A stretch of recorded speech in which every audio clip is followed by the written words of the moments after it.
life is a series of choices. Respecting the loud voices is perpetual license on the 나 이거 시작한 지 언젠지 하도 힘을 주고 있더니 지금도 뻐근한 내 어깨 내가 지금 뱉고 있는 가사는 대체 뭘 위한 건데 모를 거야 난 평생 내 선생 또 선배는 너를 정내 플레이리스트에 남들과 좀 다른 게 들어왔지 눈에 투면 내 same thing 비슷해 보이는 것 빼고 골라서 선택 It is the mistake For the cash, for the fame 관심 없어 난 내 가사에만 몰입해 계속 work on 믿었어 그럼 따라온다고 잔스레 근데 항상 따라붙는 조바심 내 버릇이 잡아먹는 강박 내 목소리를 팔아 남들 다 하는 얘기 말고 진짜 내 living life 다 끝내 눈 감아 뭐 접어 그 전까지 날 붙잡고 있는 것은 다름 아닌 사랑 It's love What is love? I don't know Nobody heard 어느새 내가 여기까지 왔어 정말 I'm okay 한치 앞을 모르겠어 only up for chance Take a step closer I rest my case 말했잖아 정말 I'm okay 어느새 내가 여기까지 왔어 정말 I'm okay 한치 앞을 모르겠어 only up for chance Take a step closer I rest my case 말했잖아 정말 I'm okay 기가 막힐 게지 I feel right it's black Oh can you see me take your stereotype A lot of time 도대체 얼마던가 내가 버린 수많은 것 생각이 안 나 중요한 것을 놓치고 있는 듯한 기분 말이야 쫓기고 있는 듯한 이 기분 말이야 걱정 마 여기까지 다 왔잖아 미안하지만 I don't give a it's my life 가끔은 be alone 근데 낯설은 맘의 위로 받을 줄도 몰라 혼자 견뎌내고 이겨 나의 방식 가끔씩 안 통하는 상식 돌아보니 고마움을 알기에 I believe in myself 시간이 흐르고 나는 익숙해져 be alone 믿을 건 오직 나뿐인 이게 내 인생 loan 이루기 전에 눈 못 감지 그래 내가 여기까지 왔지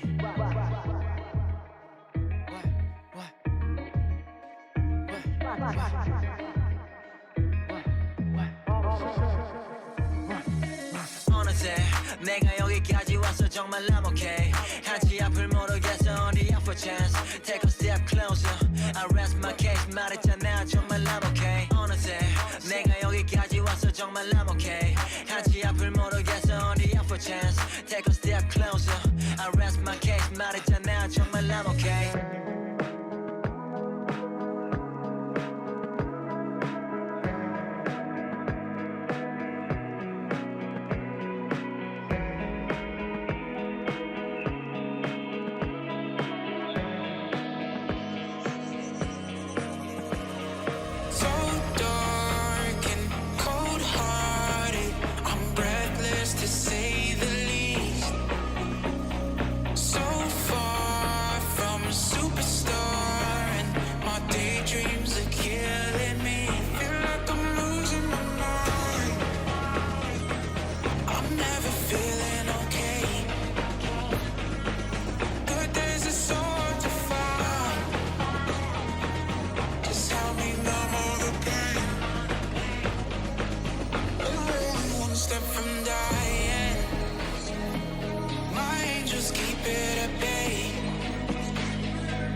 Just let me fall to my grave Look you Get losing in the start Look you Just let me fall to my grave Look you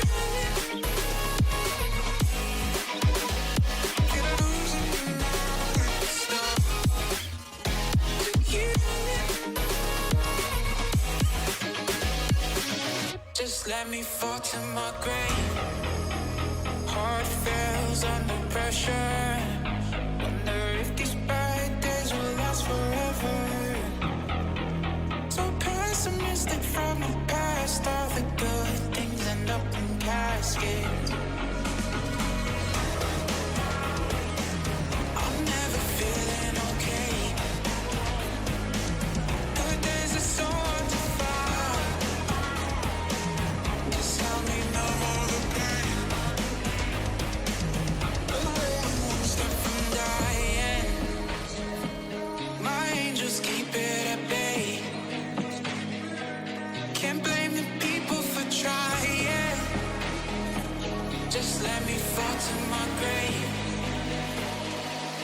Just let me fall to my groove.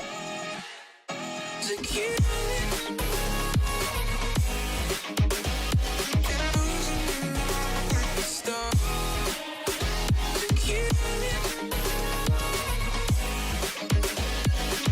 Just let me fall to my groove.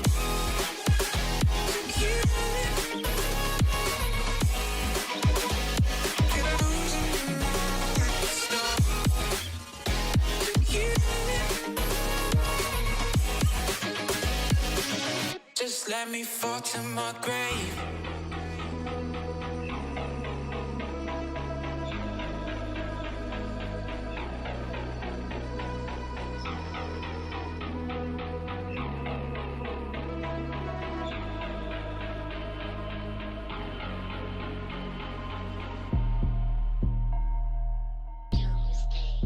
Yeah, roll up with the gang, we gon' violate. Jiggy hella fly with no stylist. Yeah, ain't no middleman, I get it direct. Yeah, big wrist watch, but it's timeless. Ooh, she gon' work it like she got no time left. Yeah, say she love my style, love my dialect. I know she like it by the way your eyes dilate. Ooh, she a bad vibe, wanna vibrate.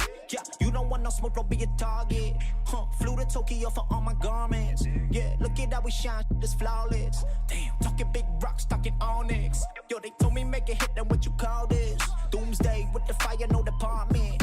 Yeah, all about the paper, pick your pockets. Soul City to LA, get the spotlight. We don't pay attention to the comments. They hating, but I'm all up in their conscience. Born in 92 like the chronic. Body that's a mosh pit. Holes in your body like SpongeBob. You know how to go dumb hard. Holy water on me, yeah, that's on God. Keep the spot jumping with the whole squad. Roll up with the gang, we gon' violate. Jiggy hella fly with no stylist. Yeah, ain't no middleman, I get it direct. Yeah, big wrist watch, but it's timeless. Ooh, she gon' work it like she got no time left. Yeah, say she love my style, love my dialect. I know she like it by the way your eyes dilate. Ooh, she a bad vibe, wanna vibrate. Yeah, back in my element, walking water with elegance. Put you in a predicament if you with a boy. See my word, I'm a man of it. Every dime, every cent of it. I don't split the percentages, they ain't give me no choice. Specialized dope boy from the 213. Yeah, the kicks powder blue like the UNC. All I need is one time and now she won't leave. Girl, this ain't no K-pop, ain't no G-O-D. I fly to Bahamas just so I get a 10. Mark on my back just like a letterman. Do the like, do the hoop, that's the aim one. Everybody swinging, let me know when you land one. Featherweight, now get your weight See, I don't take two, now this'll take one. They wanna run it back, I keep it laced up. Look, I ain't got time for your fake love. Roll up with the gang, we gon' violate. Jiggy hella fly with no stylist. Yeah, ain't no middleman, I get it direct. Yeah, big wrist watch, but it's timeless. Ooh, she gon' work it like she got no time left. Yeah, say she love my style, love my dialect. I know she like it by the way your eyes dilate. Ooh, she a bad vibe, wanna vibrate.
talks about. Damn.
This stream contains fast-flashing images that may affect viewers who are susceptible to photosensitive epilepsy or other photosensitivities. Viewer discretion is advised.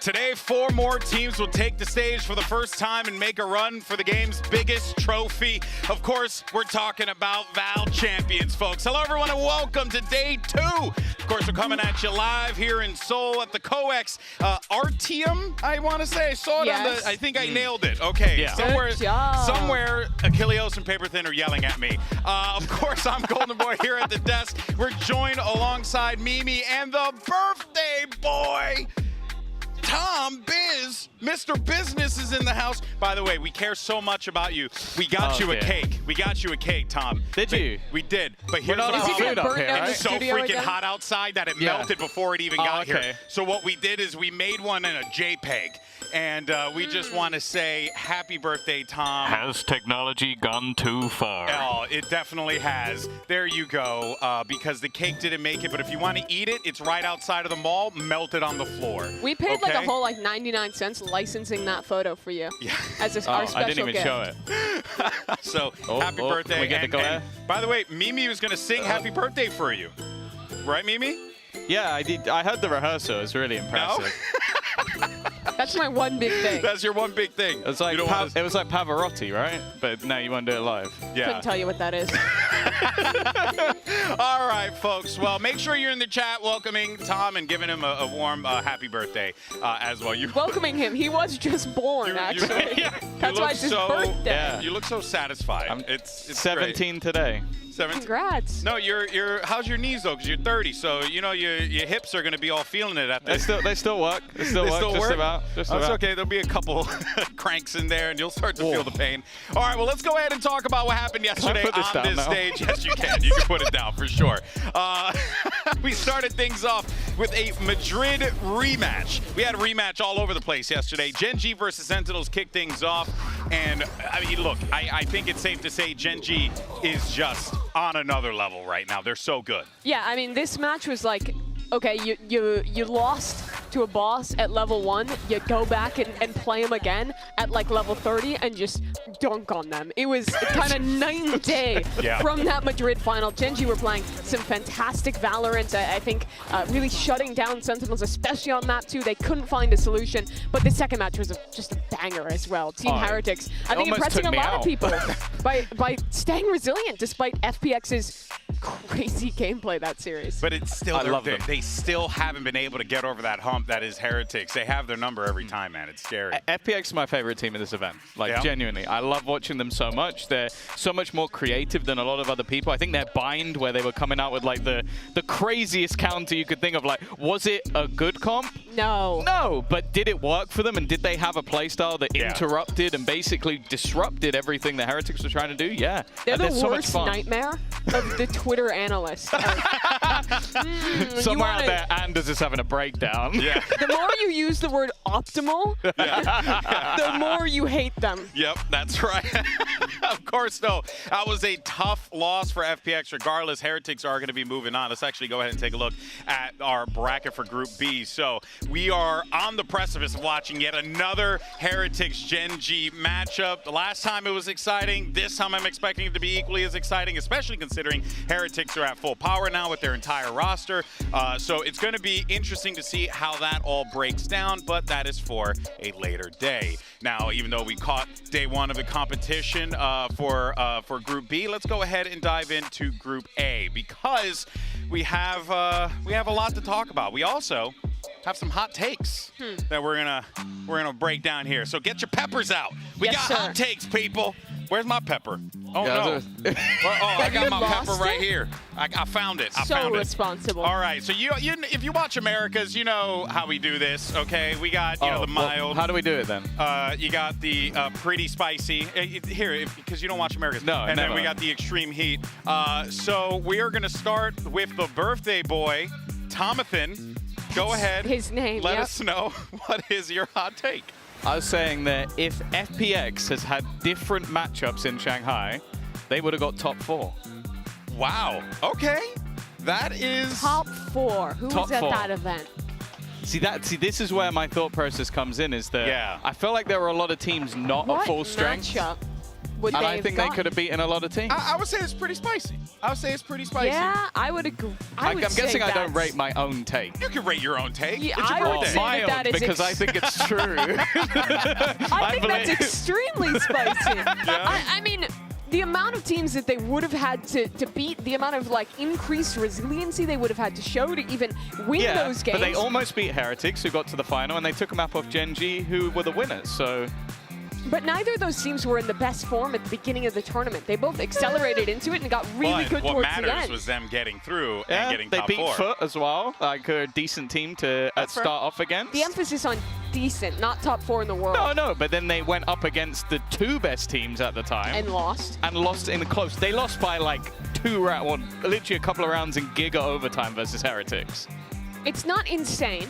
No, It's not insane, 'cause I would say extreme heat would imply I'm insane. No. Yeah, I definitely would say you're overthinking it as well. At the end of the day, it didn't happen. Insane would be like drinking fire. Yeah. Extreme Do we heat need is a like new, a we hot need a new pepper. heat. We need All a new right, let's go ahead and see. I think I have the antithesis of his hot take. Go for it, Mimi. What's your hot take? I'm a hater, and I have a hater's hot take. Every VCT CN team at this event will go winless. Not a match. So, I kind of agree, but like I think that's kind of mild though. After seeing FPX, I would say I would say FPX is in the group of death. the thing is, it's mild, but at the same time, I'm gonna just say pretty spicy, just because I think FPX is gonna beat Sentinels. So I think from this point, it's possible, but I think that's pretty spicy, I think that A lot of people are gonna FPX be mad at you have. for that. and I don't care. It's the classic hurdle, I think. We saw it with EDG. Getting over the hump of like that first big global win, I think is really hard to do, which is why I don't have faith in FPX. I don't really rate their either Billy. What about EDG versus Foot or someone like that? Do you think that EDG won't win that game? I think it's possible, but Okay. I think that stylistically, EDG actually plays pretty similar Valorant to what Foot does, Yeah. and I think they've grown a lot over time, that I think that'll be a close game, Yeah. but I edge out Foot in that one. I don't Fair. think the teams are going to get rolled, especially EDG and FPX, but I don't think they're getting a win. Okay. I hope you guys are ready to be angry And this is your take, right? This is my hot take. Your take. That you thought of yourself. And you thought of yourself. I totally thought of it completely by myself. It's not like I'm jet lagged and my brain don't Oh work. my Stupid. God. Fnatic is the weakest EMEA team at this event. Where's the? Wait, sorry, one sec. I'm Wait a looking minute. for the Our stupid producer, pepper. our EMEA Where's producer the just stupid pepper? booed me in my ears right now. I don't have a. That was dumb pepper. I guess this is as close as it gets. Is there a invalid option? Like that is not a valid take that can be true? I think that They lost 3 maps across stage 2. That's in groups literally and since playoffs. Heroes played, they haven't lost. I'm just gonna say this right now, okay? Space made this, all right? Space made Literally this. a second ago, I came up with this myself, and now it was not me, okay? And But in you true, agreed to do it. In true I'm gonna leave this Washington here. D.C. fashion, I will blame someone else. So there you go, folks. That's You how wouldn't American last I a am. day in Washington. I truly would not. I truly would not. I'll crumble. I'll just crumble like a piece of paper. somehow All that right. was a worse take than mine. That's good to know. Yeah. I'm looking forward to people being mad at, not me, be mad at It was space. not that crazy, Or Tom. sentitious. I kind of messed with it. Yeah, I know. All right, here's your schedule for today, folks. You got DRX versus Crew Visa, and then after that, it's going to be Fnatic versus Billy Gaming.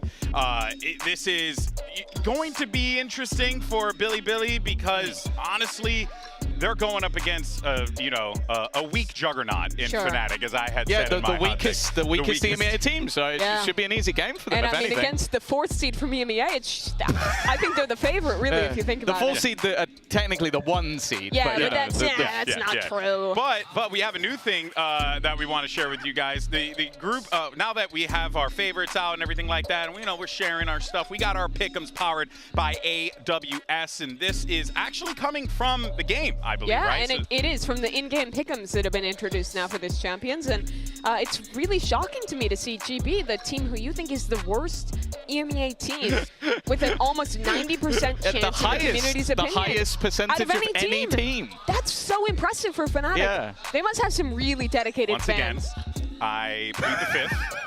F-I-F fifth. Okay, I'm really nervous right now. You can tell I'm sweating. Yeah. All right, I just don't want to get attacked by people on the internet. Okay, so once again, space made it, not me. Yeah, that's the thing. Fnatic fans would never come Never. after you for that and Never. say that you're foolish or There's any a of couple those sort of Fnatic things. fans in the audience What's here. your You Twitter should go again? talk to Just them. for It's Tom Biz. All right, okay. so here we go, folks. Now, all throughout chance, make sure you wonderful people are using the hashtags VCT as well as VALORANT Champions, so we can, of course, feature your stuff on the broadcast. And while you got your phone out, why don't you go ahead and scan the QR code that just popped up on the screen. Take part in today's MasterCard fan poll. Which region is going to go 2-0? Is it Pacific, EMEA, or both? Because they're right now the teams that are, winning. They've won a game. They've won, yeah, exactly. So make sure you cast your vote. We'll go ahead and share it in a little bit. Curious to see what we get. I'm curious to see what you think after what you've said today.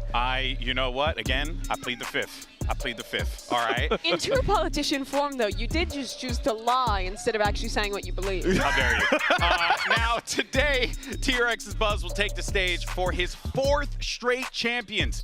One of the few players able to make that claim. And this week, Paperton spoke with him about that incredible milestone and so much more. Hey, what's up everybody? Paper Thin here, and I am joined by DRX's Buzz, the duelist specialist for the Korean squad. So first of all, Buzz, congratulations on making it to Champions. But your guys' road this year has been pretty up and down. You didn't qualify for Shanghai or Madrid. Now you make it to Champions, but it's a tough road to get here. You reverse sweep Paper Rex and then lose to Gen G in a close grand finals in Pacific where you took them to 2 overtimes. What's your mindset now coming into champs with you and your team? To be honest, we didn't really expect it to win against Paper Rex, even reverse sweep. But we are really happy that we could beat Paper Rex, and it's like we didn't beat them for 1 year, so we are very happy, and we are very sad because we could done that in the final 3-0. We could done that, but we couldn't finish the 2 hours the trophy. That was so sad, but we are for the champs, we are really nothing to lose. Let's give our everything to the fans. So we got nothing to lose, so we are very confident now. Sure, for sure. And then you're actually one of a handful of players who's qualified for every champion so far. What does that mean to you as a player? To be honest, qualified all the champions is very honor to me, and very happy that I could play all the champions. Exactly, this one is on the Seoul. I'm really happy that I can play on this stage again. But we played 4 champions, but still no trophy and still no grand final. So we'll try it. We'll try, but see. Maybe we have to see it. Yeah. Okay. Good. This year, you guys have also had a lot of roster changes. You know, Stax leaves the team, and you've got Foxy9, Flashback, and Bane as some new players. That means you are one of the older players on the team. You're a veteran. You've had to step up, not just individually as a player, but as a leader on your team. How has that worked for you this year? To be honest, this year was like a roller coaster for me. Like me and Mako and even the coaching staff had a pressure, I think. And for me, I have to do more good, like more better play, because for the young players, because I'm the one who have the experience in the team. So I'm trying to play better and better and make good vibe for the team. So the younger players don't make nervous and doesn't make mistake in the tournament. Awesome. Well, you played great so far this year. Your performance in the finals was amazing. So I think us and all the fans are really looking forward to seeing you guys play again. And congratulations and good luck on your matches. Thank you. Thank you. Now, DRX is coming in as the 2nd seed from Pacific, and this new roster has brought, quite a bit toward this particular event here at Champions. But what I think is incredible is that we have not seen them at all throughout the year at the global level. So for them to be here now, to step up in the way that they have, and to really show the world that this team is not one to be slept on here, but this is going to be a tough challenge for this DRX team, without a doubt. Is going through a bit of a tumultuous season, to say the least. I don't think many people would look at the beginning of the year, see them remove RB Zest, then get rid of Stax, and be like, Stax, yeah, those guys are making champions. He was like the icon of the team. Yeah. He was their leader. He was the face of this squad. And in making that controversial move, they have leveled up. Yeah. Which is honestly not something that I saw coming. No. Right? Stax has pretty much been the lifeblood of that roster. So for him He was the face. Like, he has all the iconic sort of moments with that guy. It's him. But they've stepped up. I think that's the thing. Like, Mako taking the leadership has been impressive. But I also think Buzz within the server, like, he was always very good, consistent. But now I feel like he's almost leading from the front in a lot of places. And, well, you even see in the interviews, he's now stepping up, doing them in English, speaking for the team as well. Yeah, I think that those two guys have had to grow so much. Buzz and Mako, they were like the kids of the team when DRX was making it to champs in 21, 22. Early on, they were the new stars coming out of Korea. But now they're the guys who have been there before and done this a million times, and they have had to find new stars around them. But it's worked, and I think what's so cool about this new DRX is they've kept a lot of what made DRX, the set plays, the really refined style where everything is super structured, everything is done together, but they've added some flexibility into that. I think they're giving more freedom, more opportunity for these players to do things individually at times, and in that way I think have evolved that classic DRX style to work in 2024. It's impressive as well because they removed a lot of the older, more experienced FPS players. Like, you're talking about the experienced ones now, Mako being 22, Buzz being 21. He's going like, yeah, I'm the experienced one. These youngsters who are 1 year younger than him. It's like, it's impressive that they've been able to take that mantle for the team. It's now, can they go further than what the previous team achieved? And I think that's a different story altogether. For sure, for sure. Well, Mika Fab's caught up earlier with one of the vets of DRX, a 22-year-old vet, if you will. It's Mako. What do you have to say over there? Mako, 안녕하세요. It is good to see you, and of course, you are no stranger to the global stage. You and Buzz have been almost at every single champions, but for the rest of the team, this is their first time. So, what did you tell them to prepare them for this day? How did you hype them up? Just enjoy it and gather us up, and we're all good. Yeah. Love it. Eager to see it. Good luck. Thank you. Just enjoy it. Well, we'll see if DRX are able to do that against their opponent's Crew Visa, excuse me. See, Tom, you almost screwed me up there. But we are going to see a very fun matchup. We get Buzz going head-to-head against Keznit. This guy, Kez, has pretty much been the glue of this Crew lineup. He's been on the team for a super long time, and on top of that, he's such a consistent performer for them. Well, the fun thing is, I want to almost make it like a Star Wars reference. You know, when they're trying to destroy the Death Star, yes, you have the little computer that's helping you out. That's right. Buzz. Yeah. He's the computer. Keznit, he does it all feeling. He feels the force. He's the guy who just comes into the server, and you're looking at him, and he's going, okay, I'm going to make a move, I'm going to make a play, and he is the central part of this Crew roster. GB's so happy. Oh, I know. If it was wrestling, he'd be even more happy. No, listen, I can love me some Star Wars references, okay? Don't get it twisted. But yeah, I mean, this is going to be a fun contest between these two guys because really, I think, like, you know, Buzz, always exciting, always dynamic, and the same thing can be said for Keznit. I think these two teams, in the way that their star player kind of defines them, have a pretty similar style. When you watch the attack sides, both these teams are really contact heavy. They have a lot of rounds where they're playing 4-1, where they're contacting up, and then once they get that first kill, that first contact, they're bursting into these really fast, really aggressive hits. And in that way, I think that this game will be pretty slow between the two of them on those slower attack sides, but really reliant on those stars, on these individuals being on point, because winning that first bit of contact is so important to then snowball the round into a win. Yeah, well, we were talking earlier about, you know, I believe it was Buzz's multiple appearances at Champs and whatnot, but another team has also been able to do it multiple times, and that's Crew Visa. They've been here time and time again. Every single champions that we have had, Crew has been here for it. Now, the results have not been the greatest, but the first one, what a run that was, man. I got to cast their game versus Gambit. It is still, to this day, the best It's one of the best matches of VALORANT we've ever had. And I think for Crew, they've always been trying to reach the heights of that 2021 roster that made it. But this is a very different team. Keznit is now the only player that remains. And they made a lot of moves throughout Americas, picking up Shy, who was on Leviathan, MTA going out of the roster, and then coming back in for Stage 2. And being impressive.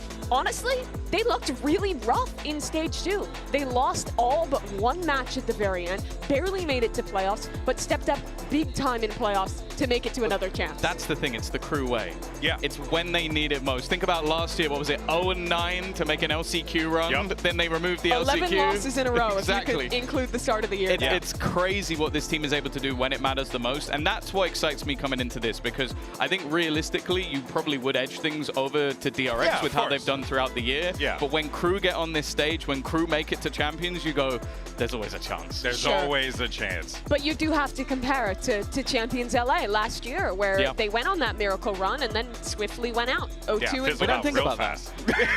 We push past that. I like stories. But they are playing against, I don't like stats. If you want a story, DRX. Never gotten grouped to the champions. They always make it out. They're always making top 6.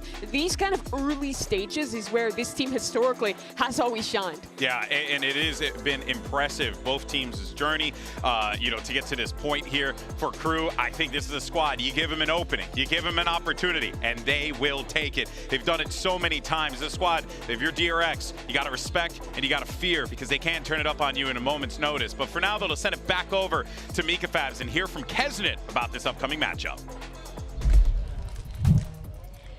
Hey Keznit, it's good to see you and the team again, of course, because Crew has never missed a Champions so far. But is there a different mindset coming into this one compared to previous years? We have Dan here to help with some translation. Dice que no has faltado a ningún Champions y ¿cuál es la diferencia de los años anteriores y este año? Creo que este año tenemos un roster con mucho más mira y todos nos confiamos en cada uno de los que estamos y nada, creo que vamos a mostrar una muy buena cara este año. This year, the roster that we have a lot of aim, and we're going to show a different face for this match and this tournament, rather. Well, eager to see it. Good luck out there. They're looking to show a different face here, and part of the reason why they're able to do so is because they picked up a pretty big player in the offseason. Someone who we thought was going to be just a last-minute sub ended up being a permanent fixture on this team. And of course, we're talking about Heat, the Brazilian player, the sole Brazilian player on this crew lineup for the LATAM squad. Very impressive run that he has had so far, just playing in that supportive role. We know Heat is like the duelist guy, always wants to go in there and take the fights, but like a lot of other duelists that we've seen them migrate to other roles, he's found that success. Yeah, he was a player who last year playing on MIBR, he was really unsuccessful. They were the second worst team in the league after Crew just barely escaping a winless season. And there was a lot of kind of discussion about Heat not being maybe the perfect teammate on that roster. There was some internal strife around that team. And I think his stocks really dropped, especially when you compare it to his early career in Valorant. He made it to the first ever champions in 2021. But now as a reformed player that have really learned from losing his opportunity on MIBR and coming into this Crew roster, he's back again. Himself. Yeah, I think that's the coolest thing about it. You look at his overall agent pool, 68% of it is on Jet. So you kind of go like, oh, this isn't a guy who's going to be able to come in and he'll play your KO, your Phage, your Breach, your Gecko. Like, he's filling all of these initiator roles. And he looks good on it as well. Like, it's not just a last-minute plug-in that they've gone, screw it, let's just put this Jet guy into different positions. He's actually doing some of the supportive roles a lot better than expected. Yeah, him and Keznit as a duo are so important to the way this Crew roster plays. I think his utility has been on point. A lot of time, those duelist players that transition over to playing that primary initiator, you know what your duelist wants, you know how they want to play, and that synergy is super clear with him and Keznit. Yeah, for sure. But then, of course, he's going to be facing off on the other side of the stage there against Foxy9. And I remember, correct me if I'm wrong, but I remember last year, right, this was the young player that was coming into the lineup. They weren't sure how they want to integrate him, but now he's in the team, fully, a part of that system, and has been a big part of their success as well. Yeah, I think it's a similar story. Like, he was again brought in as that sort of superstar. It's actually Buzz taking the back seat in that roster. I will say I think there's been a few more teething issues, at least on his individual level, but you can see the idea is there. Like, he wants to be in that back seat, putting out this utility, as we've seen from some of these legendary players. We talk about Stacks, you talk about Zest. That's the role he's trying to fill. And the experiment last year was a failure, right? Like, the coaching staff, I think it was clear, didn't trust him to play at these global events. He was competing some regionally, but they'd sub him back out when they came into these globals. And I think that really put a lot of people off of this player, didn't think he could make it, thought there was something behind that. But now as a full-time member of this roster, playing on the Data Initiator, I think he has kind of reinvented his image in a really similar way to what Heat has done. Yeah, I mean, he really just needed a little bit more time in the oven, really, when you think about it, because, like, honestly, he started off, it was a little rocky, but, you give him that time, more time playing on this stage, get a little bit more comfortable, and, well, the results now speak for themselves. But he still never proved himself at a global event, and ain't that the truth? It wasn't the perfect performance in Pacific. He wasn't the superstar that was promised just yet, but the question is who he needs to be for DRX to find that success internationally again, and that's what we're going to get answered at Champions. Yeah, I think that's a lot of what we're talking about with, I think, both of these teams in general. Is this going to be a proving ground for one of these teams to go on, make a run, maybe do some damage, or is this going to be not ready yet? Yeah, very true. Well, let's go ahead and, of course, talk about some of the players that are continuing to, contribute to these lineups in such an effective manner, whether it's, taking new roles, both as a player in-game or even out of game. And a good example of that is Mako, who we were talking before, stepped up in that leadership role for this team, right? He's being that guy who's going to be the voice in the server to guide the troops to victory.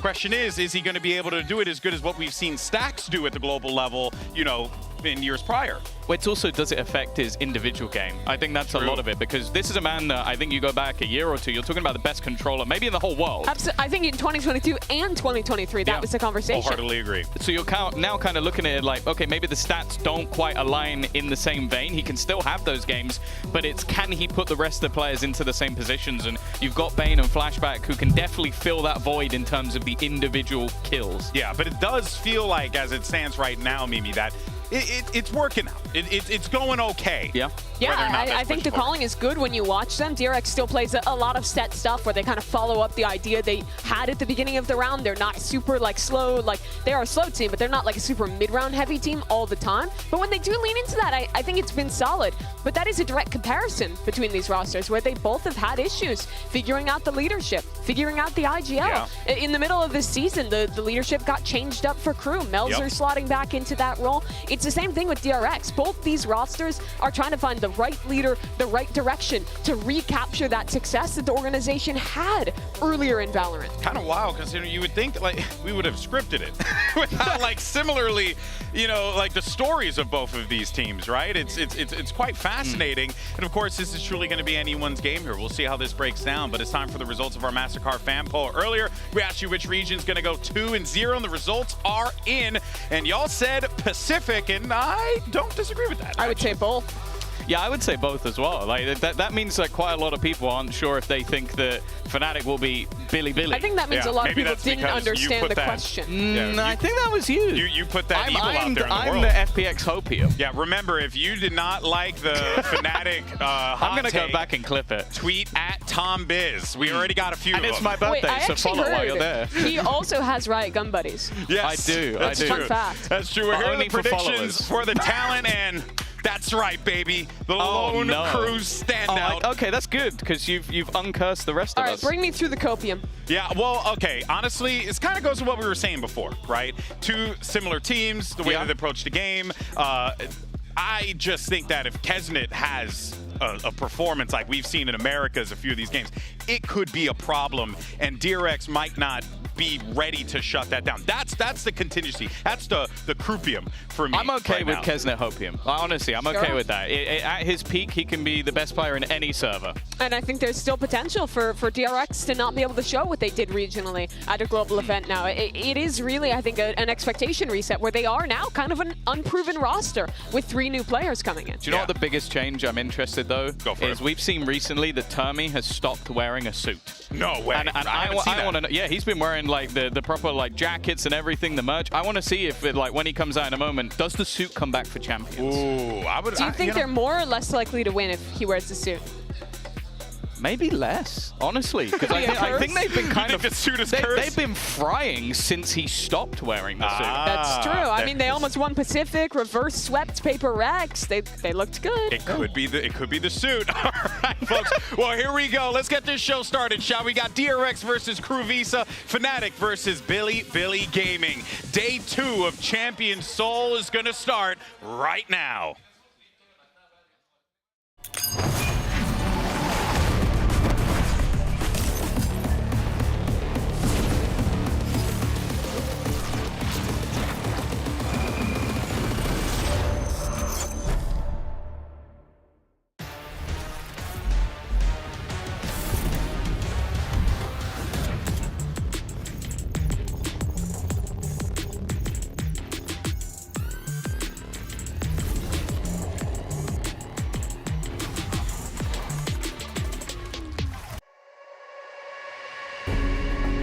어, 21년도에는 베를린 챔피언스, 이스탄불 챔피언스, 로스앤젤레스 챔피언스. 하지만 꽤 좋은 성적들은 다 못 거두고 항상 아쉽게 졌었는데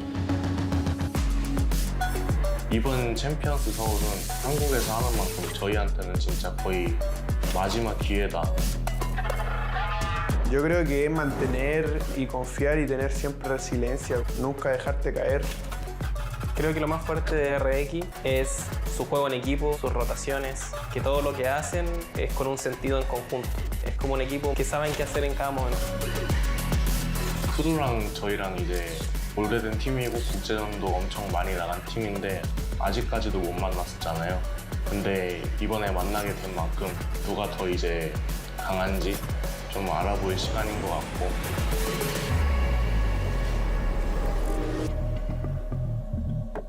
我觉得对于我个人的目标而言，我可能不会太去看重那种，比如说这一次打了第几名这样子。我更看重于是我们整个团队的就是表现吧。 For me, the worst one was probably losing champs. We had a really great year last year. Like we won 2 events in a row, something nobody has ever done. We all wanted to win champs. 我觉得 Fnatic 是一支，相对于其他球队来说，可能纪律性和个人能力都要更加出色的队伍。BLG, it was a bit funny that we got them because, of course, last year the upset they made on like a team that everybody thought they would like go really far. You cannot underestimate them. 因为前面已经提到这儿了，然后我已经幻想着我站在椅子上，我站在那个桌子上，跟着台下的观众互动，让他们喊 BLG BLG BLG。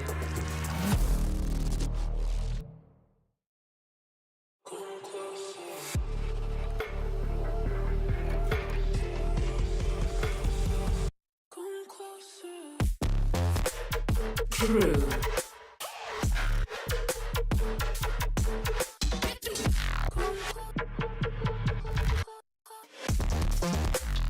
DRX.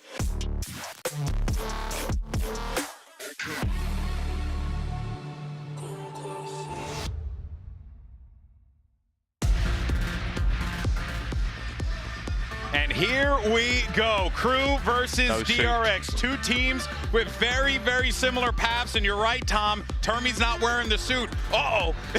Do you want to change your prediction? It's not too late. I'm still committed. Too late. I'm still committed. Both these teams have had such similar trajectories, having huge success for the organization early in Valorant, both making every single champs. But now here it's a chance to kind of set things anew with these completely fresh rosters, and that is interesting. Crew gonna leave their permaban open in the pool. This is there was like interesting. I will say Crew are playing a dangerous game. You've left your permaban in, you've picked Haven, which historically and recently has been an incredible map. So you're kind of, I think the closest map is actually the one that was chosen by DRX. I will say I really like the Haven for Crew when they played it regionally in Americas. Okay. They're one of the teams picking up the Breach Neon stuff, and I was impressed with how good Keznit was on that Neon role. I've always thought about him as kind of a one-trick Jet Raze player, but his movement was good. I think a lot of the set stuff they had planned as well were really on point, so excited to see how that matches up against this DRX squad. And here's your agent select here. You're going to get that Neon Breach yet again. DRX not really going to do that much different either.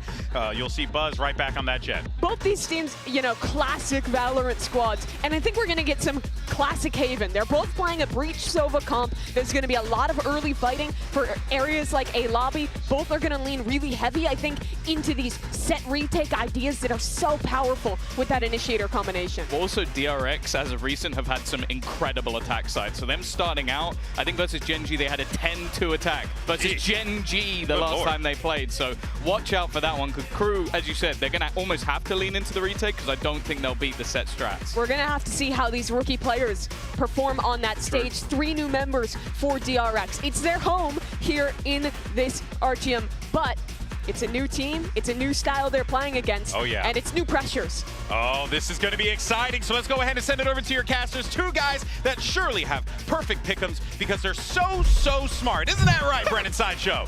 I think we do. I mean, mine has been yours is ruined.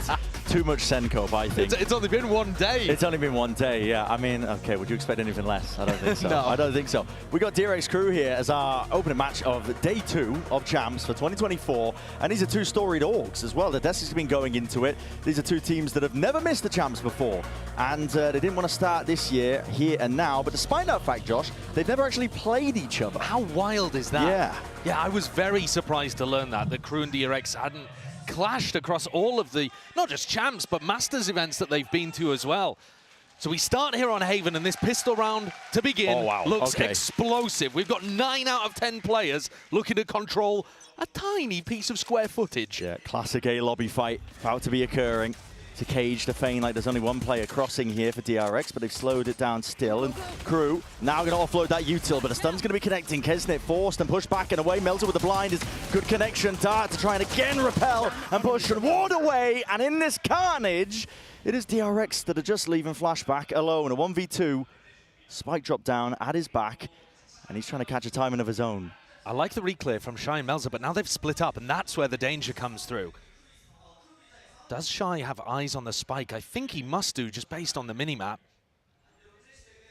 Flashback Wrapping all the way around here.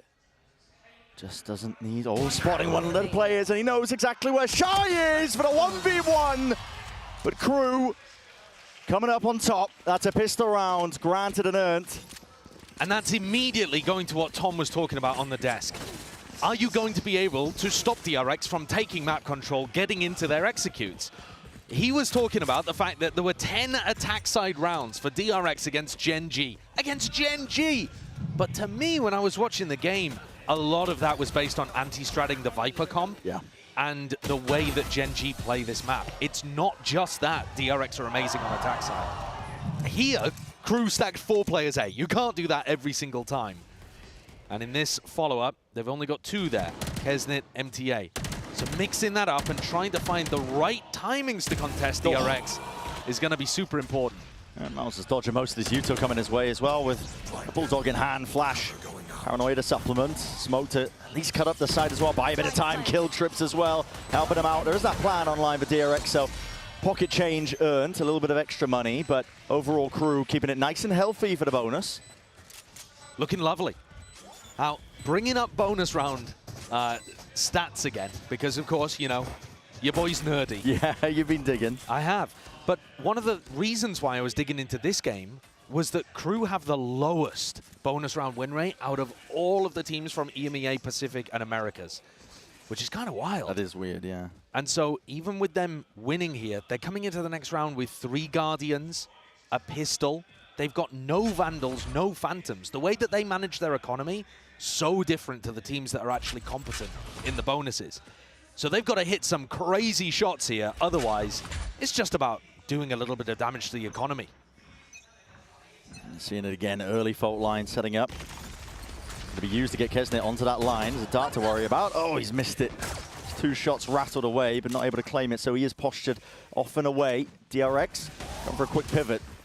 They themselves as well, trying to take this one out through Garage. The dash already active onto Buzz. He's going to be trying to get that first fight and engagement whilst he's into the back of the site. There's no one to meet him. Crew happy to give this one up. A slight pixel angle. Flashback still committed!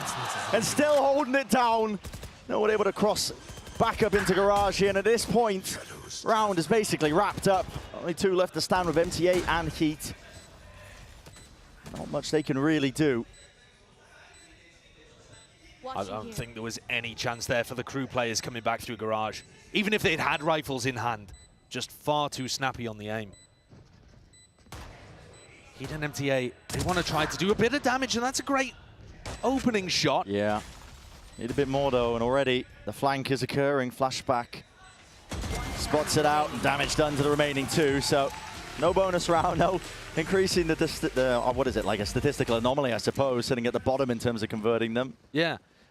Again, if you were just winning it like a rifle round, 50% would be what you expect. Crew are sat at 24%, so they win less than half of what you would expect if the economy was even. So they really, really can't convert these bonuses. And you can kind of see why when they bring 3 Guardians into the round, but I don't think they were quite expecting to get mauled like that in Garage too. Crew going for a bit of a hard read though, heading into round 4. 3 players set up on B. Yeah, heavy expectation, especially with Heat's position tucked into the back of the site. Just he's able to use that fault line in case they do commit into the B site. So you see a smoke and a recon over towards A lobby, but there's no paranoia, there's no stun. You're pretty confident that Crew are not fighting super aggro, and here the cam tells you with decent confidence, nobody there. It's a bit of a slow siege. A flash and a peek through, trying to take that Garage control. DRX making it seem like they're working over towards that area. Now back into A. They must have heard the drone that MTA used earlier, and he does have to commit his body at least to try and get that mid-round information at the minute mark. And he's missing the spot here, almost a punish. Straight from Mako. Backs it up and away though, and reinforcements are arriving for Crew. Yeah, they're already fast. Ready to defend this again with the fault line. Util is going to be expended, pushed back and away. No one on that dart duty. Keznit glides into the side. Smokes in their face. DRX might be able to persevere through the thick and thin of it. Shy's the last one left, and as the smoke dissipates, he's granted that easy angle again into the 1v1. Shots rattling. No casualties, but damage done. Flashback, he's low. Cam tagged up, and finally the kill here for Shy. Nothing coy about that, is there? swings out through heaven on the wide swing, the Mr. Rhinoceros. Yeah. He's won now 2 really important 1v1s, round 1 and round 4 against his counterpart, Flashback. Both firing, both hitting shots, but crucially Shy winning out on the clutches when it matters to keep Crew ahead. I'm watching, by the way, Keznit zipping around on these A defenses. Loves fighting, always happy to take a fight, and on Neon on this map, sliding in to play his teammates in. DRX are going to find it difficult to deal with that, I think. The camera dart immediately broken. Now Flashback is ahead of a lot of this. Off angle again played. This box position by Melzer. A lot of bullets landing, but did he think it's cleared? Oh my, peace of mind is not there for him, and the Spectre in the hands of him. It's short work. The DRX team.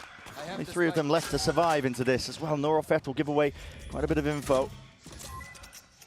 It makes Crew think they need to shore up this A side of the map, so Keznit's going to come and try to reinforce MTA. But basically, Crew just need to not overextend. They're in a 5v3. You don't want to give any opportunities back to DRX. And what a heartbreaker that is for the Korean squad playing in front of the crowd. Shocked, stilled here in the arena. They knew there was someone behind that box. Yeah, maybe just feeling like the bullets that they did throw in were enough. An opener is what they need here. Cheeky kill. Melzer, he's not giving anything away. That is nasty. Jiggling onto the corner, a bit of a free fire. Okay, Phantom at work. The ace. He's on for the ace, yeah. 1 player left to stand, it's Bane, and he's being pressured, pushed, corralled into the corner. Keznit steals away, but it's flawless at the end of the day. That's a tragedy.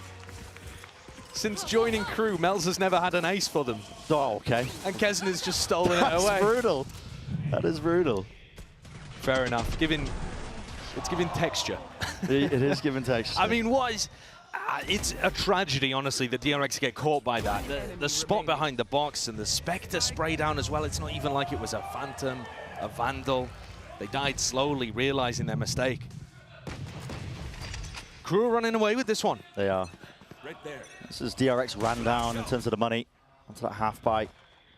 Taking it slow and steady to begin. Again, looking towards Garage control. Close quarter weaponry, so it makes a lot of sense here, but not the beginning they were hoping for, not in front of this Korean crowd. Going to be making their way now over towards the seaside. Shock darts, at least to remove most of this one here inside towards the cage. Here's the footsteps. Not again. Free fire, no way is Shy surviving into this spot, and we will eventually be dropped. Melzer, Paranoia's dished out. The rest of his team now following suit as well. They want to get themselves into the action, into the fray. It's Keznit overdrive in his hands, and he's lighting them all up. Another 4K dropped into his lap. This time it's Keznit's turn. And another ace stolen away as well. That's fair enough. I mean, that is karma for Keznit, isn't it? DRX are going to take a tactical timeout here. Things are spiraling out of control. That was just an eco round. But perhaps it felt like there was an opportunity to make something happen when Shy was caught over towards Logs. These flood defense, though, Crew, they're so rapid with it. They are. Keznit is going to be trying, if he's not at the tip of the spear, he's going to be the first one back into the site. Trying to get these big retakes, trying to flood in and help Melzer, help Shy, those players that have smokes and can stabilize their positions onto sites. Crew are genuinely good here as well. They're the 4th seed coming in from Americas, and people might write that off. I say the 4th seed, actually. 3rd seed. Yep. Apologies for that. They were the 4th seed last year. 3rd seed coming in from Americas. And like I said, people might write that off a little bit. But Haven, in my opinion, is clearly their best map. And I think they might even be like top 5 in the world at it, which is a wild bold statement. Claim. Yeah, it is bold, but I think the results recently have been backing it up. This Neon Breach Sova composition, they've been having a lot of success with it. Yeah, and part of it is because what you already mentioned, you know, Keznit is either the tip of the spear or followed up shortly afterwards because it's on the Neon. He can constantly follow the action. Any noise cues the DRX are making, right now they're not hiding their intent enough, I don't think, as well. They're making a lot of noise as to, you know, which site they're trying to land on, and Crew are either flood defending or getting players to anchor in incredibly quick. Usually Keznit's able to supplement any sort of defense they're trying to get online. You look at the pings on the minimap here, Bren. And coming out of the tactical timeout, this to me looks like Mako wants to ult into spawn. Seen a few teams do this, where you send a smoke into spawn, ult in there, that draws people back towards top garage. And here it is. But awareness here, he's stuck it! And Shy, he waits around the corner, Mako's baited to stick the ult, it's perfection! And what a play to make still. fight isn't over yet, but this man will not be denied. Rips away 2 of the lives of DRX. They're going to give them up the sight, but it's a consolation prize for DRX. And now Keznit wants to make another go of things here. It's a fault line to set it up. Another stunner's just going to be layered all the way through. Rifle aim is on point. Movement, just a cherry on top, and Crew cannot be stopped. That was DRX's set play. That was what they took the tactical timeout for. That was supposed to send Crew spiraling. Where was the smoke for him to play inside? Why is he ulting into a position that's so close to where the C defender's going to be? Yeah. I mean, that's a really large mistake just in terms of the execution there from Mako. It's not how people are currently playing it. It's looking like something from a couple years ago rather than how teams are currently doing it. It's got to feel bad for DRX. You take your timeout just for that, and it gets dismissed as easily. Get out of my way. Already a fight going to be taken once more. Oh my goodness. And listen, the weaponry's bad right now for DRX, but these guys are hurting. Able to catch another one, but Stinger in the hands of Mako, it's not good enough. Calling for that pause, but Crew going for a reclear, contacting. Mako reveals his hand. Buzz is trying to clear the corner. Bladestorm, rapid fire. Only the one before the trade comes out. Mako is worried about these players. Paranoia does land. Blinded up, sprays them down. Collected into the corner, leaves it down to another 1v1. This time, the Smokes players off against each other, and that is a minute on the clock. There's time to work with. If you are Mako, you can slow this one down. What redemption this would be as well for Mako, after he got caught coming straight out of the tag timeout in the previous incredibly important round. Cover going out. It's been a jarring game so far as well, just in terms of the pace that's been followed. DRX trying to match it pound for pound when Crew are just running at them. Mako has no idea where Melzer is, hasn't shown himself, hasn't used anything that gives away his location. Just a smoke, could have been thrown from anywhere. And Mako doesn't even have info on sight. From Mako's perspective, Melzer could be heaven, sight, walking short. He's got to take a gamble now, time is low. It's a smart play, drops the smoke down over towards B to make at least it feel like to Melzer that he's playing over towards that B angle. Walks most of the way, but now committing to the plan, and that's heard. Melzer, Paranoia, there's a connection, drops himself down into hell. The reposition, he's out in the open. My God, almost just plays it poorly, but again, the reposition away, and the mind games are kicking into full effect in this 1v1. The smoke drop down, Melzer taps, and the issue, and hand being forced out of Mako. No stick inside, but pushes forward, Melzer catches him. A bullet to the brain, and another round one for Crew. DRX sorely needed that one. Mako did a decent job getting it down into the 1v1. The reposition over towards short, though, I think a bit of an overheat in the moment. After just being surprised by Melzer's positioning, coming out of being nearsighted, deciding not to reposition over towards somewhere where he could play the spike, like Hell, for example, maybe even Heaven in a spot like that. He could have possibly got to. And instead there, just gives up all of the space to Melzer. Spike down, smoke down, dominated. Keznit's now going to pick up the operators. We go back into round 9, looking to take that peak short. This is where he fought before. Yeah, I'm set up for it as well. It's a fault line onto the corner alongside the dart. No one breaks it. It reveals up onto 2 players. Jump spot, damage through the wall. Mako's still alive though. Now able to at least take up that space out towards A lobby and A long. Keznit's gone for the pre-fire play, almost catching it right through the smoke. This is how DRX had so much value against Gen G, though. They took a lot of A-long control like this, and then they just waited. Cut the noise, make a little bit of pressure over towards Garage, something like that, and then tried to go for an A re-hit. You can catch Crew if they decide to go for info reclears towards A-long or short, and then when you exec, the defenders are going to be spread out again. Yeah. So we're now finally, at the last moments of this first half, getting to see DRX playing their attack side how they would like to see it. But the trouble is, Crew are one step ahead already. They see that Foxy9 has this altar and the Rolling Thunder, and Keznit, he's in a position to evacuate. Right by his side, he's going to be catching that first contact. The smoke's up and away, blind in his face as well, and he wants to get the hell out of there. They're giving up the site entirely. Kill collected down to Bane. That was just up through mid. Now the only silver lining potentially is that they might be able to get this plant down. Still, it's tapping away. It's forced out the Hunter's Fury, and they do have that Rolling Thunder in their back pocket. DRX desperate to get this plant down. Still with that player disadvantage. Here it is, sent flying. Might be used into a response, so it's just a 1-for-1. And Foxy9 does take down Shy. Still holding on to the site.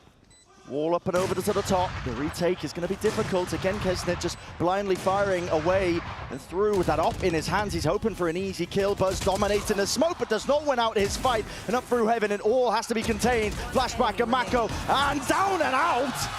A collection of kills in what looks like anarchy towards the end. Is that a 4 damage assist for...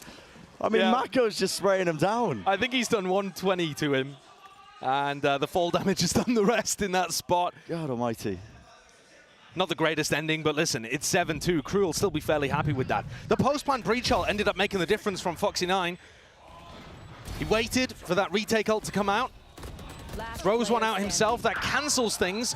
And then they made sure to keep rifles out, face towards heaven. But we're seeing another fight over A lobby again. It's non-stop. The tempo increase is ridiculous here. Mako with another ult this time up and towards heaven, but he's not going to be punished for it. Paranoia sweeps through. Smoke up into heaven for him to play around. He's waiting for the rest of his team to get in, and he leaps into the fray, trying to take the fight with a cloudburst in play, but already Keznit is dropping them all like flies. DRX will have to answer back once more. This is ridiculous, man. Barely any time to catch your breath in the action, but 8-2, Crew win the round out. They're not stopping. I thought there was going to be a set retake there from Crew. As soon as the 2 players on site went down, MTA and Keznit, I thought, all right, the other 3, they'll probably group up and try something more sensible. Shy flew out of heaven like Batman into the site, and Melzer was right there looking to back him up. I mean, these players are getting so much value out of the distractions that their teammates are going for. They're just willing to put their bodies on the line for each other. That's a good teammate right there. Only 2 rounds left in this first half, and it feels like we've just barely begun. Yeah, the pace is incredible. It's ridiculous. There's been no slowing down. DRX just getting sucked up into that whirlwind tempo. Crew happy to oblige into it. This time they are giving up most of this site, but they're setting themselves up as a Paranoia, and the fault line out through into the back again. And already this util is just a little bit too late and delayed. Foxy9 presses the advantage through the smoke, but the spike dropped down now, and everybody once more falls here for DRX. And yes, again, it's an eco round for them, but they need anything they can get at this point. And Crew, they've just got a handle on this entire half. There's nothing that DRX are able to do to stop this flood defense strategy. Really, one of the teams that's the best at dealing with this kind of stuff is Fnatic. If you watch how they play their attack sides, they'll do pump fakes into sites. They'll run and execute, but they don't go all the way deep into the site. They run their exec, they take a little bit of space, let's say like the front area of C, and then rather than pushing the back site, they just wait. And they just wait for the defenders to fall into them. We're not seeing that. DRX are getting sucked up into the pace of Crew. They're getting dragged into it. Oh my, what a shot. And plucked away. That's Keznit pre-fires onto the corner, and that's a Hunter's Fury gone for DRX. They were hoping they could potentially get a pick onto the C side. The ops are everywhere. Set up. They're in the walls, man. Well, that's the advantage of having a blooming economy. You just don't expect it, but this is them trying to make a good go of it. DRX in through into the B side. Rifles into their hands. Back up Wavenry. There's no slowing it down. 10-2. Tom was talking about a 10-2 half the other way around when DRX attacked into Gen G. Could not be more different here. Crew have arrived on the champion stage, making a statement. This time, they're determined to do something. This champs, more like 2021 perhaps, than 2022 and 3. Exactly, we're gonna see if that pace just keeps on going into the second half.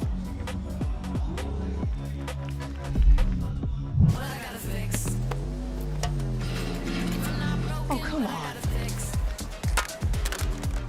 Trade in any phone in any condition guaranteed and get $800 off the new Galaxy Z Fold 6. Only on Verizon.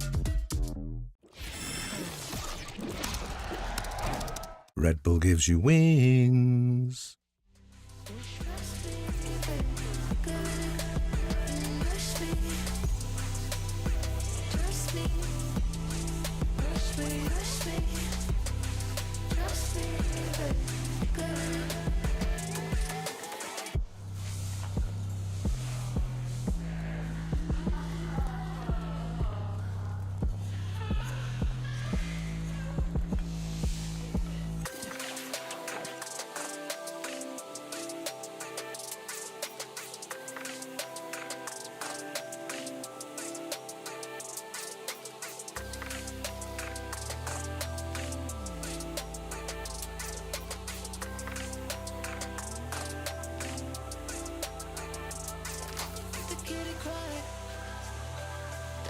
sky. Sing a lullaby. Rock me to sleep, rock me to sleep. Make the kitty cry. That's a pretty sky. Sing a lullaby. Rock me to sleep, rock me to sleep. This is a crew team that is looking for that redeeming qualities, I think, as well. They've made every single champs since VCT's existence, but the trouble is they only get out of groups one time. It was in 2021 is when they last actually made that mark on that international stage. It was a long, long time ago. It was a different age and era. This time, however, for Haven, the opening map against DRX, one of the hometown favorites, they have come out swinging. They certainly have. And DRX used to have this aura about them at international events. They would always dominate the opening game, and they would always make it out of groups. This is a new version of the team. They're looking to build towards the future. At the moment, they're still behind their past. They're trying to hunt for those top 3 finishes. They'd love to get some kind of turnaround here early on. Bane's going to catch the contact of these players out through a lobby. Buzz, an attempt to flank and play himself into the angle, but Keznit's not slowing down, and there's no util to help out. Bane is just isolated alone on an island. There's no helping him out with the same pace that Crew was showcasing. Even the flank timing of Buzz as well. It's going to come to no avail, but he does earn himself at least 1 kill, but can't land the second shot. Shy surviving, Paranoia offloaded and flashed into his face, but flashback, again he's pushed forwards. Away from the rest of his team, disconnected, and it leaves it just down to 2. Mako, it's a nice shot into the 2v2, damage done to either side. Anyone's game, it comes down to these angles and timings, the 1v1. Melza versus Foxy9. Can hear the footsteps running around, but Melza wins it out. Huge from Crew to push them even further into the lead. These two organizations actually had a bit of a bet going before the game began about who could get more kills with their respective bundles. On broadcast, has to be on broadcast. Melza has just done it for them. Those are the first 3 kills with the Crew bundle or the DRX bundle that the camera caught today. Yeah. 3-0 on top of the 11-2 scoreline that's already there. No, I don't know what they're playing for. Crew are eating. They're eating today. Yeah, they're eating good, man. They want to get to dinner. They're not slowing down, are they? Fast A lobby take. Dart has to be respected, so Buzz is going to be using just a dash to disengage. Yeah, maybe they've got dinner reservations and they want to... They're like, let's get rid of DRX real quick. Just a blip in the road. This is unreal. They have forced here, DRX. They've got to. And you have to. They're 11-2 down. But can they do something? You know, chunk them down with the Marshall, finish them off with the Stinger. It is a fairly even buy. Committal here by DRX. It's Bane and Buzz. Smokes in their face. Crew don't want anything to do with it, though. Going to re-explore different areas and avenues. They haven't broken any of this util that's been set down, laid down by flashback. You know, mid-trip, garage trip still active, but DRX haven't moved bodies away from those areas. And it looks like Crew might have found an open C site. I wonder how much they're going to contact up. One of the biggest things in the current meta is noticing these retake setups and contacting into them, not using too many ults or pieces of util. That was fairly light. They've still got some decent post-plant util to use here. I'm going for the plant now. DRX looking to regroup now and take this one, potentially again. Fast at their disposal. It's going to be that Paranoia again to try and pave the way, but already just being chewed up straight through the choke points. I mean, flashback makes a decent go of things as well, but they just can't get past anything right now. Crew, an absolute chokehold onto the C site, and this is them inevitability that they're going to be reaching that 12th round. Trying to speedrun 112 the entire event at this point.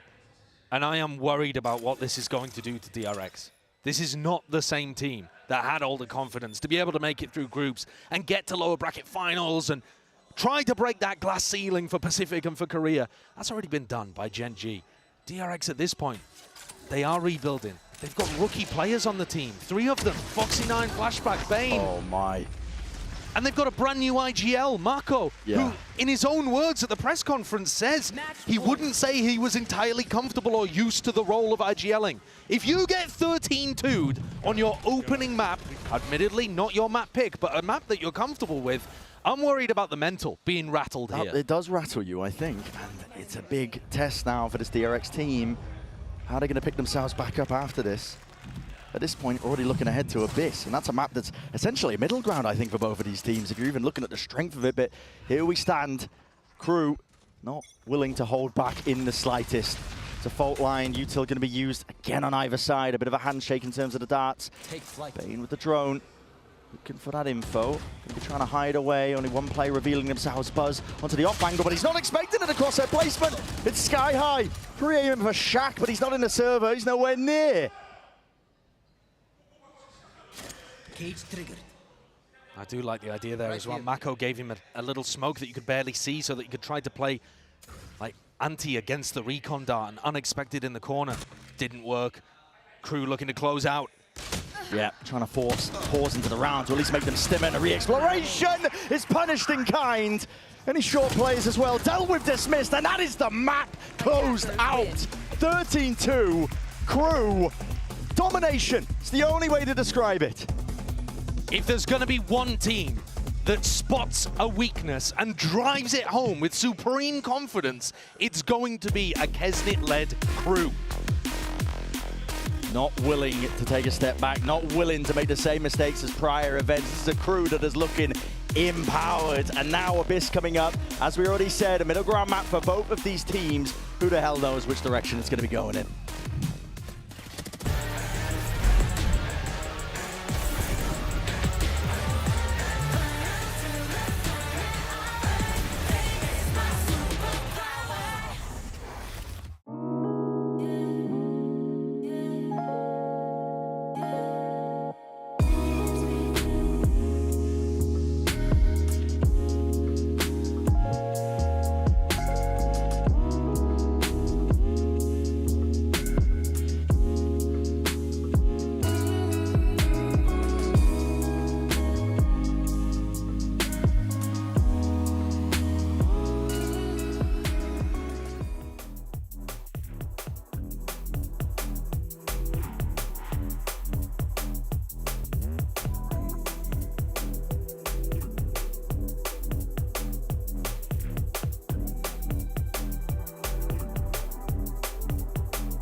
Crew with me on stage. Now, that was a very dominant showing against DRX. The energy was so high on the team. So tell us what the buildup of momentum was like, especially in those first few rounds. At what point did you realize that Haven was yours? Well, the team is so happy to be here. It was a hard year for us, and to finally be able to qualify and be part of this has everybody happy and hype, and we're trying to reflect that in game. So I think that we were able to do it on Haven, and we will look to do the same on Abyss. Well, congratulations. I think it definitely shows. So we're going to see if Crew can close this one out. Well, I think, you know, it's safe to say, I literally gave you the sign. You still took that long to get out. It's I'm a actually gosh impressive. darn genius. That's right, folks. Look at these predictions right here. Oh, yeah. Golden Boy up on top while the rest of the crew out here just living in the past. So Rest I of the think crew, nice. To quote my one of my favorite factions in all professional wrestling, suck it. That's not a quote. That's in the common vernacular. You don't need to quote something that everyone says. All right, wait, well, where's Sideshow and Brent? They see me over there on the other side. Look at this. What are you Can we talk about the game? Let's go ahead and talk about the game, Mimi. And what we just saw was crew utter dominate. I mean, honestly, though, real talk. That I did. Look, jokes aside. But you should attribute real talk, because who said that? We'll punch you in the neck. Tom, talk about this round. So, yeah. I was just going to say that crew's looking fantastic, and I did not expect that. Yeah, I also think on the other side, things looked a little bit rough. Like odd timing there from Mako taking a risk. You know that there was a plan for an attempted trade and pincer from Buzz. He's now so far behind everything else. It just gives players like Shy 1v1 battles. Well, the first one wasn't even a battle because the other player couldn't even do anything. And you see on the other side for Crew, while all that was going on, they've instantly taken a lobby control uncontested, and because of how quick this Xeon is, they've rotated through to have a fast retake coming through from this flank and absolutely rinse them. I think that was a super telegraphed play from DRX, but also credit to Crew. They were taking advantage, but really, this was a massive underperformance, I think, compared to what DRX was showing regionally. A lot of individual mistakes. I think a lot of kind of failure to adapt, right? Crew was playing the same flood defend with the same site smoke on A, round after round, and DRX kept not disrupting it, not getting proactive enough to shut that down, not taking the pause once they tapped the spike to refight in. So many mistakes. Time to put the suit on. You think the suit's the issue? Well, let's go ahead and take a look at our Verizon high-speed moment. You got Keznit with this beautiful 4K. Keznit? Oh, no yeah. way. It is, and I mean, he just went all Palpatine fingers on these fools, and it worked out for him. I mean, look, real talk though, DRX certainly was not prepared for the speed at which Crew, as we had noted before. He was like yeeting himself out heaven at times. Like the guy was just on one. And the craziest thing, I think that might be like the best performance I've ever seen from Melzer. Like the guy, dude, it was ridiculous. Just rinsing everyone on the other side. I think he's the oldest player in the server by quite a margin. Clearly age doesn't matter, you know, GB.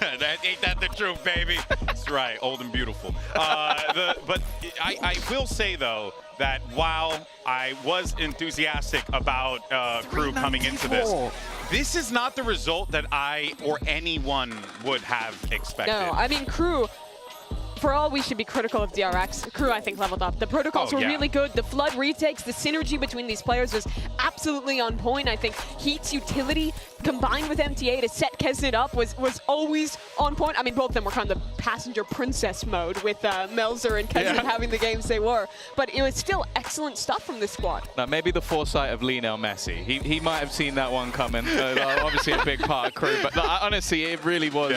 It was a blitz, and it's a blink and you miss it sort of game. And this is what we always talk about when we talk about the likes of Crew. It's like sometimes they just come into events like this, they come into Champions, you look at them and you go, I don't expect this team to do a massive amount, like maybe they'll get a map here or there. They just destroyed DRX. Yeah. I can't remember the last time Crew had a dominating performance like that at a global event. No. Ever. Well, I mean, the last global event was a year ago, and they went out in 2 series swiftly. Yeah. This is a big level up for this Crew team, and I mean, they're really showing that the changes they've made, the way they prepared for this event, they are a different team than the one that floundered at Champs 23. Yeah, and you know, I think also a lot of credit, I think, just goes to the team kind of coming in. You heard Keznit in that, you know, post or the pre-match pre-match interview with Mika, you know, just coming in with a very, you know, relaxed demeanor, right? We're gonna show everyone what we can do, and that has kind of been Crew's whole gimmick all throughout the year. It's like, you know, we'll figure this out. We'll make it happen. You know, we'll swap out our IGL, bring in someone else, and hey, you know what? We'll see if it works. And it's funny because they can't keep getting away with this. You man. look at them in the server, they're not relaxed at all. They're the most fired up. Yeah. Like, that's the thing. I feel like they're one of those teams that rolls off their emotion. If you get those openings, you start strong, which they did. They look so good. Yeah, so scary there. But now let's go ahead and see what's going on with Coach Termi over at the DRX camp. We got Mika standing by with Jen. Hey guys, I'm now here with Termi of DRX and Jen to help with some translation.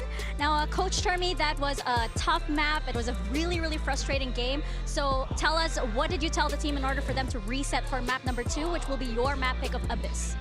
감독님 1세트는 일단 크루에게 크게 내주고 말았는데요. 2세트 앞두고 선수들에게 어떤 얘기를 해주셨을까요? 일단 저희가 생각했던 것보다 실제로 크루랑 상대를 해보니까 피지컬적인 부분에서 워낙에 좋다고 느껴졌고요.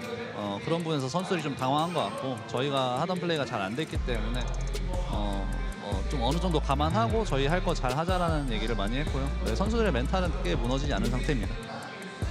We knew that, you know, coming into Crew's matchup, we knew that they know how to shoot, but today their individual performance was way more than how we expected it to be. So they were shooting way better than how much we expected them to. So I just told them, you know, let's play our own game and do not take it by surprise. Just stay confident, stay calm and collected, and let's do our own thing. Well, let's see if that confidence can pull through for the second map for DRX.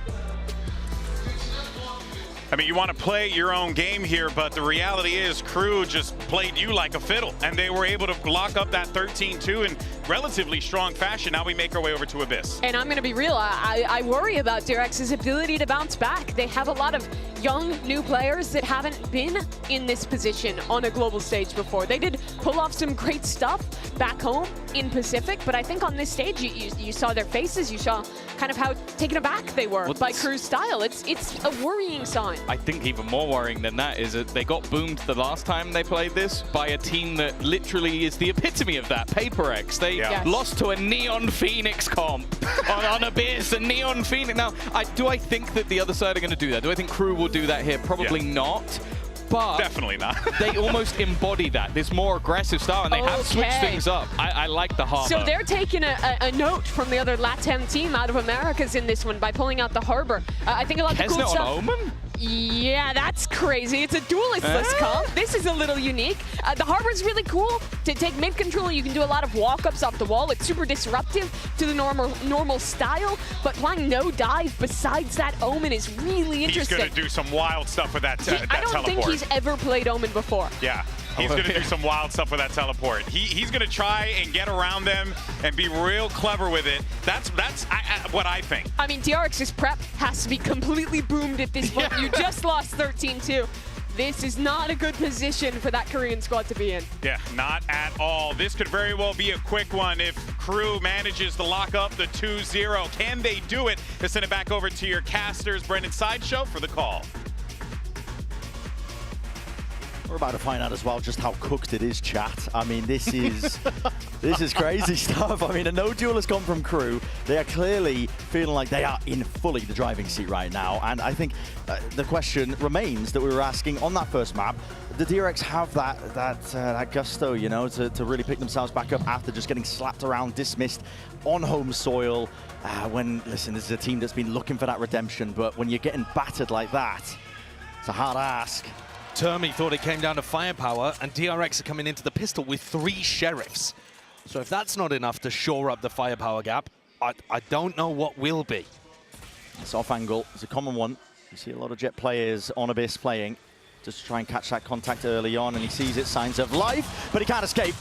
Bloody hell, suppressed by the knife, so he actually couldn't dash in and away. There's a dart's going to be used nice and early. Crew not committing past that point, just waiting it out and walking back up. But Foxy9, quick to respond, takes up that space once more, but as he swings out, he's not expecting, again, Crew to be in these spots. It's disjointed, it's individualistic at its core, and DRX, not enough for them to really win out this map. It's going to have to hit some shots, and land them they will. At least Mako, into the moment, has made it that 2 versus 2 onto this pistol round. They need this win, they need it now. Damage done. Almost single digits to a lot of the Mako, and a distraction necessary and enough for Flashback to just respond from the side. Crew did a decent job at getting into position, and they read the fact that DRX wanted to go for a flood. But once they planted safe back here, there was no exit. They were just stuck. It was nice patience from Flashback and Mako there to just keep them trapped in the back of sight and then collect the kills. The Sheriff's doing a lot of work as well. So that's a good start to the map. They've already got half as many rounds as they did on Haven. And they're expected to be able to get the second, so maybe at least that'll settle the nerves for these DRX players. Yes, this should do. At least a better beginning for them. Large part of DRX when they're on the defensive side of their abyss is setting up Buzz with either the operator, the outlaw, long sight lines, trying to defend down B, and down towards mid. That is a classic way that DRX have been playing this map. They've been trying to get massive value out of the op, and on rounds where they don't have it, they'll set up some kind of like flash and dash play, aggressive out of B or aggressive through mid. So watch out for those at the start of rounds. Watch out for Keznit! Oh, goodness me. Yeah, if you're not awake after that, you will be. This guy is ridiculous, Keznit. He's playing the Omen as well. I mean, a lot to make out from this crew comp. So he has actually played Omen once before, weirdly. You don't ask me when. I've no idea. I was just looking at the stats and, all right, okay, apparently he's played it once. So, very experienced Keznit on the Omen. Of course. Yep. To be expected. He knows all the tech, like buy a Sheriff and kill them in round 2. Yeah. Tens loves that one. With the mid player taken out, though, Buzz gone. It's a big gap in through. You can already see the pings on the minimap from DRX. They're worried in case there are those lurking players. And the Harbor Wall, Melzer holding it down at least. He will be able to separate out most of this site. Foxy9 wants to play close now. Avoiding, letting them even getting into the site here in front of the Cove. It's very heads up, but he's going to be overwhelmed anyway. Outlaw into the hands, flashback into the secondary, but not able to land the Sheriff's shot. Still, Mako is here, waiting to receive. They're all going down to the classic right clicks. It's a disaster right now for DRX.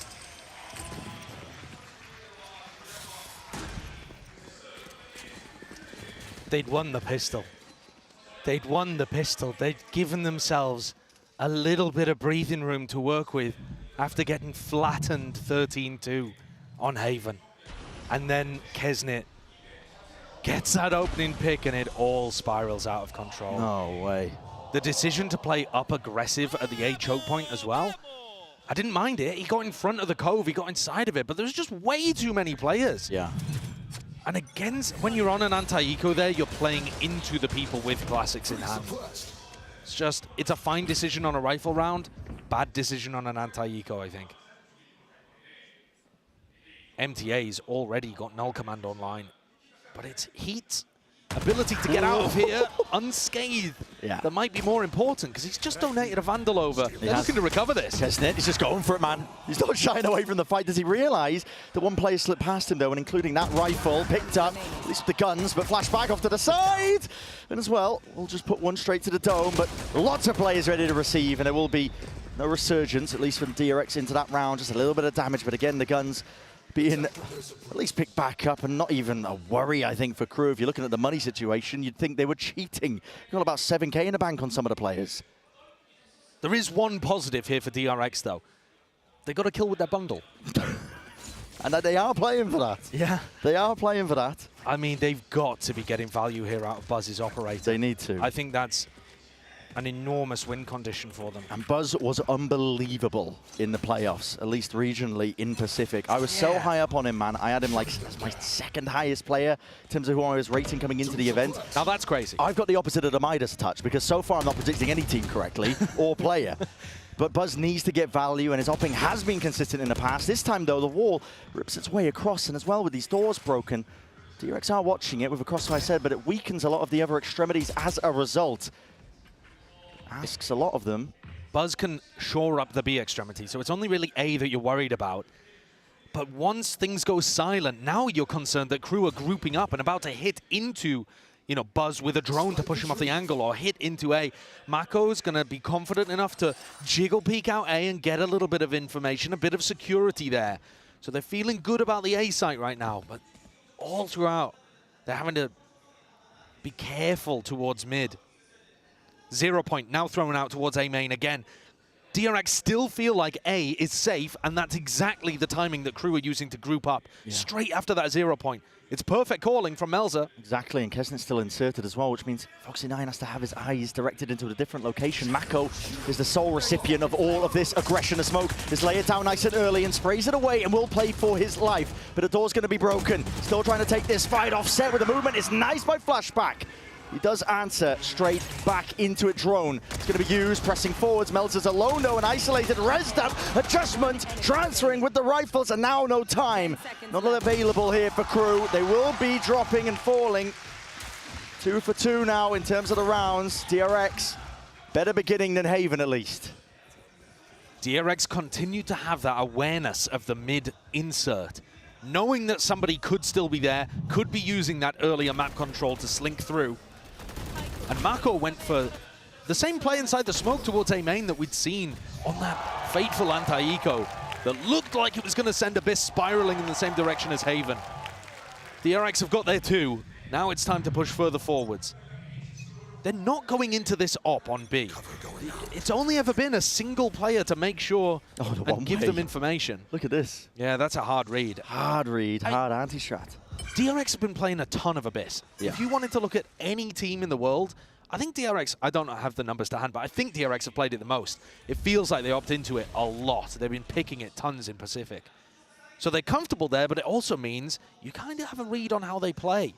And they do the same stuff a lot, like this position from Buzz.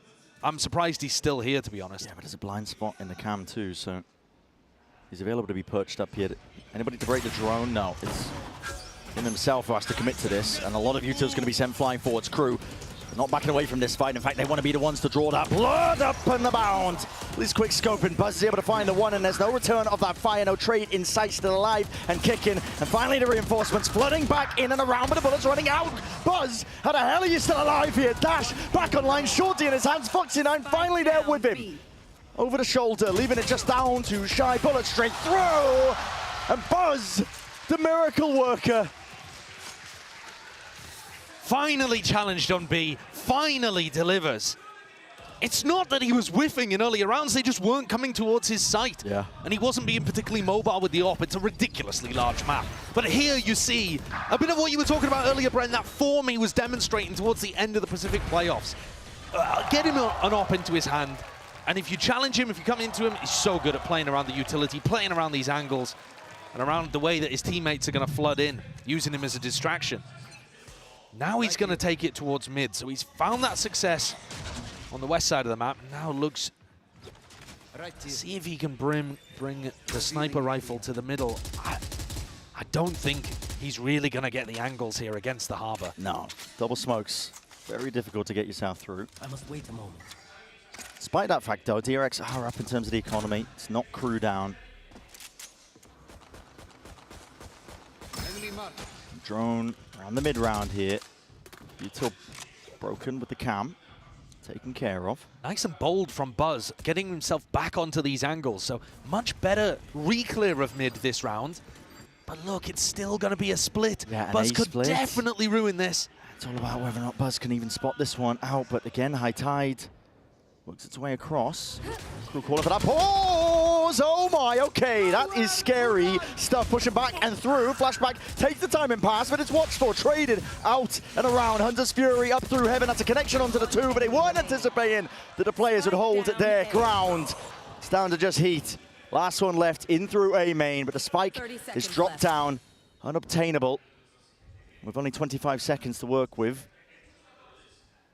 Running short of basically any sort of win cons. He'll contact most of the way, but a discipline of DRX here. It's just watching every approach. Bane catches it. I know where Heat is. Only 8 seconds left. This is a round win for DRX, just about how they play it. And Heat will look to do any sort of damage. Not that it's going to matter too much. At this point, DRX are perfectly happy. Economy is booming. It's flourishing. They're saving for a house, even in this market. No one's saving for a house in this market. That's true. Good luck putting a deposit down with 9K. Crew are going to take a tag time out here. This map starting to get away from them. I actually like the idea that they came into the round with. But you could argue that Buzz has just won 2 rounds in a row for his team. Despite the fact he didn't really get kills in this round, that updraft to get all of the info that it was an A split allowed and encouraged Foxy9 and Bane to stand their ground there despite the Hunter's Fury. If they didn't realize that that play was happening, they'd probably think that's part of a big A exec. All about the info. And Buzz's confidence ended up paying dividends there. Yeah. So there is a reason that DRX have been selecting Abyss, but it's so difficult to know how good teams genuinely are on this map. It's a wildcard map heading into Champs. It really is. Even if you've played a lot of it, there just isn't that much data, and the regions haven't played against each other, so even if you're confident on it yourself, it does feel risky for a team like DRX to pick it actively here. And one of the interesting things about the map Veto today is that Crew floated their permaban bind, ended up going all the way to the end. But one of the advantages of floating your permaban is that they got to remove DRX's 2 best maps. So that is the benefit. So you're seeing DRX here playing on some more of the maps that are in like the middle of their pool, in my opinion. Yeah. Punish Front and Haven, but actually working out quite nicely here on Abyss so far. It's not like DRX are slouches, I think, on Bind as well. They are a good team on that one, but it is scary when you see a team that normally has their permapan and they floated it all the way towards the end. It basically screams, we've set up a bit of a trap play, or an anti-strat. Yeah. At the same time, though, DRX are really good there, so very solid team on Bind. Yeah. Crew are putting such an emphasis on the middle of the map, trying to get value out of this harbor. DRX, their players are being drawn into this area, but it's not like Crew have been able to exploit that by exploding into sites. Yeah, they have been dragging, as you mentioned, players to watch it, even potentially going for a contact re-clear. This is wild. Foxy9 is alone when he sees this one. Only the one player, it's Keznit jumping, hopping around, but the fact that there was no punish should be a tell in itself. There's that solo player flash peek as well, Keznit.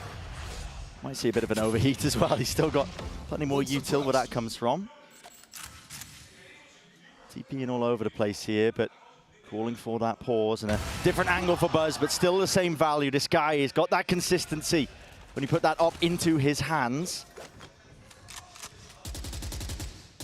And considering the dart just to get that info, but he spotted one player before the smoke was up, so he knows that there's at least some presence into this mid angle. Again, they've called for that reinforcement. Buzz, though, smoked off now, in for the wall. He's going to hear these footsteps right past him, will tilt away, and there aren't really enough discipline in terms of the way the Crew are playing this one, but potentially able to barrel their way through regardless with that brute force. It is chaos. The spike is just isolated, picked up by Keznit. TP's back and away again. Anchoring players, not expecting it. Flashback. That's nasty. Crew are trying everything they can, working the middle of the map, more than most teams would on Abyss, and DRX stands strong. Buzz is AWPing. As soon as they got that into his hands, and as soon as he actually got the read on which areas of the map Crew were going to challenge, it's been a game changer. Yeah. It has shifted the momentum in this map massively. And playing different angles too. He was just trying to post up on that classic high ground on B. Now he's playing all the way back in heaven, then maneuvering his way over towards mid. Mixing up a decent amount. Crew going for that 1-1-3. This is really risky. But Bane comes out on top anyway. He was in no man's land and in no position to get a kill either, yet still comes up with it. A nasty adjustment. Termi was worried about the firepower diff, but I think with the performances we've seen in these last few rounds from the DRX players, not something to be concerned about.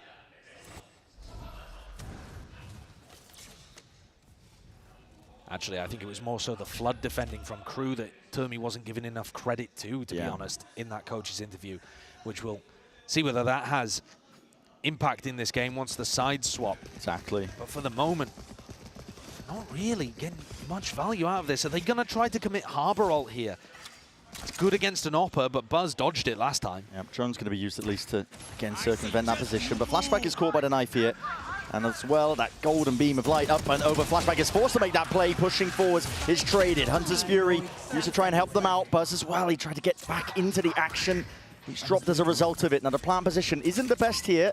Playing to the side of Cliff. Means the Crew do have to commit a lot of bodies to try and hold on to side control. That does leave an opening for DRX. They've saved some util. It's in their back pocket. The dart and a paranoia. MTA in the off angle. Needs to be that trade. Shy. He joins up, links it all the way through. Bane spotted up onto that high ground. Has to know what his last two players are. But now, wrapping around once more. Slowly as you go. But a real difficult round to win. Set up here. Shy taking that first one. Knows there's a player tucked. Again, the off angle will not save you, but again, time is of the essence, and it's starting to tick away out of the grasp of Bane. Win cons diminishing, and with, yeah, I mean, that's gone with a circle just shrinking. And Shy wins it out regardless of the kill at the end. Similar game plan from Crew, except less focused towards mid. Pure site exec, overwhelm behind the Reckoning. But this time, the important thing being that Buzz didn't find too much value. He's in a spot where, in theory, he might be able to get 1, 2 playing around that. Yeah, okay. Yeah. God. Back to the operator for Buzz. And another big test, but this time, DRX. Massive stack. Yeah, hell of a read. They've got 4 players waiting. They've been putting the site. Oh, they're doing the flash and dash play. Flash and dash play to try and fight for that control early on into the cloudburst, but the dart doesn't reveal too much. And Buzz, yeah, I mean, he handed over towards that weaponry. Players have dropped though. That was Mako committing an ult into spawn at the same time. And he's going to be paying the price for that. So the slow play, I mean, you really have to overextend yourselves as a defender to try and fight over that B main angle, as you saw, and it ends up meaning that DRX was stretched a little bit too thin. I assume that DRX have chosen this round because they were worried about the null command that MTA's just popped. You don't want to allow Crew to get into position and just exec on you with this ult. So they tried to disrupt the game plan. Fortunately, doesn't quite work for them. Can they recover here? Yeah, they're right back into it. Flashback though, backs away, just only with the 1 kill. He wants to play for his life, and he knows it. At least with the teammates who are arriving, but not expecting that Melter's already crept up onto that deeper angle. Shy, finally with the plan, there's no chance in hell MTA is getting a res online, so he's going to be dropped just post-mortem. Bane, high ground angle, reset, at least enough to get the 2, and Flashback dropped down into that 1v2, not enough. Can't overcome it. Crew with that discipline, doubling up and contacting together to win that round out 5-4. Good reaction at the end there with the double swing. 1 wide, 1 shallow. Make it very difficult for DRX to win the round. How did Mako end up dying in spawn? That is such a bizarre one. He's just trying to make use of the distraction as the fast push came out B. Like you said, to Omen ult into spawn. that's an interesting idea. Doesn't quite work. So far, the success from DRX has come from trying to hard anchor sites. Has to get broken here. Glide its way forwards. Knife does not get broken, so Buzz wanted away from the angle. He'd love to be back up on top of him. But and Crew walk away from Buzz. Yeah. Ah, the player with the op who's been ruining our chances of getting into sight. So I think we'll go the other way, actually. Completely different angle. Heat looking to maybe invest the drone here to fake as if it could be over towards B. But the team's grouping up on A. Look how weak the A site is right now. Only Mako home. DRX aware of that, though. The drone clears most of the way through B main. 55 seconds onto the mark. Crew could call a cancel, but with how big the map is, Knife tagging just onto the 1. Only 1. And now, as the drone comes out from Heat, surely they don't group up A on defense. It could be false confidence for DRX. They do have the crossfire. Mako, paranoia. They know he's isolated onto that corner, spamming away into the 1-way. MTA, he can't respond and he can't back his teammate up. They are trying to fight this one. Pound for pound. Mako just swinging into this one with really barely any util. Left 4 and Buzz happy to oblige and take part into the action and fight. And up through mid as well. Everyone dealt with, everyone accounted for. A flawless round for DRX. Good read from Mako there. Newer to the IGL role, but reading out that that drone coming towards B was a fake, didn't over-rotate. In fact, took the aggressive option himself, made sure that they were playing towards the choke, made sure it was impossible for Crew to get through. Looked like there was potential there for DRX to let this lead slip, but they've recovered. Minimum of 6 at the half is so much better than the way that they opened here at Champs. And of course, huge economy advantage heading into this. Yeah, it's been Crew consistently on that back foot. A lot of players tagged, at least the 2 as well. Crew still just trying to brute force their way past this one into the one-way, but rivals in hands. DRX will hold this one. You're not going to be favored there. There's no util to set up DRX into any sort of advantage. Or at least Crew, I should say. I think that's a spot where Crew should probably be investing smokes. Seems weird to smoke off your own avenue, but just to take a little bit of control. That's a headshot. Knocks Bane down weak. Could there still be danger in the 3v5? Yeah, you don't want to let this one slip, do you? But seems like they're grabbing necessary kills across the map. Not sure how that one came about here, but Cove makes it difficult. Flashback's already way ahead of it in a distraction play. Bane capitalizes. This is a much better beginning, as we already mentioned in our prior round for DRX on this map here. It's flawless.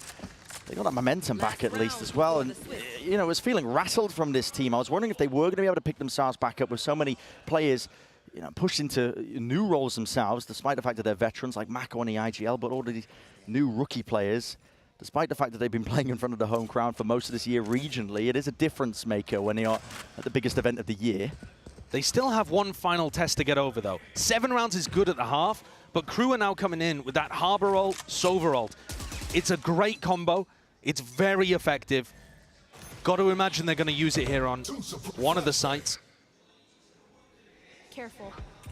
It's a battle towards this main angle. No one dealt with the dart. What a play from DRX. That is absolutely lovely. Reminiscent of what teams will sometimes do in that Ascent A main play. And DRX have taken all of the sting out of this round. The Reckoning down instantly.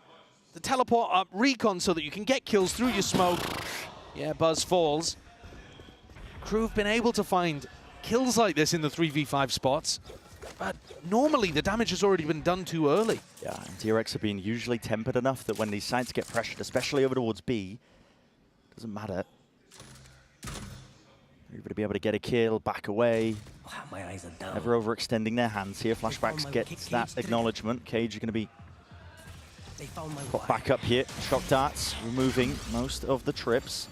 Knife for a knife, darting through the back as well. Needs to be broken here. Crew starting to walk their way back up, but again, all the noise is being made, and DRX should know this one. Adjustment, Flashback, he was blind as a bat, yet still manages to come up with the one before the trade online. Keznit, it's just an ult to try and pick up the spike. It was out into the middle of nowhere. A tap with 22 seconds left, but you've got to start to commit into this, and again, ice cold by DRX. Happy to slow it down, and now the full commit by Keznit. Paranoia makes his way across, leaves it just down to the one. Keznit backs himself away. He's hoping that he'll be able to get that easy fight. Singular in action. Does isolate just the one onto Foxy9, but it's still a 1v2 to overcome. Smoke up into the one way, but one for their own here. Jumping around. A tap. There's the danger zone. Keznit in potentially a bit of trouble. The dart pushes him back and away in, and up for Bane to just get that half. Sticking and grabs it. Too much health for Bane. Keznit, a valiant effort, but DRX get 8. What a different beginning compared to Haven. I thought there was a chance that DRX capitulated there, but they've done such a good job during that gap between map 1 and map 2 at regaining their mental. And what a play here. Yeah, what a play as well. This is a much better beginning. Thanks for this second map here.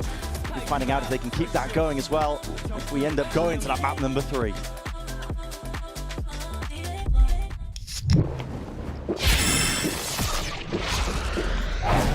Red Bull gives you wings.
Going to be getting back into the second half here shortly.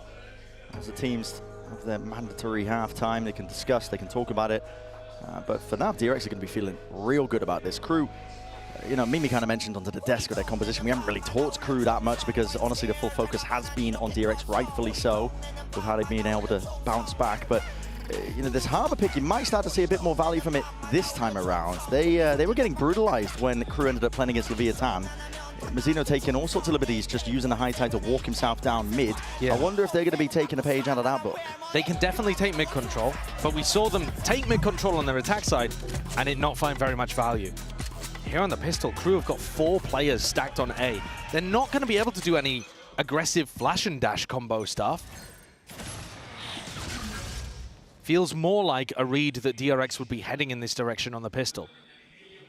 It leaves B extremely weak. And what we saw from Crew was success with flood retaking. You can't flood defend if you're not close to the site that's being hit. This map is enormous. If DRX went for a B exec right now, Crew would still be migrating. Yeah. The Great Western Push. It is, it's massive.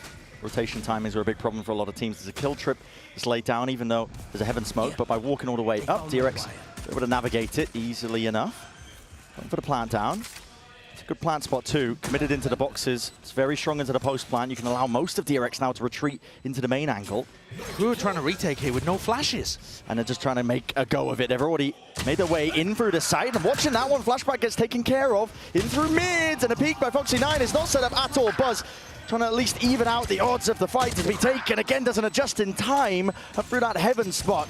And now Melzer sticking at the fuse, spamming into the angle, but the Cove defending against most of these bullets. Half is earned. Another smoke. Blooms and blossoms. Keznit with the kill, and a judgment again. Flick of the wrist, tapping away with the guns, and it has to be reclaiming it. Bane backing up and running into it. Oh my goodness! That's 4 from him. And a pistol round once more garnered for this DRX team. Bane, a divine blessing for DRX towards the end. How's he managed to pull that one away? Crew looked like they had that under wraps.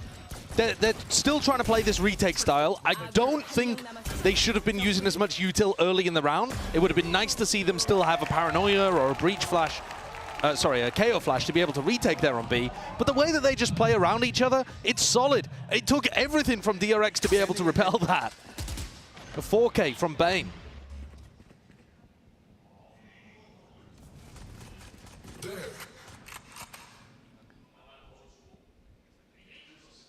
Crew is still putting a really heavy emphasis over towards A. 4 players beginning on that side of the map. Feels like VOD prep to me. Yeah. Potentially just praying for an early skirmish as well when they're on the eco. Alternatively, they might be very confident in their B retakes from scrims and less confident on A, but that would be a weird way to play the map. Yeah, most of the time you see teams trying to fend towards the backside of A. A Crew have rooted themselves in, at least for this round. It's a gamble stack, of course, and DRX are going to be handed a nice open sight over towards B. Yeah, it doesn't look like there's going to be any danger here. We're seeing Mako's calling, be very cautious though, doesn't want to run into any of these stacks. Foxy flashes, looking to see if he can get some info. Might hand over a gun if he's not careful. I don't like this. You normally want to be sending flashback to do that because he's the one with the ghost. 30 seconds left. You've just prime delivered them a bulldog. Yes. And it's not ideal despite that. I mean, DRX, they have an open sight, still planting for Cliff. I'm going for something potentially a little bit better for it, but Camera, I must wait a moment. Crew now grouping up, ready. Try and make a good go of it. The cam was saved just for a rainy day, and that was now, so they get that information that there's 2 players from DRX out through into the back. Got to wait for these smokes now to get pushed up into the position. 1 flash held. We'll see if there's any danger very soon here for Crew. Drone used, time already running short here, but that Bulldog finding value. It's up to these site anchoring players. Mako trying to reposition up and around, and again, Keznit a tap onto it. No way, you can't let this. You squandered an opportunity, not again. Keznit sticking, half everybody's fallen, but the time is on their side. Crew with a thrifty win.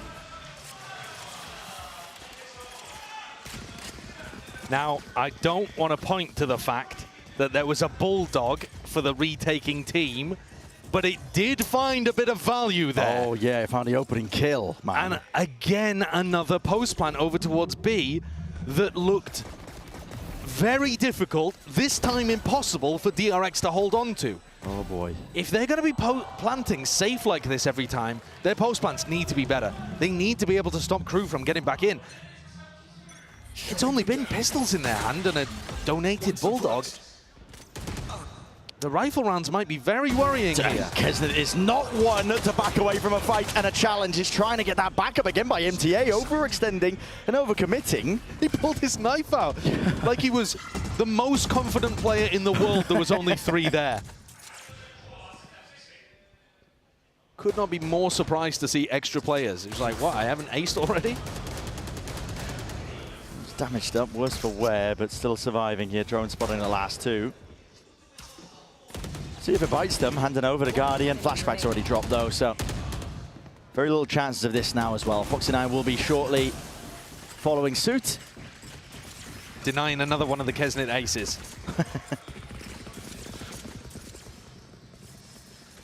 So Rifles finally come on board. Round 16. We're seeing both teams with good economies. I'm concerned if DRX go into another B exec. That is where they're grouping up on the minimap. But these post plants have been...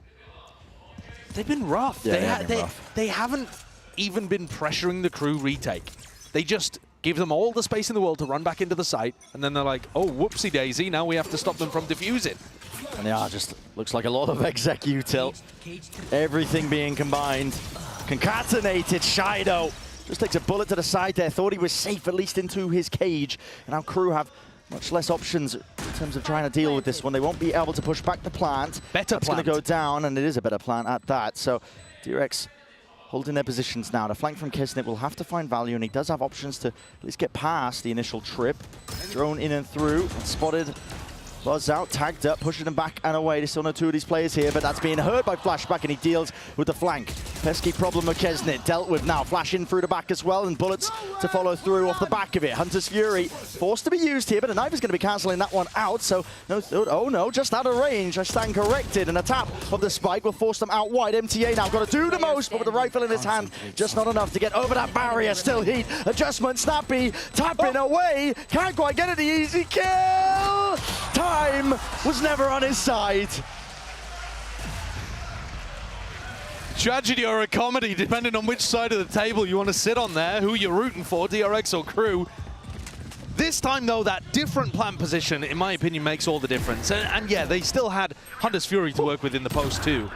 But the fact that you're planting in that better spot, more open, that you can play both sides of the pillar, people on site can play around as well, it's super helpful to have it in that kind of position. Crew are going to take a tactical timeout. They're down 4 rounds. The score 6-10. It's not like they've even really been able to make a recovery in this half. This half, the score is still 2-2. Another rifle round. Another opportunity to knock DRX's economy as well. If Crew can really come out here and get a big result on their defense side, they've got a null command to work with. Maybe that will make the difference for them on a retake. Then they can start chipping away at this lead. It's certainly not over yet. Yeah. But I think this next round effectively decides the map. Oh yeah, it's very important. You consider DRX full investment with the economy. You know, losing here, they don't have the loser's bonus earned up at this point because they just won the prior round. So the economy will be knocked. They'll be able to string together those rounds if they win it. Has to be all in from Crew. Now, I'm cheating a little bit. I can see the player positions of Crew in through this timeout. They have stacked most of their team over towards A at this point. Same thing again. Yeah. I mean, it's the problem. The reason I said earlier that it would be a weird way to play the map the whole time, stacking 4A, playing retake B, is because it's just so readable. In the end, DRX, yes, Mako's new to the IGL role. Yes, they have 3 rookies. They're not stupid. They're a really competent team. They're here at Champs. They're going to be able to figure out a setup like that if you run it the same way every time. Paranoia to come on position there. It's going to be catching most of this one and draft. Oh my god, just dashing into the face of it. Yeah, full understanding that Shy was going to be backing away. There's only a few positions he can play. Flashback Looking up through mid, there's supposed to be that instant response from Crew as well. Ults are being committed with the no command sweeping through, but he's missed the chance to strike from behind. Patience! Yeah, it's not being played just in that moment here, but MTA dropped down to his knees. A res possibility for it. DRX did get that plan a little bit prior. As there, tap onto the spike, forcing out most of the util. Keznit smokes to play with util on top of it. Nades rebounding, echoing past, flashback, stepping up to the challenge. Right past most of this fight. Melzer not able to stick this one, sprayed and spammed down onto that angle. Heat trying to get tricky with it again, pushing and forcing the issue, but Buzz, the timing is impeccable. Dow reveals Keznit is alone and not enough to overcome. And the round that may decide the map goes the way of DRX. Crew out of the back of the tactical timeout. Didn't look like they'd adjusted too much there. They were lucky to get away with it, not get caught by that mid lurk. The DRX looking like they're making the adjustments that are doing the job. Wow. Shy adjusted his positioning, but Buzz was on top of his head within the first 10 seconds of the round. Yeah. It's because of the knife they've been conditioning with. They've been using it against the box, so Shy hasn't been able to anchor the back of the side position. I think Shy should be playing essentially off-site at this point. Yeah, retake, maybe up heaven. And I think he should have been doing that in the previous round as well. They're just running very, very similar defensive setups over and again. I'm seeing the timer not ticking towards the top there. Timer pause, and I start to get worried. Yeah, and here's because of that. And here's the tech pause. Where's the game? Well, we seem to have identified the problem. Yes, that's a problem. You do need the game open to play. Yeah, some of my ranked teammates haven't figured that out yet. Yeah. Game on, monitor on. Checklist. Got to run through before you jump into ranked. Keyboard plugged in. Yes. Brain working.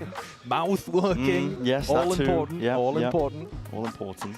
Well, this does give a little bit of time then for Crew to, take themselves out of the game and all ponder. They're not allowed to speak to each other, but all ponder in their own way how they might try to adjust this and get back in.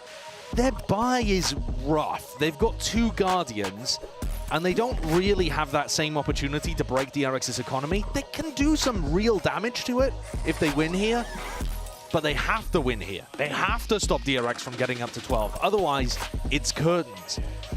And I'm not convinced the Crew have come out with the correct adaptations out of their tac timeouts. I don't think their read on it, on their defense side, is that fleshed. Yeah. Over time, over the course of the tournament, maybe it'll get there. But right now, it's looking like they're a step behind DRX. It starts at the basics to a large degree, I think, as well, because DRX, they've earned up these big ults. At least the no command is a massive one. Trying to pay attention at least to the setup. Obviously, the players not able to talk to each other during a tech pause. Not sure if they're even allowed to move. What, like they're physical? No, not physically. I mean, they bodies. can listen. They can maneuver. Well, actually, is that a strat that teams need to employ? Sign language in the future? Communication during tech pause. Am I putting ideas into their heads? The Atreides battle language. I am a nightmare for compops. I think I'm an absolute nightmare. Right. Well, now Riot's going to have to hire somebody who's fluent in sign language to make sure that Keznit and he aren't discussing strategy in the middle of these games. What have you done? Okay. To me, man. I don't know. Getting back into it then. This is do or die for Crew. This really is the last chance for them to adjust the setups. And they have made a bit of a swap. Shy is now playing off-site towards B. They've got 2 players there on the B side of the map ready to support. This is finally them threatening mid-control. Yeah, which we thought they were going to do. We thought they were going to do tons of this. This is the first round where we've really seen it. Is it too little too late? Bullets flying past Melzer. It's his teammates trying to make it feel like there is still obviously presence at the top of the site. There's nobody that's lurked up. Trust me, guys, Melzer's not pushed up in this spot. Difficult one. Ult committed. It's an interesting one, yeah. I mean, Mako's right through this, and the timing taken right past them here.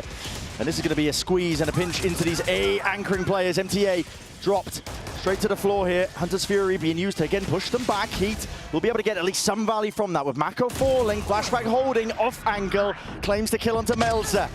DRX to kill feed that is filled up with red, at least for now. Keznit traded. And so all the options that at least were present, available, removed shortly after here for Crew.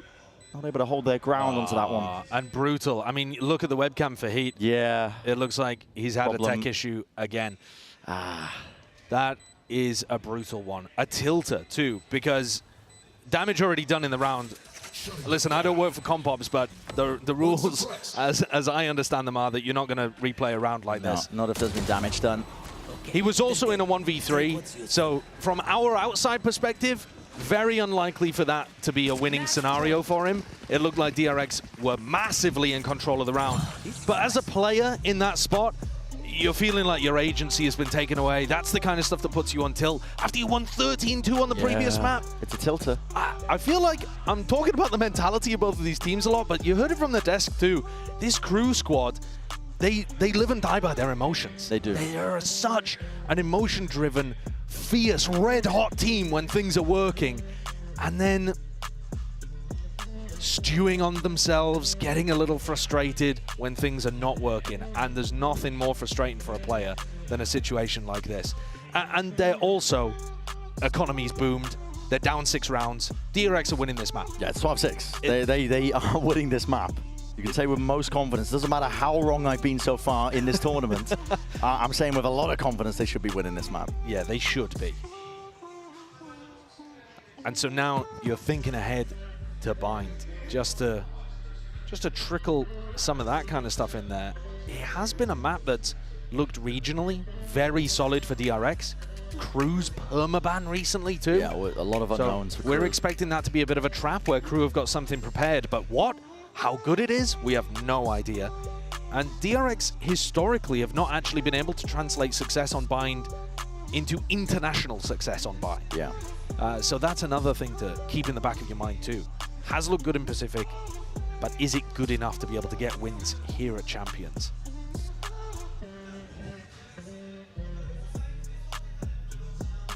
So I'm just thinking ahead about it. I mean, from the prep that I've done, at least, of watching DRX on Bind, come assured and shy of the mark, at least in some of the matchups, you know, when they're going up against Gen G, who a lot of people pen as the favorites of the event, right? So it's Gen G. Gen G are ridiculous. Yeah, take it with a grain of salt, but they've had, you know, close losses in that regard. And it's a very fleshed out map for them as well. So yeah, I'm looking at Crew and I'm wondering what exactly could they possibly have been cooking up. You can see just in the body language here from Crew that it's tapped out a little bit. A little resigned, frustrated. They'll give it their all, I'm sure, in these last few rounds, however many end up being played. Now, potentially. Yeah. Could go on forever, couldn't it? Now, if DRX really wanted to boom them, they'd queue up a timeout right now. If we're really getting into like the mental warfare, you know, thinking about sign language advantage during tech pauses. I'm trying to, you know, evolve the coaching game here. But if I got a timeout called after all of this and I was Heat, I would lose it. Yeah, I agree with you. I mean, is Termi that cruel? If we see it, DRX are winning this event. I mean, Termi has been known to not call tack timeouts sometimes when his team are down. That's true. If he ended up sending one here. Listen, he's got rid of the suit.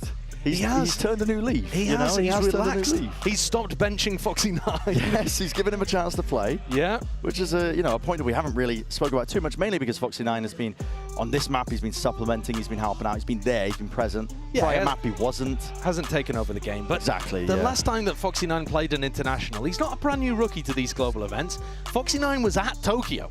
But I would forgive you for not remembering, because he only played 2 matches. He went 1-1 and then he got benched. Yeah. And that was kind of a theme, a running theme of last year's DRX. As they kept subbing people out and rotating the roster. A lot of questions about DRX, but they ended up settling onto this squad with a lot of rookie talent that they believe in, and their development and their scouting has been good. I think Foxy9 may be towards the bottom of the list of good, brand new, you know, great players that they've integrated into their team. But if you think back, Mako was a duelist main that they integrated into the Smokes role and brought up. So they do have a fantastic history of being able to concoct talent and build for the future. Yeah, they really do. And a lot have been asked, I think, at a veteran presence and talent on DRX. Buzz as an individual who I was highlighting. Now, I'm going to steal an asset from the desk, which I'm sure they've called in and prepped. Which is the Buzz Ob highlights, because this guy has been taken over when he had that weapon in his hands, at least on the defensive half. And for me, I'm not gonna lie, I was a little bit upset watching map 1 because the guy he didn't have it. He was kind of getting diffed in that regard by Keznit, but this time showing up back into that stage 2 playoff form. Yeah, and putting on some real excellent performances back here. Dancing around, dodging a lot of utility, and stinging like a bee when it comes down to it. Exactly, but if Buzz is putting up numbers like this as well, it helps the whole team, because you got to think with the amount of just turbulence that this team has had throughout this year. Hello, we're back on camera. Hello. Wasn't expecting that, but that's okay. It's okay. Always ready for it. But yeah, with the amount of turbulence that this team has had over the course of the year, it's up to the veterans to pick up the pieces sometimes when morale gets low, when things aren't together. It's interesting you say that, because DRX internally have talked quite a lot about people like Bane being uplifting for the team and being that breath of fresh air that they needed to be able to turn the ship around and focus on a new identity and bring that positive energy.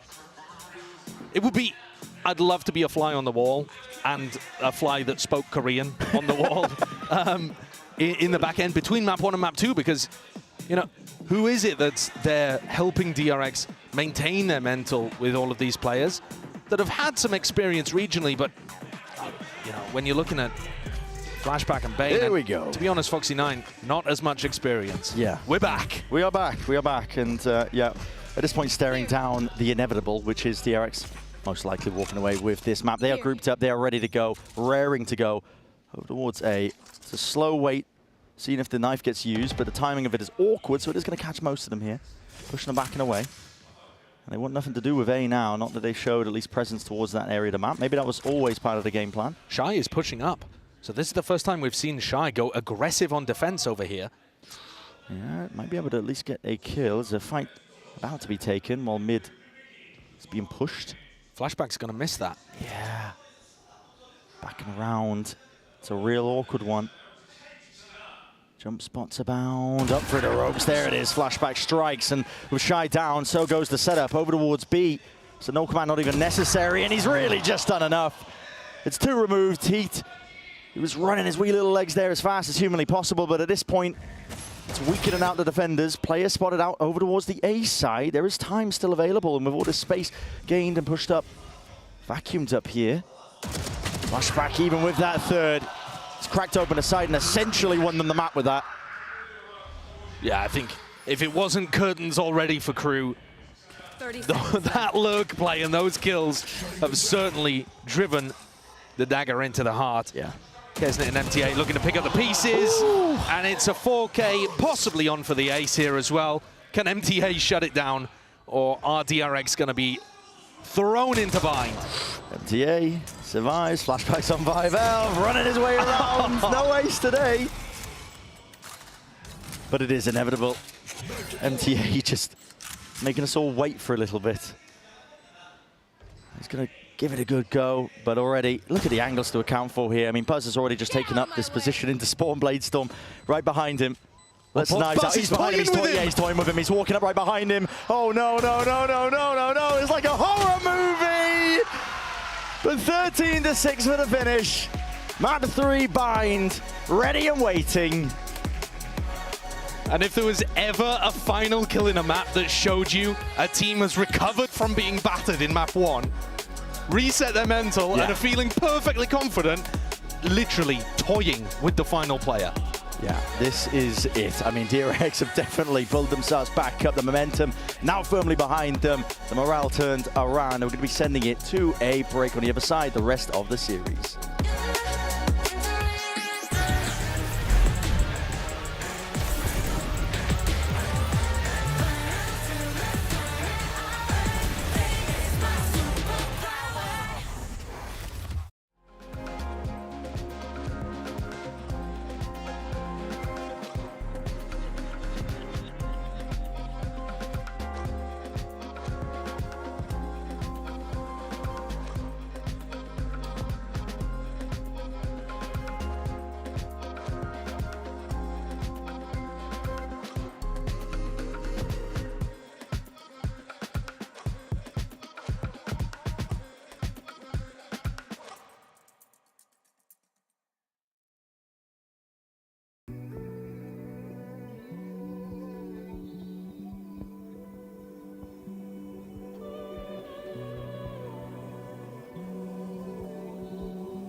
to find a light before tomorrow. And I've been looking and looking and looking around, finding my way up onto higher ground to find my wings. Maybe I'm trapped underneath, 'cause I've been pulling me down.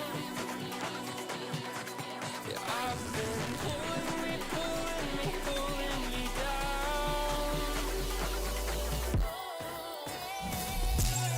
Why do I care?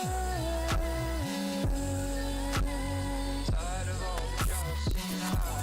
Why do I care? Trying to get my feet off the ground. Why do I care?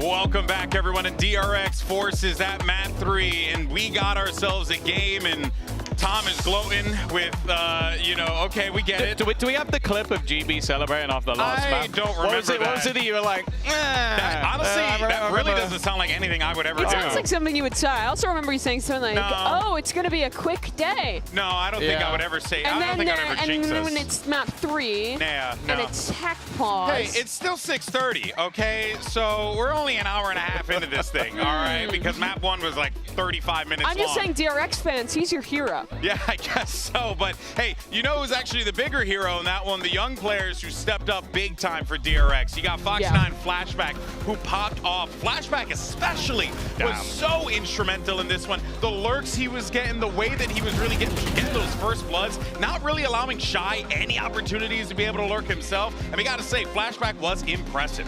Yeah, it was actually one of the best performances I've seen from him. A youngster on the stage, you're always going to question pressure. Yeah. We spoke about it after that first map, like, what, were they going to crumble? Were these youngsters not going to be up to the standard? That's ridiculous. He was kind of good. Yeah, those numbers are pretty high, I would say. An excellent game from Flashback, and from DRX as a whole.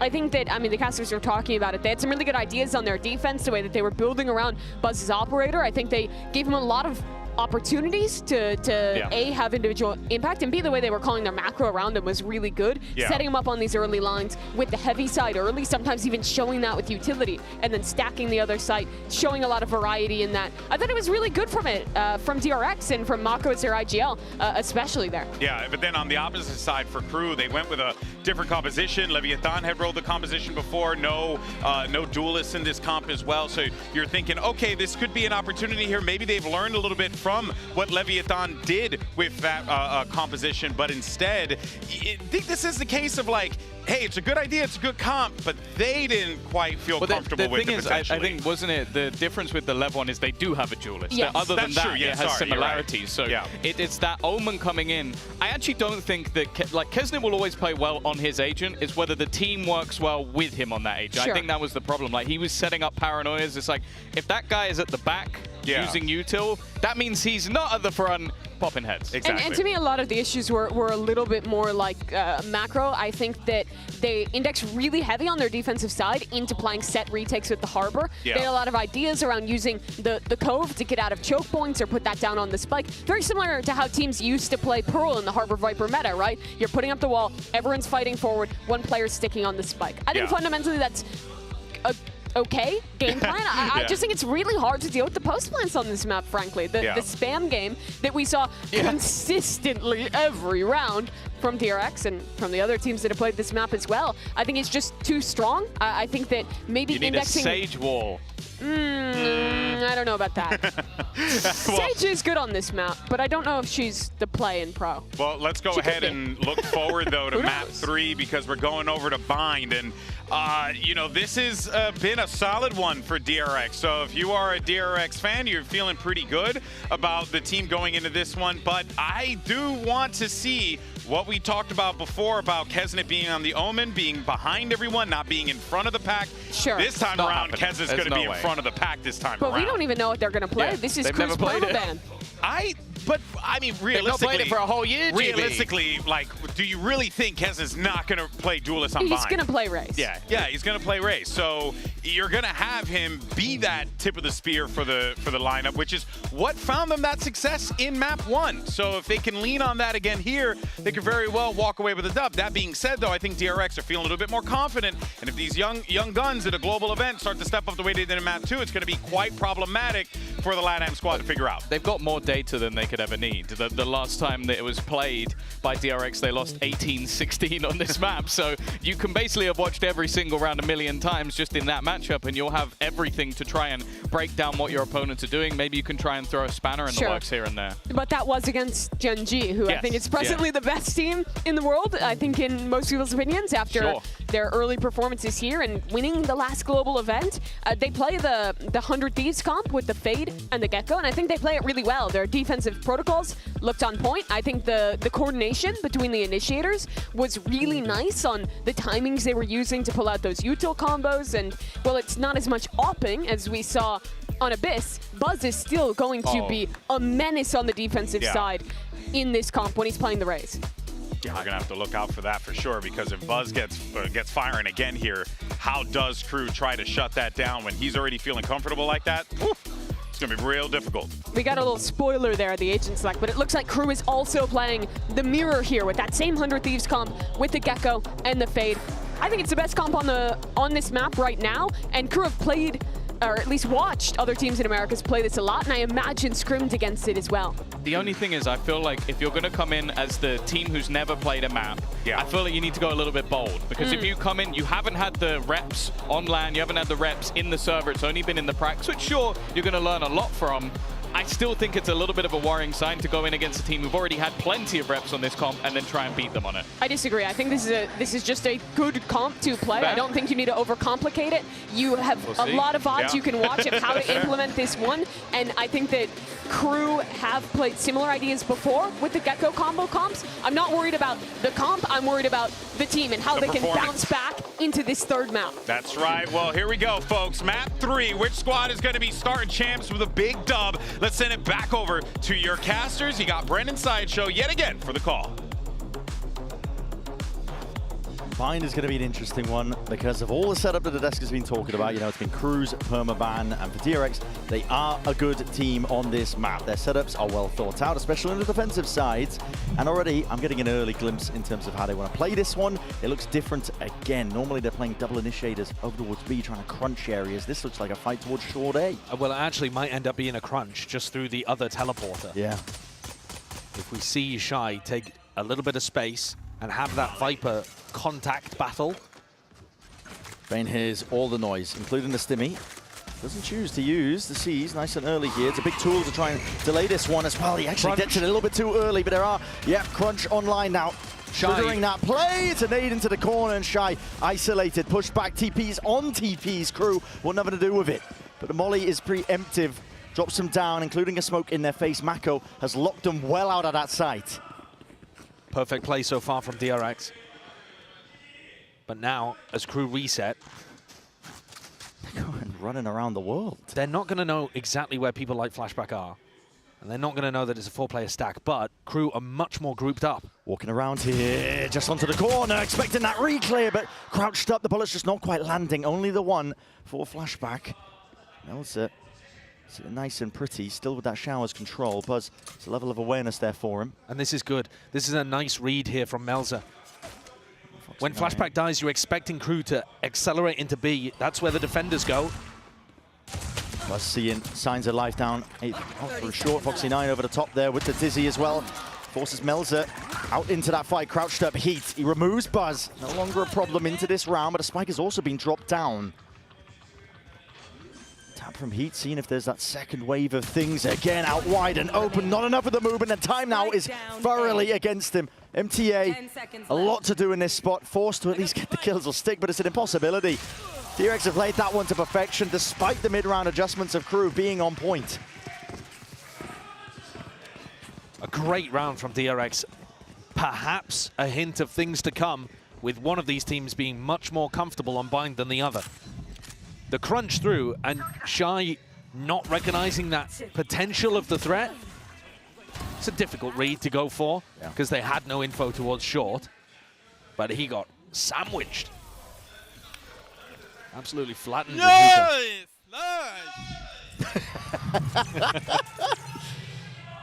There's some emotion. Okay. It sets up the economy nicely for DRX. Catching the players out towards B long here. Crew are grouped up, all 4 of them. Orb in the face though makes it nice and difficult. Nice from the perspective of DRX, not willing to give them too much ground.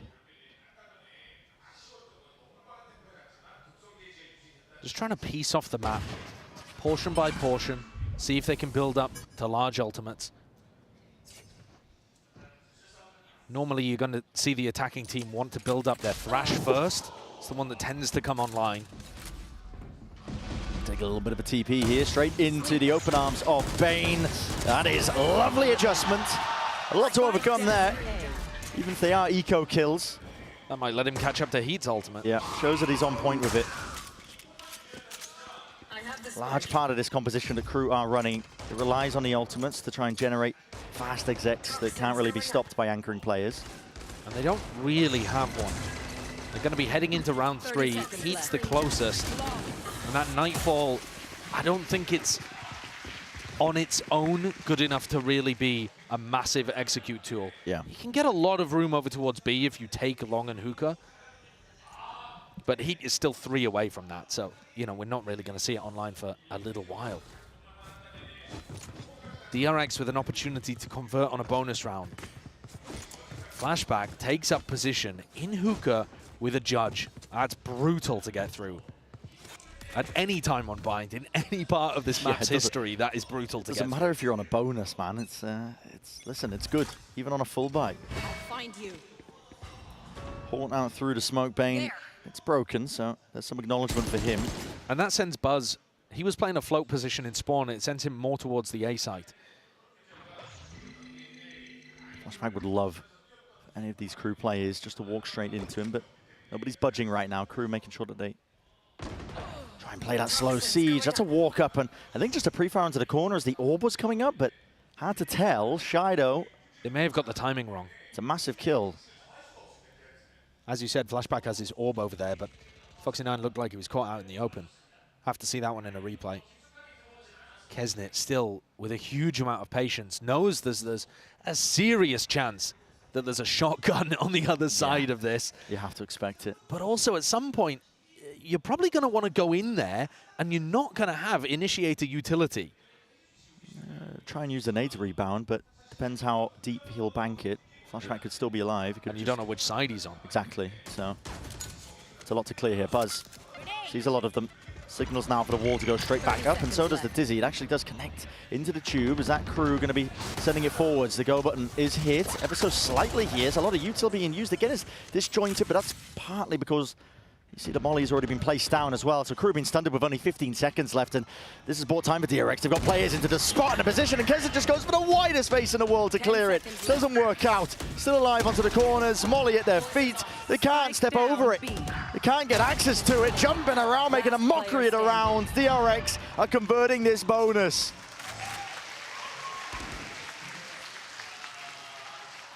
From what we've seen on Bind so far, and from what we saw in Abyss, it's like a totally different team for Crew. They haven't even been pushing DRX that much. Yeah. You know, rounds like that, they fall apart so easily. Keznit just walks into a judge, and the others are stopped by small pieces of defensive utility. Nothing earth-shattering that DRX are doing. A jump spot, a nade, smokes down, and then Crew are forced to push through the smokes without their entry player, and it all falls apart. Yeah. I think there's pieces of the puzzle that are missing here for Crew. I agree. If you're playing the attack side, you have to pull out the mollies, snake bite, mosh pit, whatever it might be, but any sort of that stall util in every capacity as well, because it's going to deny the plant, it's going to deny you even being able to go into these execs, and you're going to be tested in that space. We've been talking a lot about kind of mentality with these teams, especially because DRX got slapped around, dismissed on map 1. It immediately was answered back on Abyss with a rather tilting tech pause for Crew. And right now it seems like DRX haven't slowed down from that map 2 here. This is a very committed off angle. Keznit is quick to respond there, and he's good with the movement on top of it still. With Shy dropped, they're getting themselves into the site. So Nightfall scatters his way across, does connect onto a multitude of targets, but Bane is not to be pushed back and away here. Tries to at least offset his movement enough to survive, but he's going to be dropped in the process. Now through onto the side, MTA planting. Moshpit and Snakebite rebounding, but it's a little bit too late there. Just missing the mark, so still getting into that plant. He's for the post of it. Crew. Rifles in the hands, Melds is spotted out, and spam through the box will do the job. It's methodical here by DRX. Take their time with most of this here. MTA only with the Sheriff to work with. He would have to hit a miracle shot, including the Sheriff in the hands of MTA, but it's just not happening. Peeking around. The wingman taps that first point of the fuse. They know exactly where Heat is. He's going to be not long for this world. And the fuse is completed. Slightest amounts of danger there in the round, but still DRX looking like they're more than comfortable to navigate it. You're right that there was some danger, but it also took them the Nightfall, which was the first ult that they got up to. And MTA had 3 opportunities to try to get a kill with the Sheriff. Couldn't get any of them. Yeah. And that would have brought it into a 2v2, and then we're really talking about danger. This is, I mean, a timeout round 5. Yeah. Normally this is a sign of a disaster.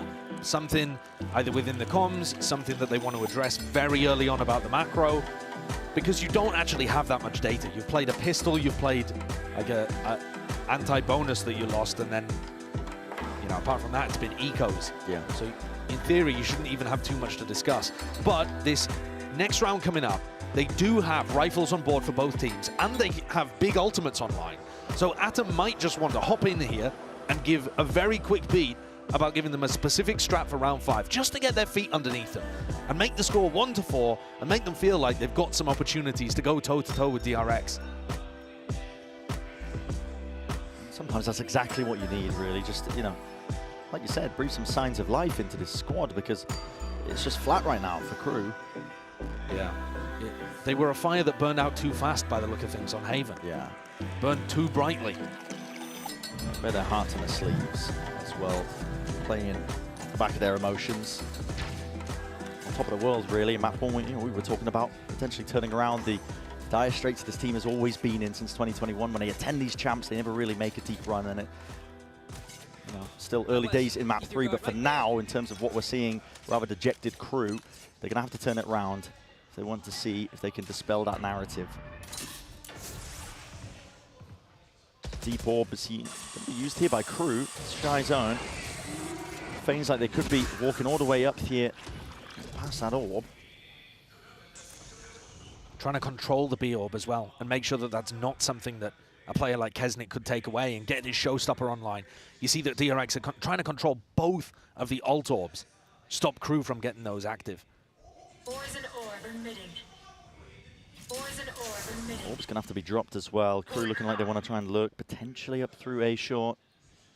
Got to save some fuel in the tank for that one, for the wall to be up and abound. And this is a classic from Crew. They love to contact into these plays, but again, might be to their own demise. Buzz is getting called back to the A site. He's the player with a showstopper and nade and blast packs. It should be very difficult to get plant down, even if Crew exec short. Wall up. We're waiting for that timing. Now the util is going to be following up past it. Up and over, doesn't clear out Mako though, there's nothing for a showstopper in the hands. It's returned there and a swing off from the side. Bane still alive and kicking, but will fall in the end. That's Heat to drop him. Shower's control is going to be given up and lost. A flank timing here by Flashback. Out and around, and a full avoidance of lamps. Crew wanted nothing to do with it, so they didn't give up their lives to the judge here. A lot is going to be resting on the shoulders of Flashback, who we're watching right now, but slipping past. Here's the footsteps. Running around, got to wait for this wall to drop as well. He's going to be given the easy kill. Yes, he is. And DRX, they make sure to swarm. It's disciplines, and an ult in the back pocket of Foxy9 will basically seal it up.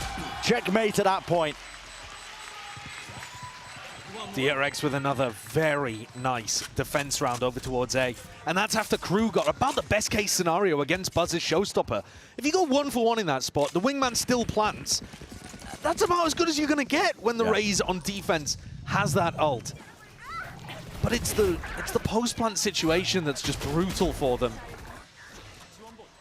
didn't quite get the read on flashback coming through market, and Foxy9 also winning that crucial battle from Cubby. If you just look at the duels and who's winning them, and the pace of the game, the pace has slowed down, and DRX have started winning a lot more of the rifle fights. Yeah, and that's an important point to make out, I think, as well, just how much DRX are controlling the tempo. They're not getting sucked into these fights. Map 1 was them honestly losing their cool. They looked frantic. Yeah. I think they were getting sucked in constantly to try and take duels. DRX really going to be tested, I think, in this instance. This is a lot of players up into their face, but again, to judge and hearing it, nobody wants to step past it. Mako spam down heat. He has answered back, finally. Onto the board there with those 2 kills. A peek from Keznit, lucky to be alive. They still haven't used Thrash or Showstopper. Here comes the Thrash. Now going to be used to not even take much space, just in case it peaks most of it, but they already had control of lamps. MTA will pick it back up for another go of things. Shy still sitting. Tucked himself away into showers, one of the best chances they've had in a long time. Wait a second, util is used, combined attempt. Keznit, Showstopper has to use, at least to offset that one Bane. He's sticking it, and it's not spammable for Shy into the spot. Off onto the angle again, he knows that there's a chance, and it's 1 out. Shy finally puts one on the board of a Red Bull clutch. He was good with them on Haven. He won 2 incredibly important clutches for his team. And now he's put the first round on the board on Bind. The fact it ever got to a clutch situation, though, I think is a bit worrying. I really like the util dump, though, that DRX had over towards lamps. Yeah, they had a good way to clear lamps there. Lovely clear in that spot. But for Crew to be sat in a post plan, everybody in a nice position, and still have to use Thrash and Showstopper, and it comes down to a 1v2, squeaky bum time. Yeah, it doesn't bode well. Probably getting that connection as well, just from the trail, the haunt up and over. That was used a little bit earlier. Yeah, the haunt over the top there's a nice one. It's one that DRX uses as well. Often can set somebody up to take B-long control, but DRX are trying to lock that spot down. Yeah. Never a lot of control over the map right now as well. Doubled up onto B-long, an op in the hands of Buzz so he can watch this shower's position and angle. Both teams running their Viper Orb on B-long there, contesting for space, but it's a fake from Crew. The group up called from Melzer. He has Orbital Strike for post plant. If they can just get this plant down, again, they should be in a nice spot. Oh, util here might even be choosing to use this one. No, cancels the call here. It's a Nightfall now that's going to be used by DRX. This is a respawn that catches on to absolutely everybody. And all sound cues are deafened. Crew are working partially in the dark. The tap, MTA is looking for that response out. Orbital Strike is used, but into the wrong spot. There's absolutely nobody waiting there. Dizzy around and about. It's Crew trying to fight tooth and nail over the spot into lamps, but they still don't have this plant down. There's 22 seconds left. Time escaping them. The hourglass running dry. MTA fully committing and tapping onto, finally committing into the spike, and there is that reinforcement. Side by side, Keznit joining into the fight. Putting down any sort of position at DRX. They were fronting. Trying to take it. They do have that showers control still. Snakebite to clear lamps. It's going to be the important elements here. Buzz has already picked up one, but it's already equalized. Nade into the hands, Keznit. Util out and away. Movement by Bane, almost enough to isolate. Still, players are dropping. Crew. Another chance, and it's grasped firmly here to put that second on the board. More solid in the post plant there, Crew. After a very bizarre ultimate from Melzer, it must be said. But Crew, with that patience, lamps control, then tried to fight a bit towards backside, never really getting lost in these situations, and starting to win those duels as well, even in slower paced scenarios. I will say, Bane made a good go of it. Did a lot of damage to the short player. Keznit in the pocket. Yeah, I still feel like DRX are attempting these fairly nicely. Maybe the operator's not the play, though. If Crew are putting a heavy emphasis on walking down behind the Viper wall and then just execing short, your op is not going to be able to find too much value. We've seen this before when we were watching the Americas teams, and Aspas was struggling with it. Yeah, I think your op player can be excellent and be finding a lot of value, but at the end of the day, it isn't the right pick. Yeah, it's a trap to fall into. Bind at the end of the day, you look at the map, Anybody can do it. Listen, you can pull it up on Google. I can look at it. You can look at it. We can. We have access to it. But there's 4 avenues. It's not like traditional maps where you have these long sightlines where you can post up an opera. They get constant information. They know exactly where the team's going to be. Binds, you can hide that intent quite well. And not just that, you can put up smokes into the face so that you can really mitigate an opera's value. And if you're trying to play post-plant denial as well, a rifle is going to help you do that. If you're locking down Showers control, an op isn't. Yeah.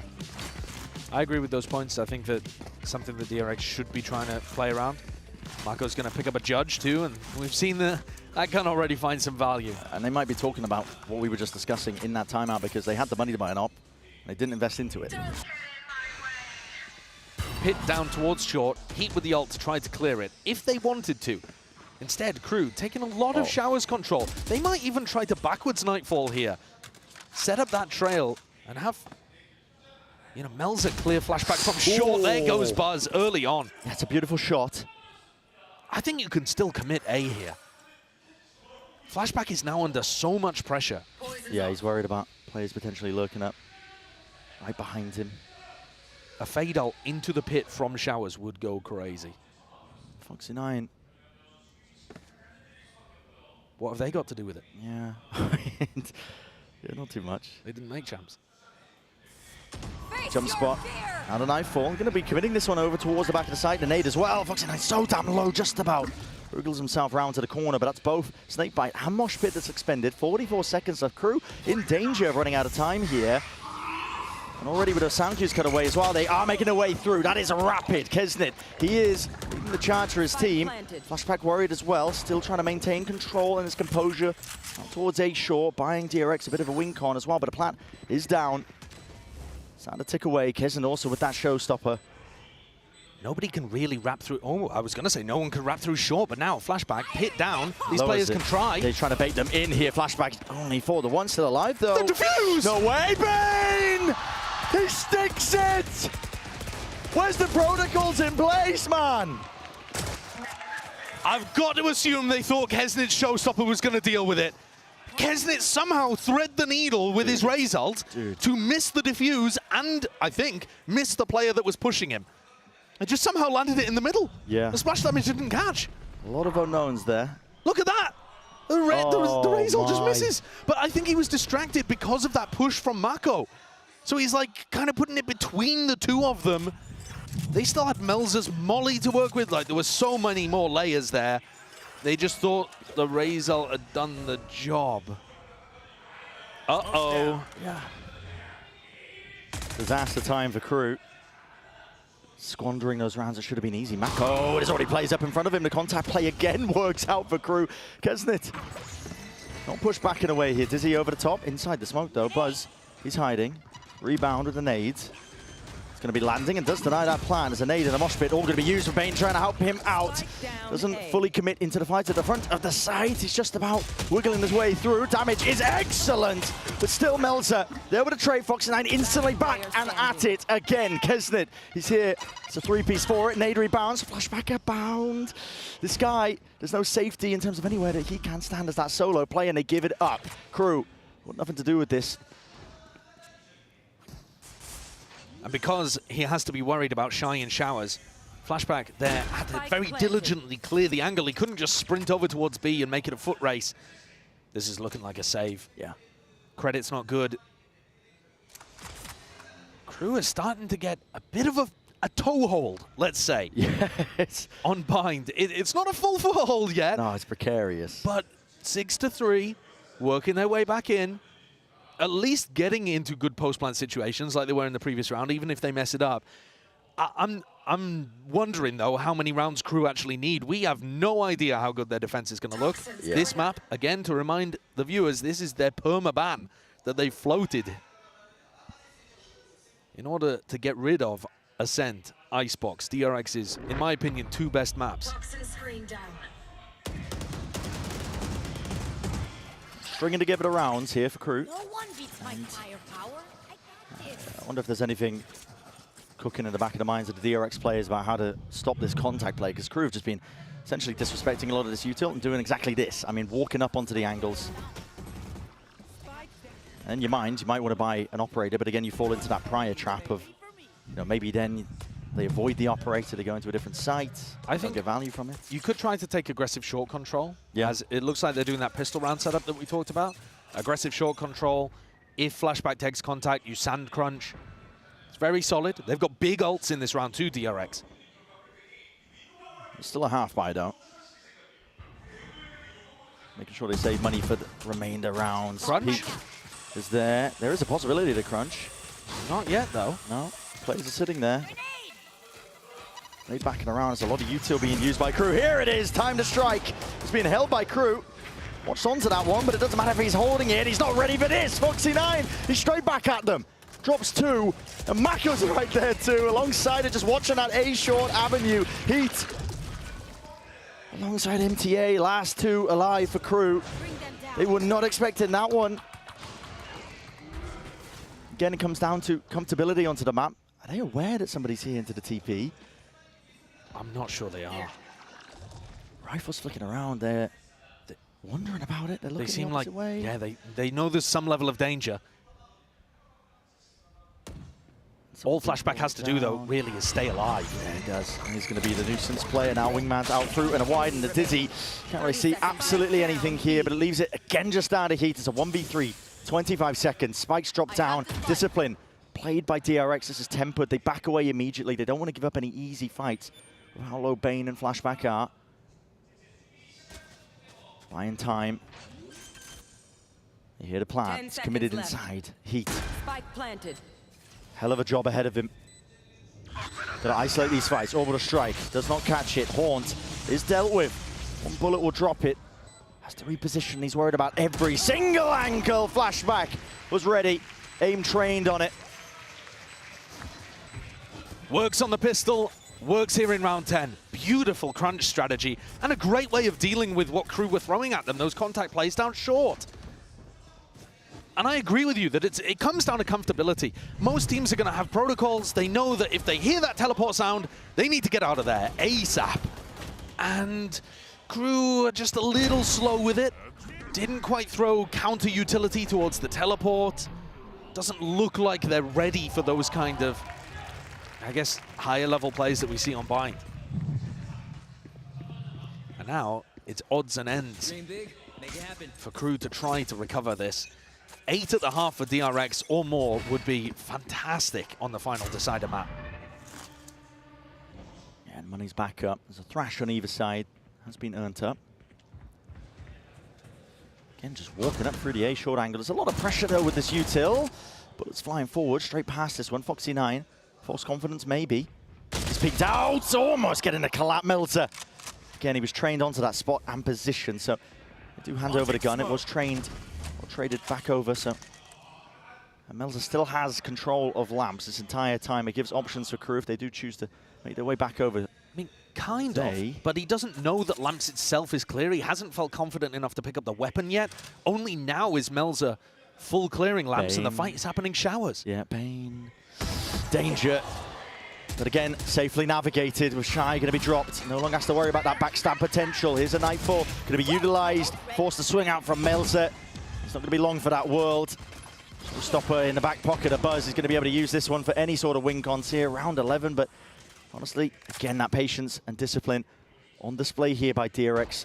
Not willing to overextend or overinvest. Flashback with the wrap around ADS up. He deals with it. 8-3. Looking like a marvelous half so far from DRX. Crew clearly felt like they had done enough prep work on this map to float it all the way to the end as a decider. But thus far, getting outclassed. Looking quite similar to map 2, I think, where there's competency. They're not getting flattened in the same way that DRX did on Haven.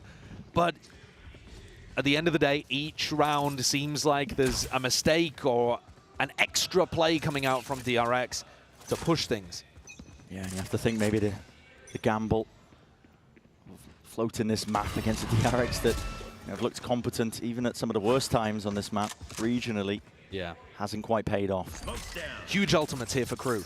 If they want to try to push things across the line and get at least 4, trying to work towards the pistol and close the gap to 2 in the next half, they need to be able to get value out of stuff like the Thrash and the Nightfall. I've just noticed the buy. I mean, Buzz has got an operator at his feet. At least he did. He's handed it over to Bane. It's a double op setup. Tasted their own medicine from map 1. Yeah. Why not? When it's flourishing in this way and form. The peak, of course, it's punished there. Foxy9, sharp. Rifles ready to be picked right back up again. Thrash out and through to Seize and a Mosh. All going to be used. 50 seconds down.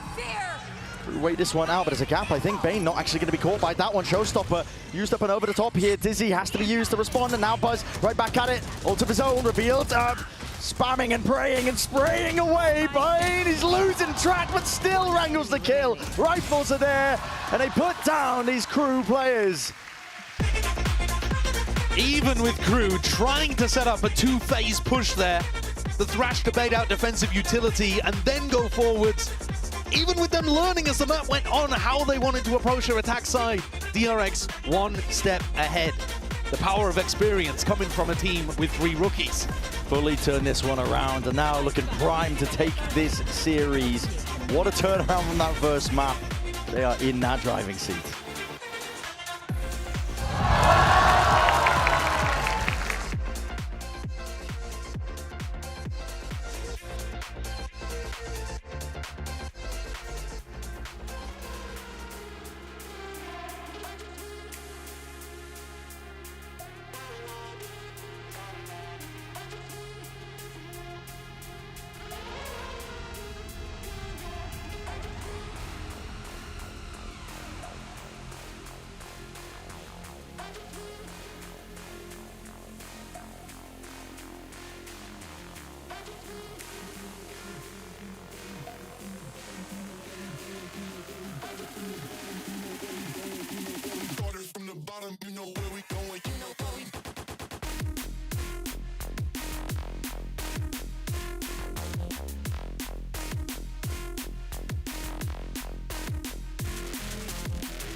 Forward here to the second half of Bind. And if Crew did have anything up their sleeves, it has to be on Showcase. Here and now. Starting with that pistol round again, I feel like a struck and broken record sometimes, I think, when we're talking about this, because, you know, often when the team is down, it has to begin there. At the same time, even if they do get a pistol, this is going to be an enormous uphill battle for Crew. They don't have the experience on this map. They don't know how their defense is going to work. If they try to play heavy flood defending, which was the only thing that's really worked for them in this entire series, we didn't particularly get to see even them play the attack side on Haven. They were just flood defending over and over again to get a 10-2 half up, which carried them to a massive victory there. Even if they wanted to play that kind of style, Bind is such a post-plant map. Let's see how they set themselves up here. Let's get into it. Round 13. Our final map in the series. DRX fully committed. All the bodies over towards B. Tiptoeing their way around most of this one here. They're going to go for a bit of a B split. Most of their players out and through this. The tried strategy. They do this one quite a lot. Up and through, and Shy just didn't know which way to look. The flood attempt met and shut down Heat. He was caught between a rock and a hard place there. There's no chance of him being able to escape. Spike dropped down, a bit of time earned. Buzz layers down that nade just to give him the safety net to be able to get that plant down. Now into a solid post. Yes, they don't have any util. 3 versus 2. Buzz does not have a teammate to play off. No, he's very much alone here. If he goes down, there's chances here for Crew. Doubled up. This is what they do best. Trying to take these fights, but again, just tapping away with the damage done. The game IQ just winning that one out for Buzz. It's 3 in a round for him before he's eventually dropped. Keznit has to do so much here. Tap.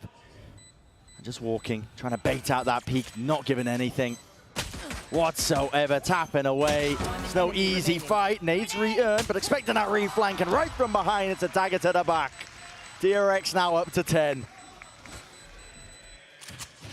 A lovely execute from DRX. They've got great ideas on their attack side of Bind, and they might be able to keep them fairly hidden, because the lead at the moment, looking like it's going to go to 11-3. They're within touching distance of the finish line. And again, a remarkable recovery from what we saw in map 1, where they just got destroyed. It's a DRX team that They've been through a lot of shifts and changes in terms of their roster. They had to watch on the sidelines another Pacific team make history. Getting close to it before here. Keznit getting punished with the Yor pickup, but this squad are looking to make their own mark, even though all the spotlights are on this Gen G squad for good reason.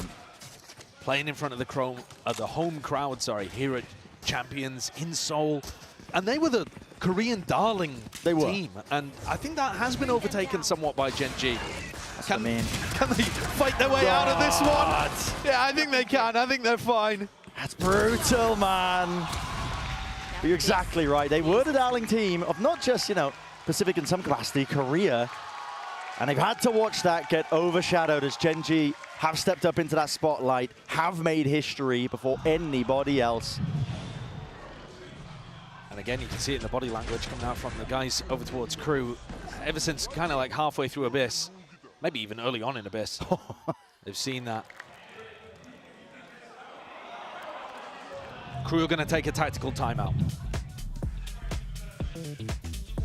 DRX had that legacy with the old roster of always making it to playoffs, almost always. I mean, a couple slip-ups here and there, but yeah, they basically dominated groups, and then they couldn't quite get over the finish line to be able to pick up a title. We always thought it was maybe possible for that old DRX roster, but at some point, just got a bit long in the tooth, and they decided to make changes and pick up fresh faces. This roster, I don't think many people are expecting them to go on a very deep run, lift a title. I know that Sliggy had him as his dark horse for the tournament to go deep. Yeah, I think that's respectful. A top 4, something like that. I think that is possible for this roster. Yeah. I was very high up on DRX coming into this event. I'm not just saying that to toot my own horn, trust me. I think that they look very good in the finals performance, even though they lost versus Gen G. That's Gen G we're talking about. Yeah. The team that has just been dominating ever since that finals of Madrid, we've been going from strength to strength. Yeah, and DRX's map pool is very strong too. Yeah. The fact, though, we thought they would be good on Haven and they got slapped here is gonna, it's gonna affect people's assessment of it. But other than that, they've looked very solid today, and this bind performance. There, where are you? Goes from strength to strength. Really no stopping it. We don't want to slow down here. Showstopper that was earned prior there. Buzz has already got it, and he's going to be using it to pave the way. Set the pace once more. Squeezing through any available players, but Showers is completely vacant. You could just pre-fire this one into the corner, but Fuse runs out still. The plant is down, and that's the important element. Crew not playing for that plant denial, as you see many teams do right now. They're going to have to try and do this one. Got a bit of extra util available at least. Nade, Keznit. Wondering which way to play this one as well. Just cycling through the weapons as a seize and a nade. Buzz tucked to the corner, still safe and still firing away. Shots fired.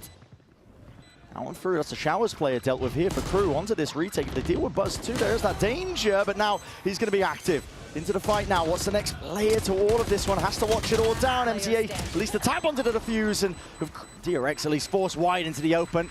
Plenty of time available. Not the boom you hoped for. Yeah, a couple of seconds on the clock. Would have made a large difference if DRX were willing to fake or really fight for backside there. You saw that Keznit ran into backside knife out. He knew that DRX were going to be falling back into classic post-plant positioning, and so he wasn't worried at all. And then you get these kills coming through where Crew are able to contest. One enemy remaining. Crew would have to put together so many more, though, before this comeback felt like it had any real sting behind it. That's what they're going to aim to do. Some ults may come online for Crew to try to deny plant late into this round, but otherwise, it's just the utility that you've bought. Jiggle from Heat, really, he's got that acknowledgement. You can hear the sound cues, but now walking back up. Smoke in their face. Oh, that's a cheeky play. Crew trying to go for that trap play, expecting him to be a little bit deeper onto the line, but it's evacuated, backed away by DRX. They navigate it well.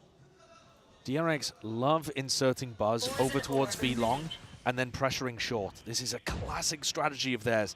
And Buzz can either become the backstab lurker or go through the teleport. This time, just choosing to reconnect with the rest of the team. That's a timer taken by Shy, my God. Just expecting some sort of presence there. All off the Viper wall. Yeah. That's what you need. Yeah. Injection of fire there for Crew. Potentially even hearing those footsteps. With the spike drop down, there's no chance. There's more or less here for Buzz. Potential money for his team to buy back up if he keeps this rifle into the next, but he might not even do that. That's nice. 30 seconds left. Getting cheeky with it. This kind of free round, though, where Shy picks the perfect timing and gets a couple brilliant kills, that's exactly what the Doctor ordered for Crew. It buys them time, gets them closer to big ultimates so that they can craft some 10 seconds left. really difficult defensive setups to get through. And it gets them one step closer to making any kind of comeback a reality. Oh, now, Keznit. No, I like it. If you see that from Keznit, it means he's... Has he forgot what country he's in? Well, I mean, the point being that he's not just frustrated, he's actually channeling Fired up. Yeah, channeling it into a desire to win. Listen, it's up to him to attract the ire of the home crowd here. I don't think he's ever been disinclined to attract ire in his life. Of course not. Of course not, this guy. But yeah, he's feeling quite large and in charge here. Potentially got that fire back beneath them. So they're going to play for the ult orb over towards B long by the look of things. Get a showstopper online early. Shy's going to be challenged and tested. He's right in front of most of this one. Snakebite at the feet. A lot to overcome there, even if it is against the pistols. And Melter, Tass, which is trying to hold on to control of Showers. Succeeds at that at least, forcing the rotations of Crew. Tap of Foxy9. Hoping to bait that ult out. And now they're going to be TP, and they've given up the entirety of the B site. Can they bait out the showstopper as well? Could be a victory here for TRX, even if they don't get this plant down. If they manage to pull these ults out of them, Wingman planting. Keznit, the nade, rebounds across and away. Not enough damage, I don't think, to break this one. Mosh pit into the corner. Pound for pound there. Tucked away. Crew going to be corralled into the back of the Hall's position, but they do have the weaponry and still that ult to make usage of.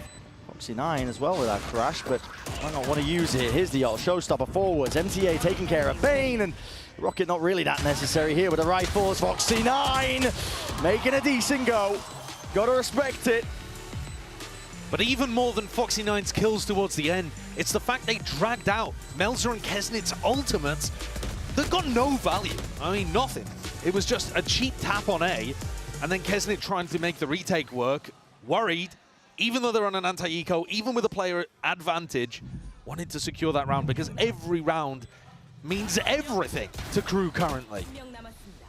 But unless you're saving ultimates like that, it's going to make the comeback almost impossible. Yeah. DRX are going to take a tactical timeout here. Frankly, I don't think they really need to do that, but Tommy's just looking to stop the rot early. They might have done enough just by, like you said, pulled the ults out of them, making it all the more difficult for Crew to even mount any sort of comeback. DRX have a lovely strat that I watched them run in Pacific, where they haunt over the top towards Garden, the same one that we saw Crew throwing, insert Buzz in that area, B long, and then they'll run, so it feels like a B default at that point, and then they'll double lurk A. So one player tries to lurk down behind the Viper wall short, and one player tries to lurk in Showers.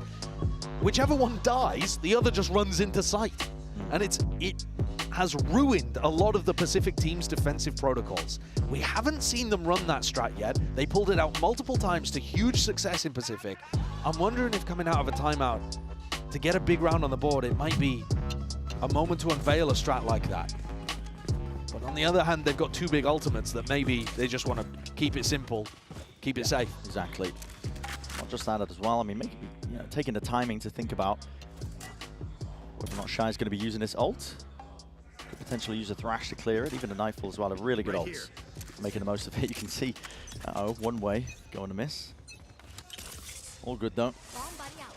Shy with the ult in his back pocket. Now there's no signs of life from DRX. They are nowhere near this A site. Anticipating that would be potentially the position there. Prowler catching. Thrash going to be used as a squeezing the players out and through here. So has to be that evacuation again from these Crew players. Out through the back, Keznit. Got to respect that one. It was a haunt up and over the top here with the Nightfall now. Sound cues up and away. Bit of spam, stray bullets. Gliding past one another, barely given haircuts, but no casualties, not just yet. Plant is down now for DRX. Important element now into the post. Mosh going to be laid down in a deep, committed site control and the hold for them. It's an orb in their face. A Thrash round 2. Sent flying out through elbow. Nobody's sticking to try and at least break that. And everybody's detained. Keznit can't defend. Players topple, bodies fall, and DRX inevitable to get that 12. Just shy remaining, one to stand. As I said, inevitable. Keep it simple. DRX just play towards their ultimates, overwhelm the B site. Utilizing that thrash in the post plant as well, all looking lovely from DRX. A 6-round lead, 6 chances to be able to put Crew away and move on as the first team in this group looking to face whoever comes out of Fnatic Billy. Buzz with a showstopper. MTA didn't get a chance to use the thrash in the previous round. He was one away, got detained, taken down in elbow. Careful here. Last time, Buzz accelerated very quickly through short and tried to wrap onto a Showers player. But everybody was playing off-site for Crew. This time DRX are happy to, again, play it a bit more cautiously. Slow defaults. It's more akin, honestly. They've been showing this on their attack sides a lot. Yeah. Just trying to hold for any deep pushes. I like it. It's something that DRX, the old roster, never used to do that much. It's why they weren't as good on bind when it came to these global events.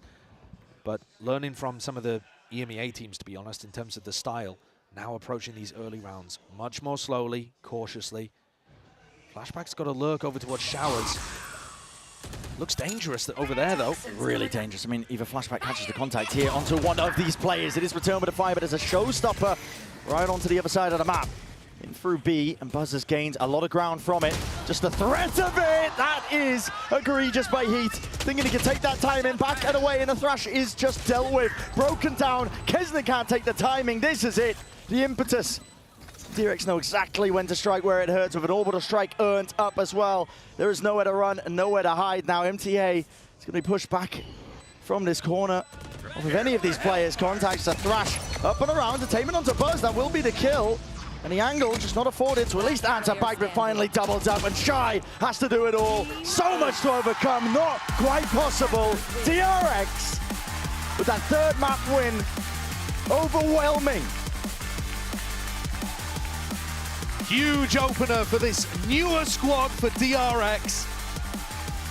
They've never lost an opening match at a global event, and this team is not going to start now.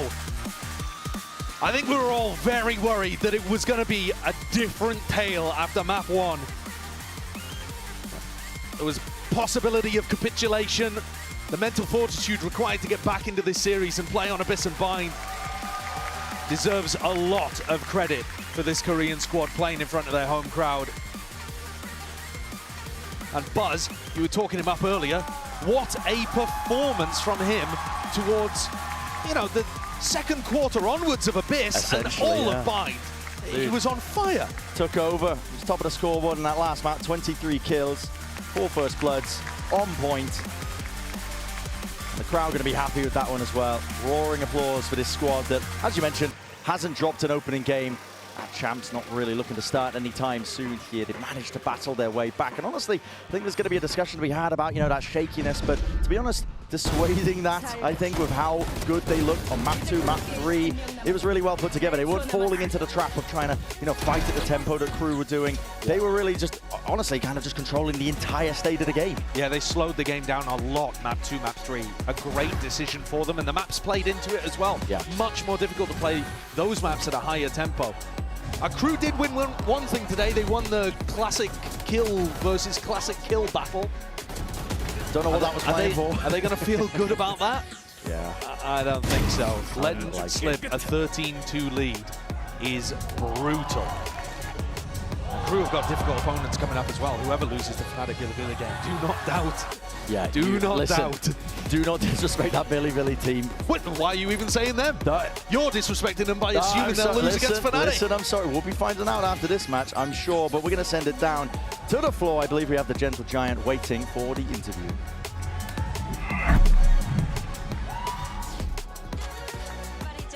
Here standing with Mako after they take down Crew 2-1. Now, congratulations, Mako. 승리 축하드립니다. 감사합니다. Now, DRX, you guys had a shift in the identity and the play style, moving away from that execute-heavy team to more of a team fight-heavy team, right? So taking down Crew today, who is, known for their contact plays, must mean a lot to you, especially here in Champions. 마코 선수 승리 축하드리고요. 뭔가 DRX가 올해부터 조금 교전 위주로 경기를 풀어가는 스타일을 선택해가고 있잖아요. 이런 좀 스타일의 변화를 주고 있는 가운데 크루라는 대표적인 컨택팀을 상대로 승리를 거뒀다는 게 참 의미 있을 것 같거든요. 오늘의 승리 어떻게 보시나요? 일단은 크루라는 팀을 제가 21년도 때부터 되게 좀 눈에 좀 들어오는 팀이었거든요. 그래가지고 뭔가 교전에서도 이기고 전략적으로도 이긴 것 같아가지고 조금 많이 행복합니다. 네. Well, I always have my eyes on Crew since 2021, and to be able to match their firepower level and also, out-aim them, but also beat them with our executes and strategies, it definitely means a lot, and I'm really, really happy with how today played out. Now, speaking of DRX, though, in the past global events, post plans were something that you guys had so much success with, but the meta has kind of shifted away from that, and ever since you taking on that IGLing role, we see DRX relying less on post plants as well. So do you think this is because of how the current meta is kind of, folding, or do you feel like it's just changes that DRX are trying to implement with your new play styles? DRX가 그동안 국제 무대에서 가장 잘했던 게, 세계적으로 가장 잘했던 게 바로 포스트 플랜이잖아요. 몰리로 한번 맞고 하는 거. 근데 그동안에 메타의 변화도 있었고, 또 마코 선수가 이렇게 IGL을 잡으면서 좀 이 포스트 플랜트에 의존하는 빈도수가 많이 줄어든 것 같거든요. 이게 좀 현존하는 메타의 한계인 것 같은지, 몰리도 버프가 됐고 아스트라도 현재 나오지 않고 있으니까, 아니면 그냥 DRX가 조금 더 변화를 주고 있는 것의 일부인지도 궁금합니다. 이 부분에 대해서는 솔직히 말하면 발로란트가 요즘 들어 교전 위주로 좀 많이 흘러가는 것 같아가지고 사실 메타상 이렇게 된 것 같아요. 그래서 포스트 플랜트는 22년도 이후부터는 뭔가 좀 잘 안 되는 것 같고, 그냥 요즘 교전으로 모든 팀들이 다 그렇게 흘러가는 것 같아요. 그래서 어쩔 수 없이 이제 그렇게 되는 건가 싶기도 해요. 네. 알겠습니다. Now, I feel like the meta these days kind of don't allow a lot of post plans. It's really harsh on making those post plans kind of successful, and a lot of it comes down to winning those skirmishes and those aim duels. So that's definitely being more aggressive is what you need in the current meta to win out the games. And I believe that the era of post plans are kind of dying away. Now, I'm going to ask you a quick question, Mako. Fnatic or Bilibili? Fnatic. Okay, then you're going up against one of the best IGLs in the world, Bolster. Do you feel like you're prepared for that? How are you feeling? 그러면 푸나틱이 이길 것 같다고 예상을 해주셨는데, 세계에서 가장 유능한 IGL로 뽑히는 보스터 선수를 상대해야 되잖아요. 자신 있으신가요? 자신 있죠, 당연히. 100% confident against facing Bolster. Now, congratulations, Mako, once again, and good luck against whoever you get to face. Thank you. 이렇게 마코 선수 만나봤습니다. Bolster versus Mako. Is that the matchup we're gonna get? We'll have to wait and see with the next matchup coming up, because we have Bilibili taking on Fnatic coming up after the break.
need you more than you know. More than you'd believe. You're the only thing that really makes me want to live. There are times when I feel like I have no will to fight. You always come and chase away the demons from my mind. You're beautiful inside and out. And I wish to thank you. For you're the one who made me want to stay.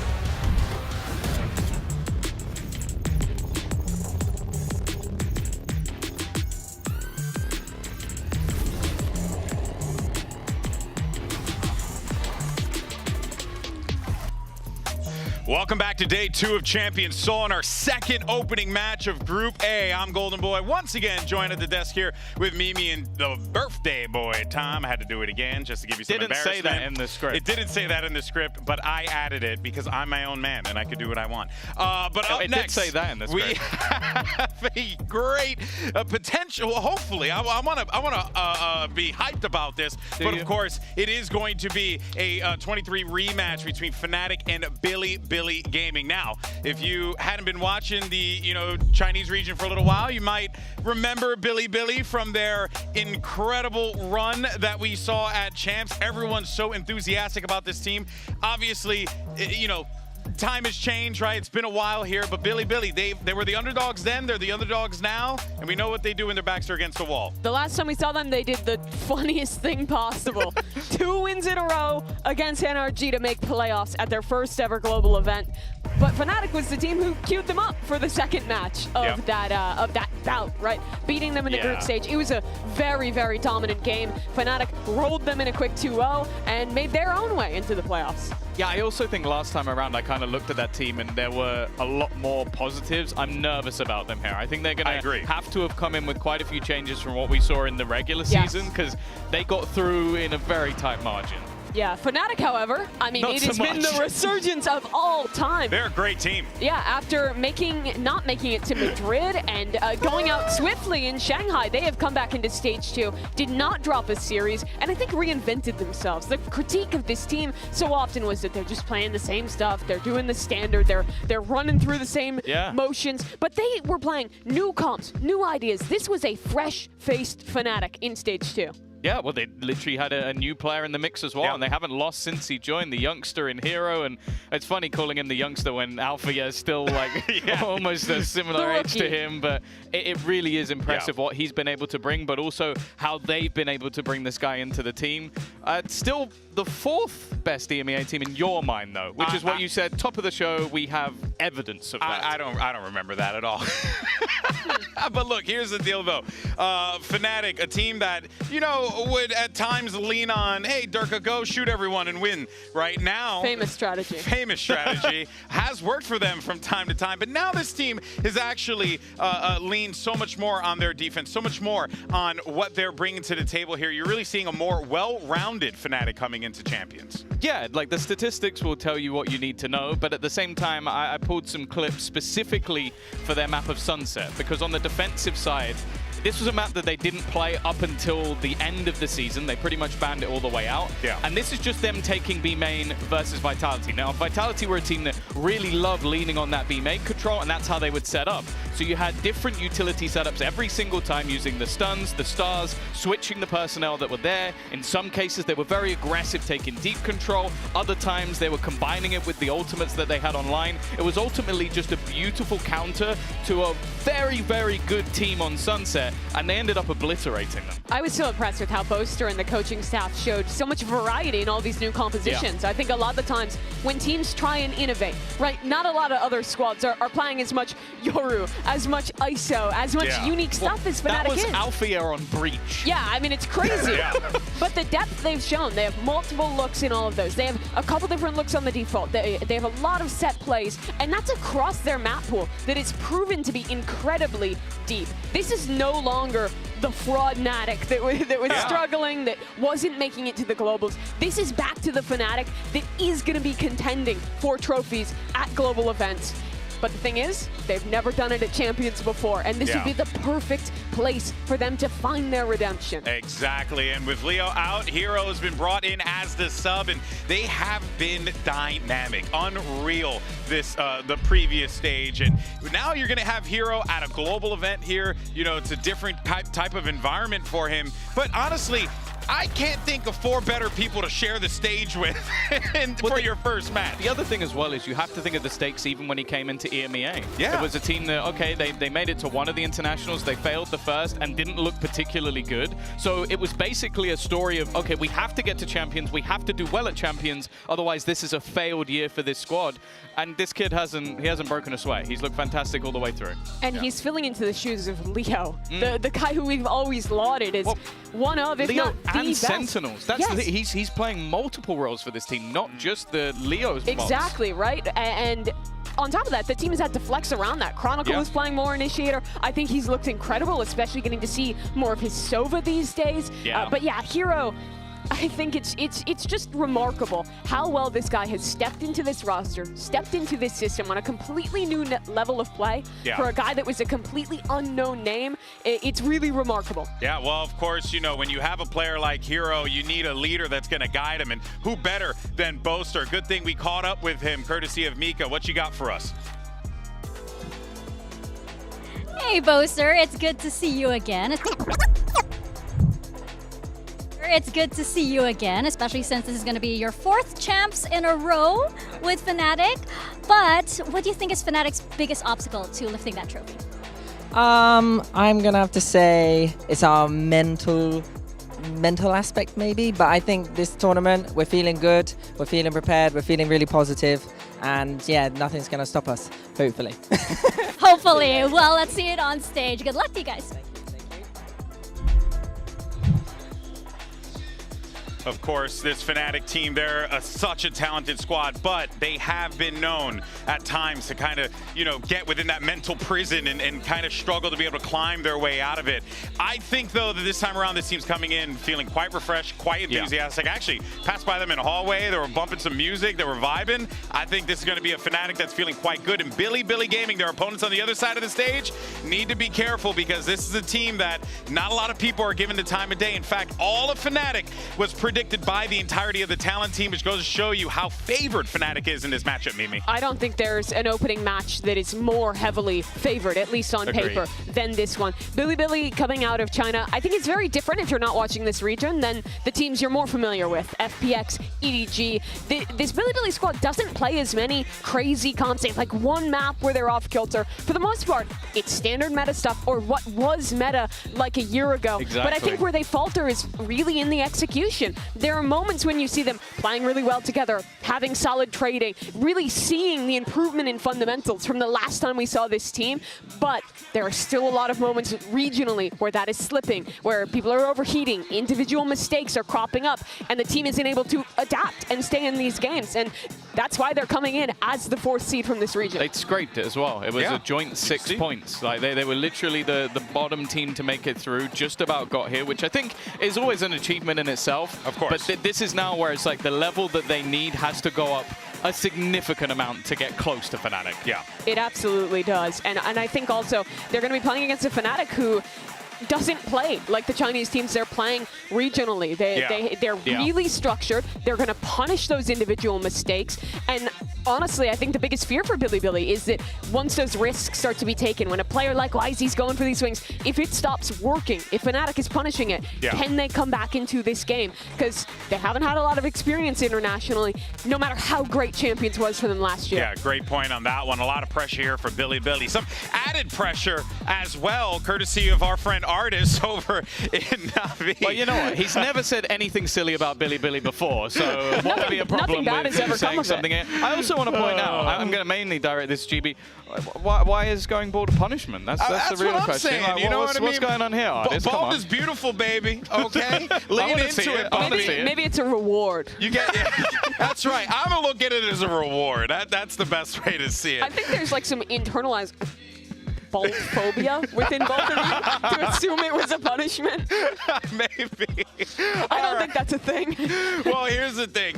This is going to be Neff over on BLG's first global event. And earlier, Paperthin had an opportunity to sit down with Billy's IGL to talk about this whirlwind of a year for this roster.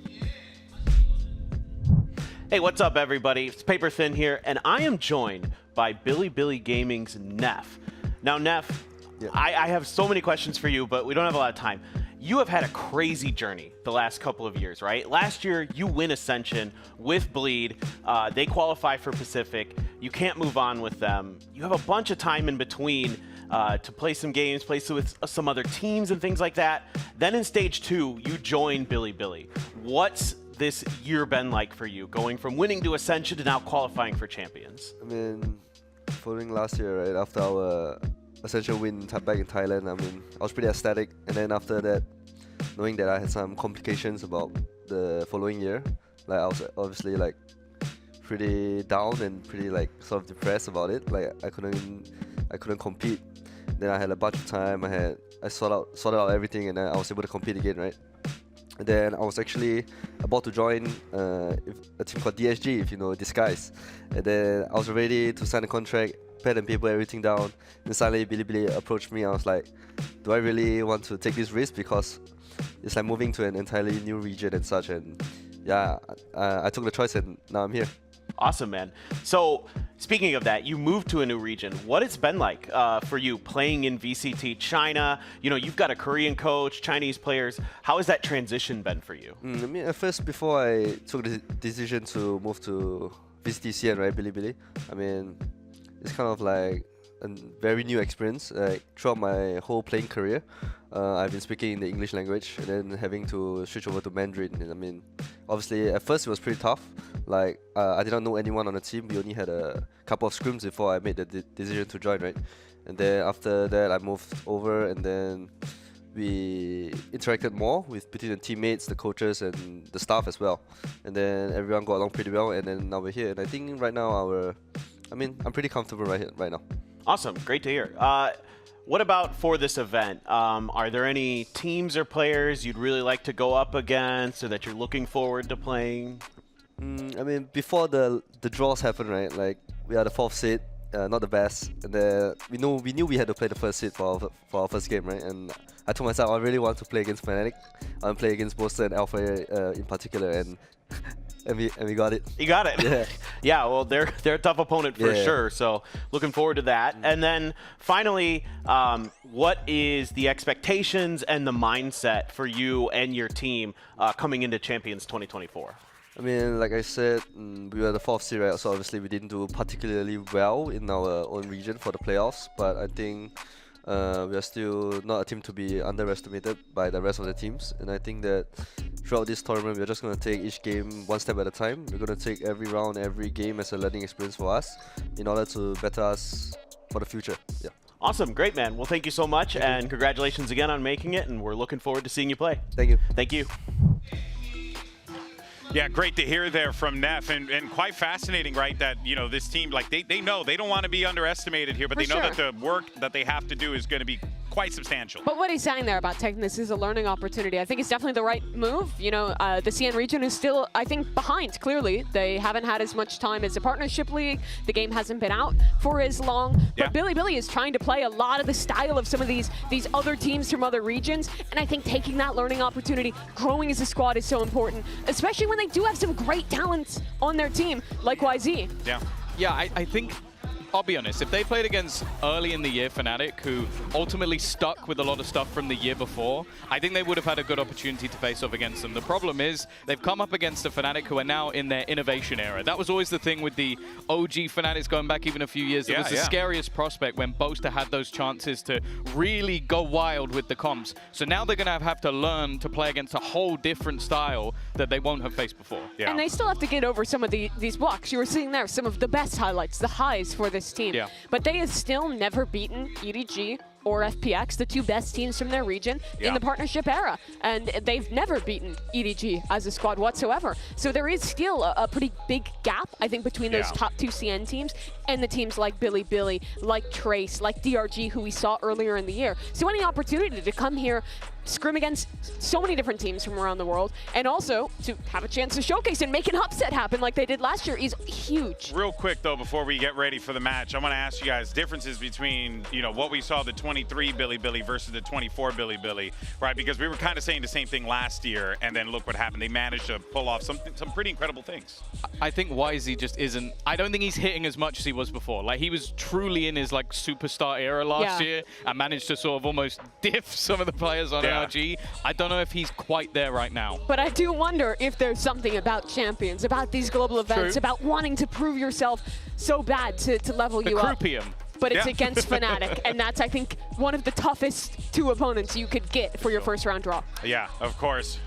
Well, I think it's about to be time to send it down to the stage, bring out our two teams so we can get this show on the road. You got Billy going up against Fnatic, and we are going to be bringing them out in just a moment here because teams are getting set up, ready to go, and then we'll be all copacetic. It's going to be interesting, though, considering that Billy, again, they are coming in with this underdog mentality. Fnatic cannot sleep on them whatsoever, regardless. They absolutely can't, but this is a Fnatic that is so confident right now. Didn't drop a series in EMEA, only lost 3 maps across their run. This is, in my opinion, the best form we have seen Fnatic in heading into an international event since maybe Masters Tokyo? Yeah.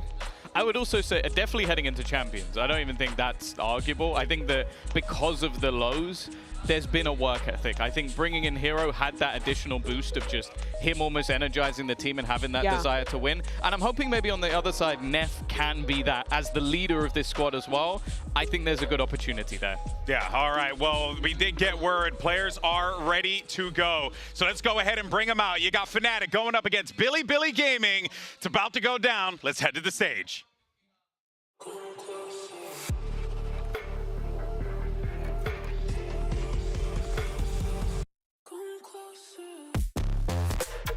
Billy.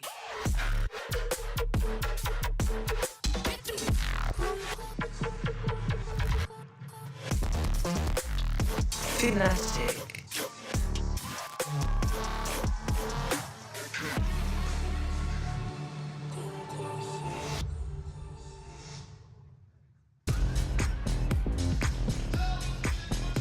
Fnatic is coming into this event in their best form pretty much in any champions in the history of the game. They're feeling really good, but on the other side, you have a Billy lineup that doesn't have many expectations for this competition, so that could be scary for their opponents. But let's go ahead and look at the series layout. You got Bind, Lotus, and Ascent if necessary. Let's see where this goes.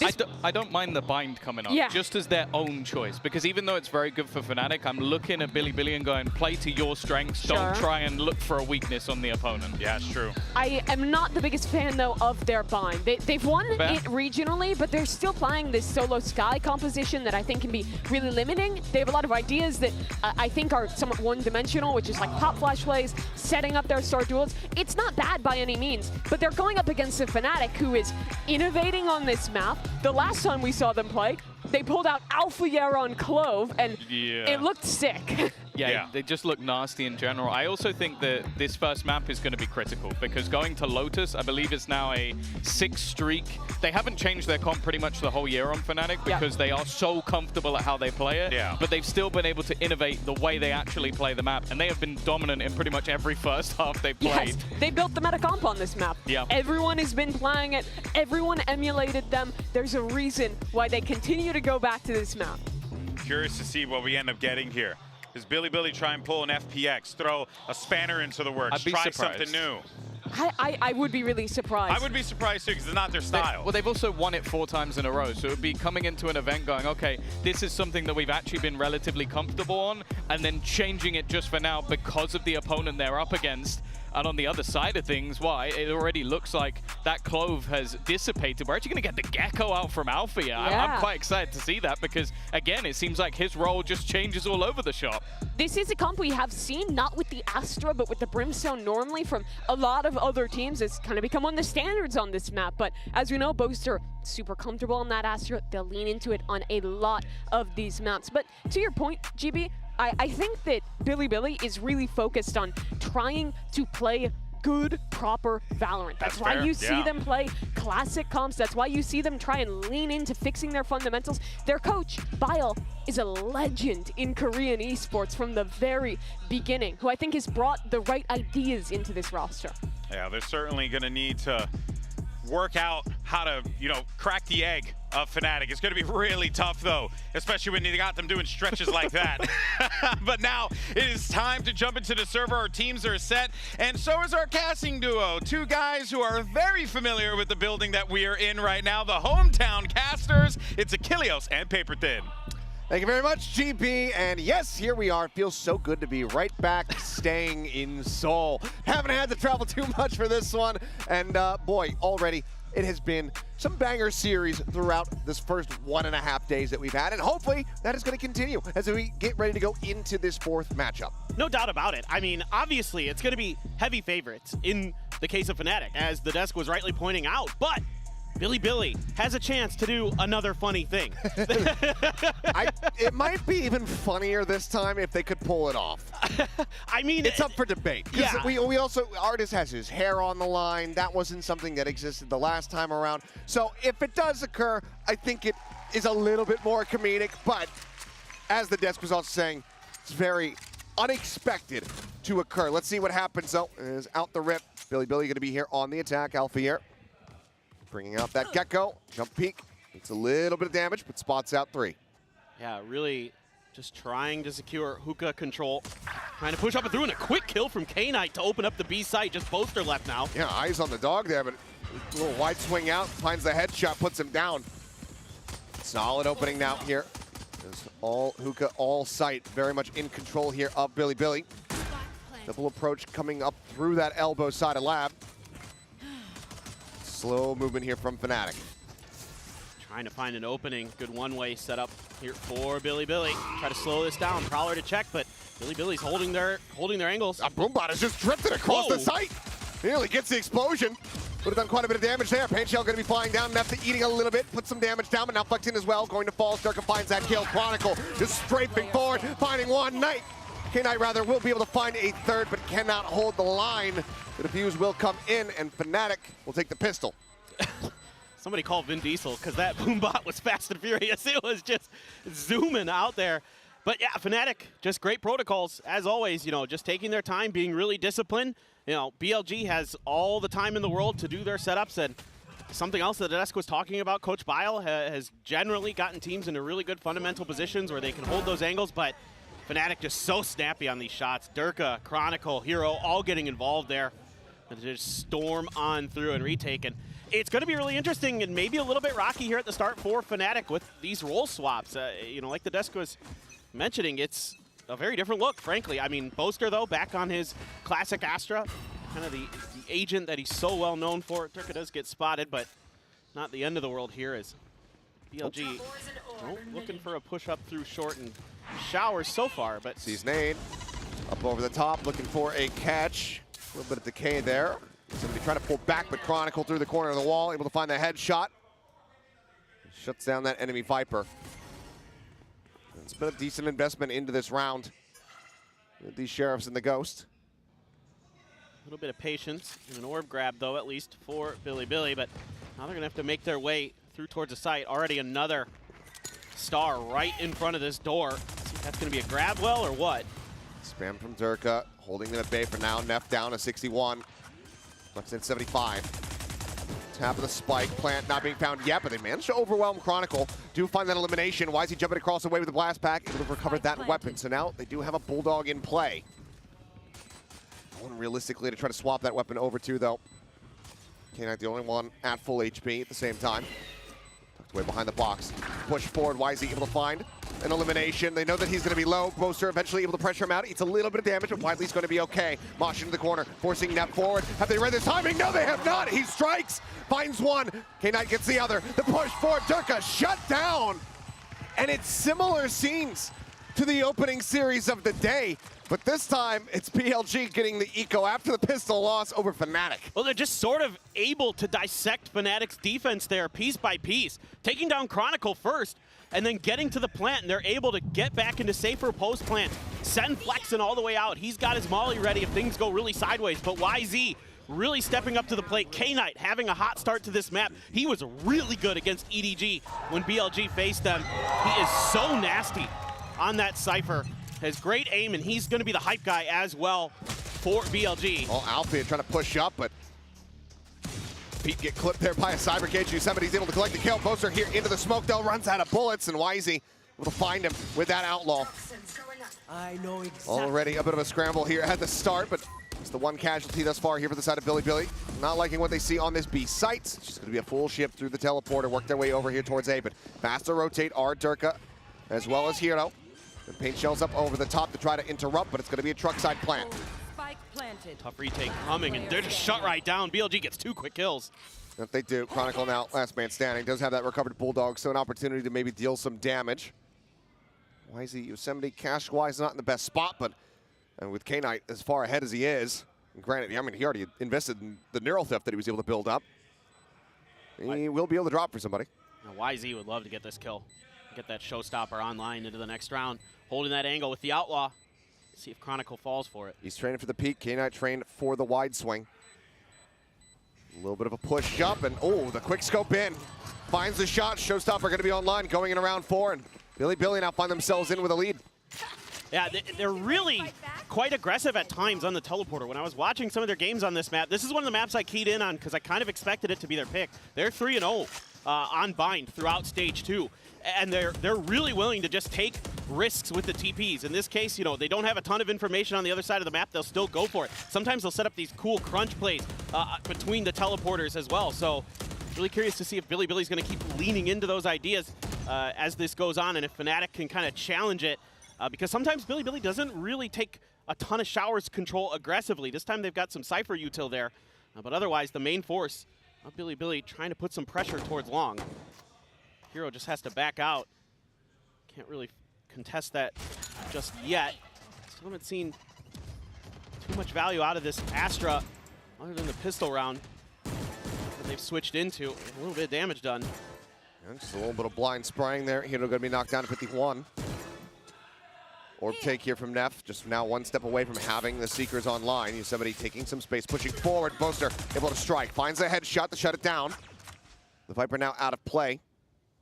But no one budging here from the side of Fnatic. They get that one pick, but they still know that there was presence over here towards B, and they suspect that this is where the spike is going to end up. That's a huge find from Boaster. It gives him a lot of information. You know, it's either going to be Yosemite or Keznit that's lurking around the map, so you can just hold tight. And if you get one kill here for Durka, he's going to have a showstopper. Slow peek in. There's a finisher on to Hero. Paint shell's out, but a little bit too late. Showstopper looking, hunting down, trying to find a target, spots him out. And Durka will get eliminated. Kill coming through now. The man advantage very much here in the hands of BLG. And realistically, Boaster likely going to have to make the call for the save. You see him already rotated over towards Heaven, so it's already been sounded. BLG going to be allowed to move up 3-1. They're so disciplined on these executes. Doing a really nice job of just taking their time, finding the open man and taking him down. Neff has been a really big addition to this BLG squad. And like I talked about in his interview with him, you know, he's had a rough year. You know, he qualifies with Bleed through Ascension for Pacific, has to take some time off, comes back to BLG. He has been a huge pickup. He is an initiator specialist, and he has really done a good job of being a steady hand for this Billy gaming team. Boaster now at risk. Do any of them peek out of the shower? Looks like the answer is going to be no. They know that they're, you know, these players decently close. You don't want to be giving the pit over. Boasters went away from that. Cosmic Divide. Let's just leave him alone. Let's not over pursue. Looks like still Fnatic, the coaching staff wanting to see how the rest of this plays out. So not seeing a pump here, not seeing that timeout get called. A showstopper, a Guardian, scuffed by for the side of Fnatic. Just really not finding much success with these defaults. Feels a little bit uncomfortable at times, and YZ seemingly stepping up once again at the international level. He's had, at times, a bit of a rough go of it in VCT China, but the international events, he always seems to come through big for them. And they're expecting some kind of aggressive play here, so they're going to pump the brakes a bit as BLG and just watch every angle they can. They've got the camera to watch Hookah, they've got Neff to watch Long B, 3-hit short, and the Cypher to watch Showers. So every base covered, just seeing if maybe this was going to be the round that Boaster might call up a bit more aggressive play. Wow, Chronicle. Chronicle again. Toxin screen down. Looking to hold down short. Just getting a sense of things off that Viper wall raise. Gives them the advantage. That showstopper still in the back pocket now. Everybody from Fnatic. There are quite a many few getting ready to rotate over towards this side of the map. Right now, just going to be Alpier left as YZ spotted dead by his own paint shell. Got vulnerable and gets taken down.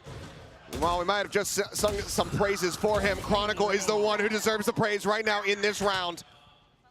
As he looks to single-handedly close the gap, Neff will be able to punch back a little bit, finds the headshot to put him down, stop him from getting a 4-piece, but ultimately, that is going to be Chronicle putting the team and that round on his back. I mean, he has just been stellar in EMEA this year. In my opinion, maybe the best player overall in that region, especially throughout Stage 2. Was absolutely crazy good for Fnatic and is so reliable throughout the years. Obviously, the many trophies in his case already, looking to add another to it. And that is just so clean with that Vandal. He might have already hit it, but it looked like he just tiptoed on to that snake bite right at the very end. Hit the ground for that brief little moment before the second blast came through. Uh-oh. Oopsies. It's okay. After that last round, you get one. You get one. No one saw anything. YZ with an op, though. Okay, I didn't account for him dying immediately to an operator. It's not a great round for Chronicle after such a good one. Now YZ opening things up. Alf here spotting out a couple. Decides to pull back away. Neff for now just going to be tucked over towards teleporter side. Right there. But this has gotten so difficult for Fnatic to read based on this setup. Now they don't have that Viper control over short. So any contact they had on the other side of the map, they were trying to lean in towards it. And again, though, it is Yosemite as the sole player trying to lurk through short himself. See if he can cause some distractions, cause some chaos, and everybody else. He's just going to be waiting for the rotates to come through as the exec comes out onto the side. Boaster eating a bit of damage to paint shell right up over top of his head. Knocked down to 82, but did put some good damage down onto Flexen on the entry. This paint shell going to be sent to bounce through. Neff going to be interrupted, rerouted for a moment. 27 seconds. The team now starting to rotate out.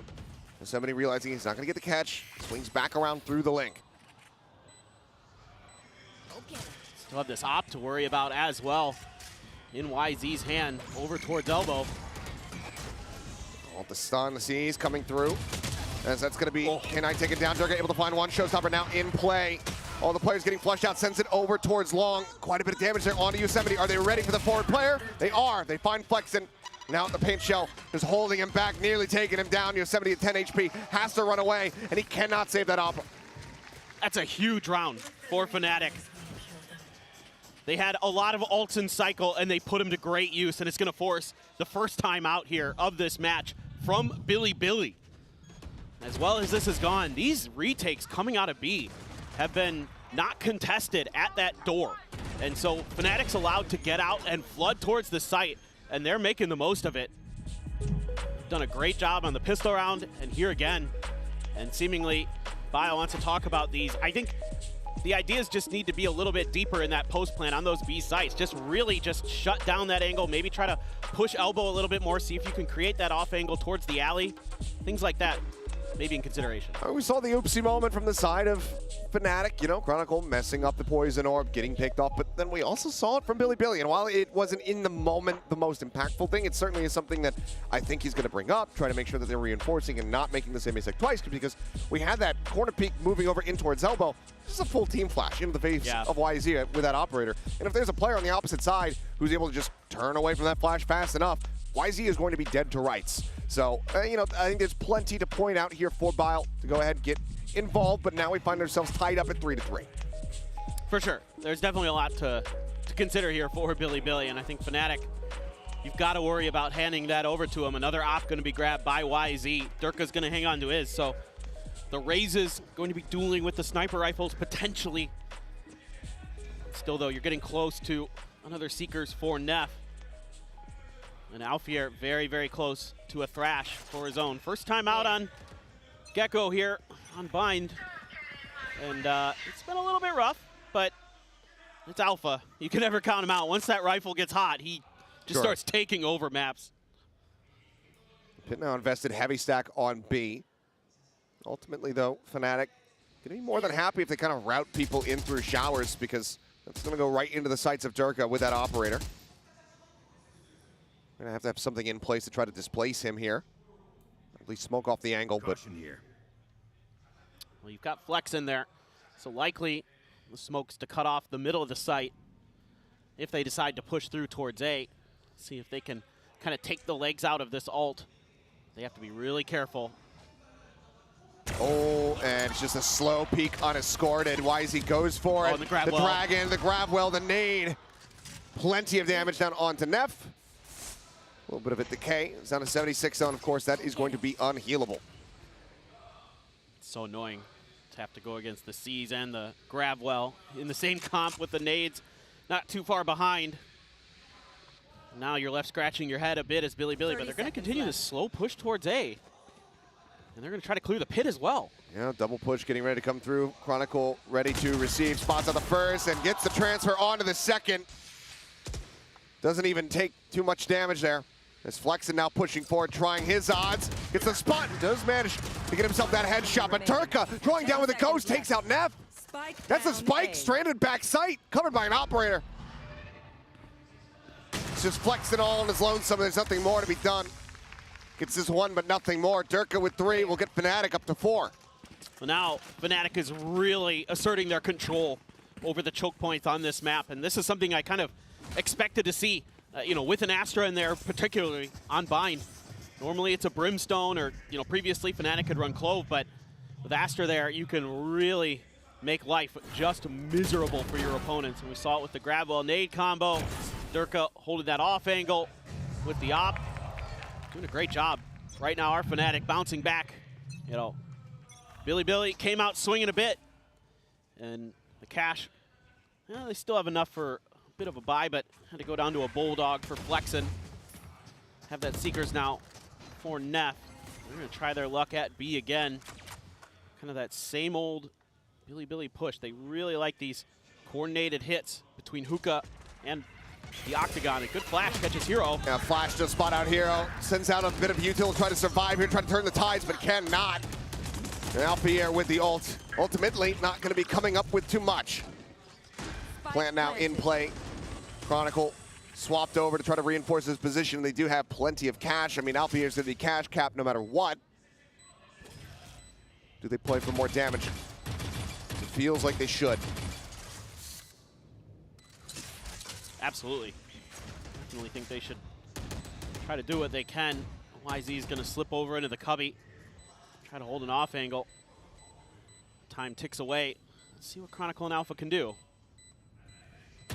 Time dwindling. And, well, Alpier going to fall. YZ able to find that shot. Can contemplate whether or not he wants to take the operator there in front of him. It looks like the call is going to be just full rifles forward from here. Tied up 4-4.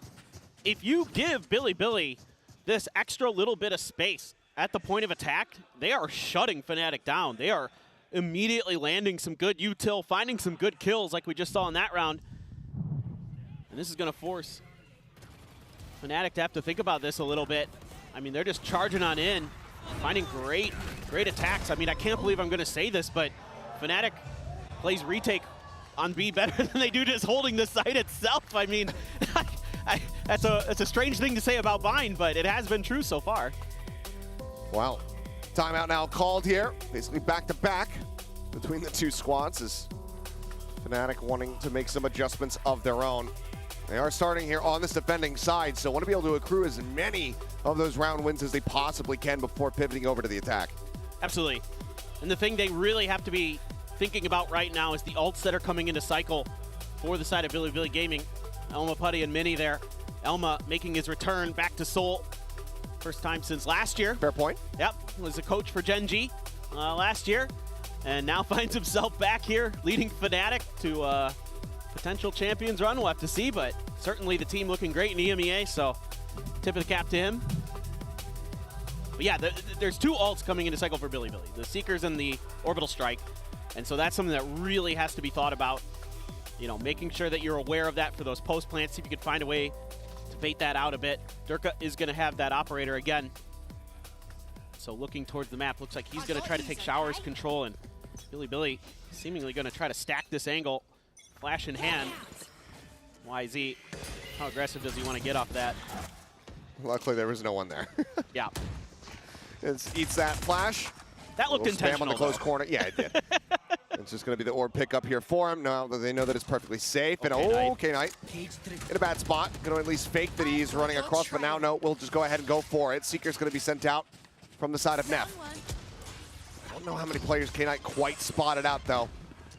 But either way, Seeker's kind of telling all. They should know there's only going to be a couple players here on the site. So Bilibili now starting to scale their way forward. TP in around the back. Orbital Strike going to be sent, but it's a little bit too late to try to interrupt. But no, Hero will still get caught on the far side of it, I believe. Spot out on to one. Alfier finding that elimination. Wingman set, but that does not check the close angle. Yosemite, it turns back towards him. Now, made aware. Holds his ground, tries to go for the kill, but cannot find it. Neff at the same time going to be digging down. Circa finds that elimination. Chronicle pushing forward, has to go for the reload, but YZ able to strike. Paint Shell going to be lobbed in. The underhand toss. A little bit of damage, eating the push up into the smoke. With two players stacked up, he just cannot hold his ground. Fnatic, they will answer back and regain the lead. This is a great round for Fnatic after that timeout. They do a phenomenal job baiting out that ultimate, using the TP. Yeah, there's one taken down, Hero goes down, but Alpha plays that so well with that Gecko utility to clear that corner. Breaks things open for Fnatic, opens up so many extra angles. Durka with the op over the top and keeping the site very well under control. And you can see Biles already a little bit frustrated with that round. Yeah. That was a toughie. You used so many ults, and yeah, you've got the showstopper again, but Durka's one away from his. You're one away from the Nightfall for Hero. One away from the pit, though, for Yosemite. So both teams potentially clash with that. Wow, Durka getting real aggressive, just missed. On a big hard line, but no counter swing available. He's able to get it out scot-free. As Showstopper opened up, looking for the concuss there, but YZ able to get past it. Continues to push forward, looking for a target. Do they suspect that he's going to be here behind the boxes? The answer is going to be no, and Chronicle doesn't even need any damage from that.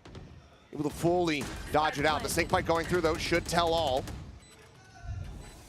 As all the smokes dissipated. Nothing more to work with here from the side of Flex, and aside from that Molly, as Nightfall goes across. Catch on to a few players. Now the Haunt reveal as well. Why is he going to be noted? The C sent out. Neff gets a little bit of damage across onto Hero as the Wingman starts to go for the plant. I think they can actually wallbang this one. They need to start spamming, and they do. But it's already held up to half. Bolster breaks open Showers. Albier able to find one as the Molly does fall. Chronicle held in place here for the moment. The snake bite further. Buying time to push out. Why is he going to be good for one? Finds the smattering of damage onto the other, but Durka keeps Chronicle protected. Another 3K as Fnatic get up to 6. I mean, these Flood retakes from Fnatic have been so good so far on this map. I like the call here from Bilibili to get aggressive off the rip with that showstopper advantage in hand to create the space, to get the plant down. They've got those mollies set up to try to delay, but they just can't fight enough. Durka just better. A great job there by Chronicle, positioning himself to avoid any damage at all from that showstopper. Boaster just saying, hey. Having some fun. What's up? When they're having fun, that is when you're having a bad time. And that's something Boaster was telling me behind the scenes before the start of the event that, you know, a big focus for him coming into this champs was, you know, to loosen up a bit, have a bit more fun this event, you know, not try to put too much pressure on themselves. And let's see if that mentality will pull through. Okay, noted the jump. As YZ just going to be making a little bit of noise, tucks back. Trying to sell a bit of a fake. Seeing if they can keep a player stuck onto the B site. BLG has been pretty decisive in their decision making when it comes to their executes. So this time around, they're doing a good job again, I think, reading at least the early part of this round. It's just these post plants they've got to shore up. Showstopper out, spot out over to YZ, but he jumps right over it. Lands, sticks the landing, and finds the kill on the hero. Scoops up the operator, says thank you very much, and now suddenly this A site is firmly in the hands of Billy Billy. Oh, this is just incredible stuff from YZ. The timing on that blast pack, absolutely unreal. Still a chance for Fnatic, but it's going to be different. The pit's going down from Yosemite. I mean, the big meat sports events going on simultaneously in the other part of the world, I'd give that landing a 10. He stuck it, and my God, did he nail a shot on the back end of it. The push forward, though, looking to try to flush them out of this pit is Alfier, just trying to go for a bit of an off-tempo, catch somebody unawares, but K9 is ready for it. Push into the back, and YZ continuing to thrive. Those are putting down one, but nothing more to be done. Surrounded can do some damage, but it's going to be a 4-piece here at the end as BLG giving themselves a shot at tying things up 6-6 on the half. Well, and guess what? YZ's one away from another showstopper. I think he... Well, yeah, whatever, it doesn't matter. He still is one away from a showstopper, but that's the big thing now coming into this round is do you play for an orb? And, you know, how aware of that is Fnatic going to be? That's absolutely brilliant. Just beautiful. Masterful from YZ. Huge round. Yeah, you've got a Thrash. Yeah, you've got the Cosmic Divide here for Fnatic, but again, if Billy can find those opening picks on site, if they can just take a player or two down, that's when they've been able to break things open and find round wins. Clear on the cam, Trailblazer pushing up through long hero, just able to clear that out.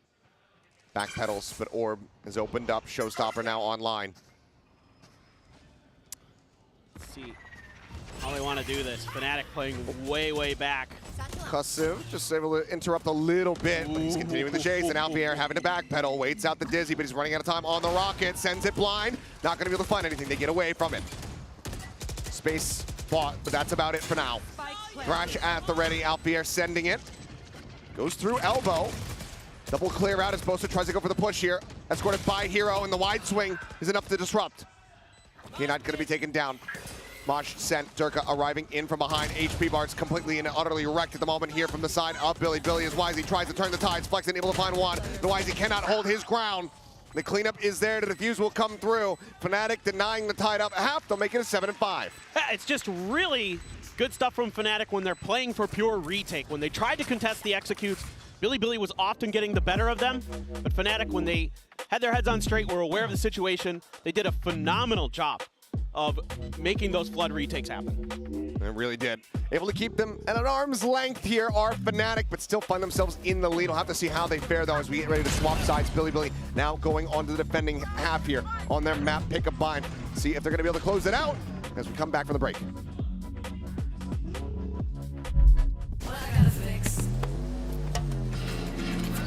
Oh, come on.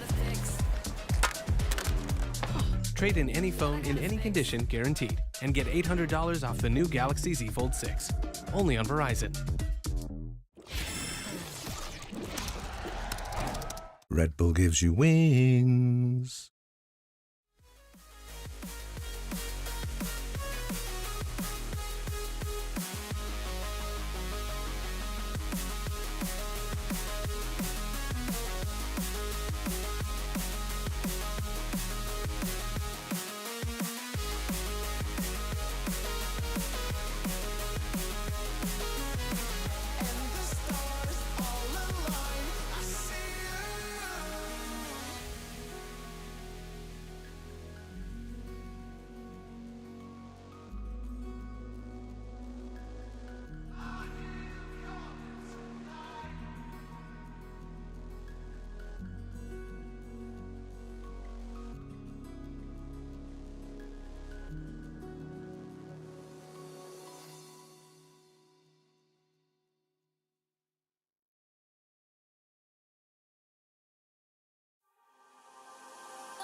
Alrighty, coming back here at the half. Fnatic out in front, but only by 2 rounds. And I think coming into this, one thing Fnatic has to be really aware of, when I went back and watched Bilibili on this map, they're really aggressive on the flanks. Like, they are really willing to push space early, to take that first read and try to take space off of it, to try to see if they can find that open angle. Whether it be Keznit sometimes just lurking down short, or Neff does it as well sometimes. So there's a lot of things you have to keep in your mind. Head has to be on a swivel for Fnatic if Bilibili is going to play this. Anything like they did in VCT CN. And YZ, 17-8. He's been having a game. Real. He heard what everyone was saying. Okay, I haven't had those high hitting moments like last year. Raise, nerf, et cetera, and the guy showed up to play. Yeah. Out for blood here today. We'll see how that continues, though. As for now, 2 players situated here towards B. Full focus from Fnatic, however, on this site. Paint Shell, go ahead and try to clear out the back. Little blast pack forward from Durka. TP's down. And Flexin out over it long, able to go ahead and intercept 1. Both are going to be taken down. The surround now coming through, and Neff able to find Hero. Chronicle still going to be good for a shot, puts down YZ. But now it's a rotate through the defending spawn to try to get themselves situated on A, and K9, he's been stagnant. He's been sitting here the entire time, and he's caught a glimpse and a headshot. Spike down. And he has unraveled this entire game plan here, this pivot, I should say, from Fnatic. Circa dropping down, will eventually fall. K9 collecting 2, cleaning the pistols, much like we saw at the beginning, and that's now 1 round separating. But again, it's exactly what I was talking about right before this started. As soon as there's contact on B, I'm watching the 3 players over on A, and they're immediately beelining it towards the teleporter to get over to the other side. And all of a sudden, there's 3 different angles that Fnatic has to worry about. They're able to break through, get towards attacker spawn, but Keznit just holding his ground, and U-Haul waiting with open arms. And Fnatic just no response available. Felt like they were going to get that B site free, and this is something that Bilibili does really well in this map, is make you think that something's free, and it's actually not. And there's the trap wires. Pretty standard here. They love to have them right at the entrances of doors. Try to play off of it. Oh, Neff going to have the back pedal quickly. Does need a little bit more damage, but ultimately he's going to be fine. Clear out on the haunt. Trap wire gets a reveal, but cannot find a kill. Boaster forced away. Here. Quite a bit. A pretty decent read on the positions. Durka now setting up. Still has a couple blast packs from Hookah. Fnatic, though, going to take a TP over themselves. Why is he still here? It's a little bit of a fake attempt, it would seem, from Fnatic, or at least want the opportunity to turn it into one. Still do have that spike lingering here with Alfier. They could pivot. They could just go for the teleporter as well, join in with the rest of the players. Oh, YZ. Heard this. And he has push coming through. And that's going to be a collapse. Lines him up, finds the shot. Hero Chronicle taken down. Now the rest pushing their way in towards B. Stinger in hand, Flexin, sending out a couple shots, eventually finds the headshot. Swaps to the coast, finds Durka as well. And that is clean play. Alfia, however, will find himself a second. Needs much more work to be done. Gets the third, the double face, a little bit more damage, put down YZ up over the top, and my God, he gets another headshot on a Yosemite, but cannot finish the kill. Weapons will be lost, funds will be expended from Bilibili, but they're going to be tying things up at 7-7. Yeah, I mean, Bilibili gets the win in this round, but there's 2 big takeaways for me from Fnatic. A, they're working the map. They're getting into Bilibili's head with some of these weird maneuvers they're making, using the TP, kind of spreading the map a bit. Yeah, it's decently well read here by YZ, but the other thing that I'm taking away from this round is maybe Alpha's heating up, and then things get real scary for anybody that's going against Fnatic. Yeah, I mean, incredible amount of damage dealt. As Bio is saying, like, yeah, I'm glad we got the win, but it could have been much cleaner than that. Now you see the very fractured purchase here from Bilibili. 2 rifles, 2 stingers. Flexin considering a sheriff. No, we'll add a third stinger into the mix. Oh boy. I think Boaster's. Oh, he's flashed, but finds a headshot, and there's no one else there to try to counter swing. Why is he sticking around? But he's very wary about this B-Link approach. Starts pushing forward and might end up clashing here with Durka. Yeah, I think Durka's aware. There's a swing out. Durka a little bit snappier with it. Able to avoid taking damage, gets the headshot. Fnatic now in pole position to regain the lead. Yeah, this is Fnatic doing their homework. Again, Billy really likes to get aggressive out of short, and Boaster tucked in a nice spot to counter that. Calls in Durka just to make sure it's clear. And they do a great job taking 2 players down early. 2 Stingers and a Bulldog. All that's left in the arsenal for Billy. Somebody gonna back off that angle, but it's just a TP over towards A. And poor Flexen all on his own with a Stinger and showers. Maybe an opportunity to try to recover the weapon, but Hero's not playing forward, not playing aggressively here. So Flexen for now just tucked within his own smoke as the site gets taken, the plan comes through. 30 seconds left. Nothing more that he can do, as it seems like the call is going to be made for Yosemite to just stick around on that B side of the site, maybe watching just for a linger. Curious to see if he actually rotates in to try to go for a retake here.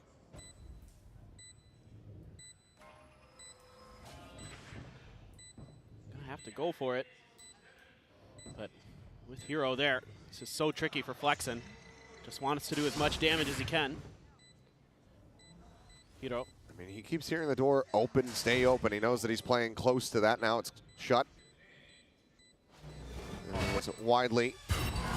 Players ready to just be taken down by the spike. Flexen's going to be in a bit of a rough position to make that happen. Is okay. Made at his feet. Goes sprinting across. He will die to Durka.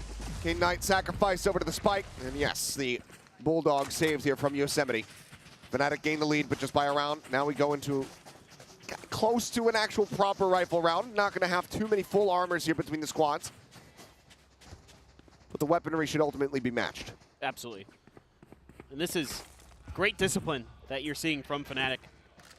Just really being super patient there is Hero. Now he's only 3-9 on the score line, but that was a nice play right there. Yeah. Well, YZ there, 19-10, your birth year.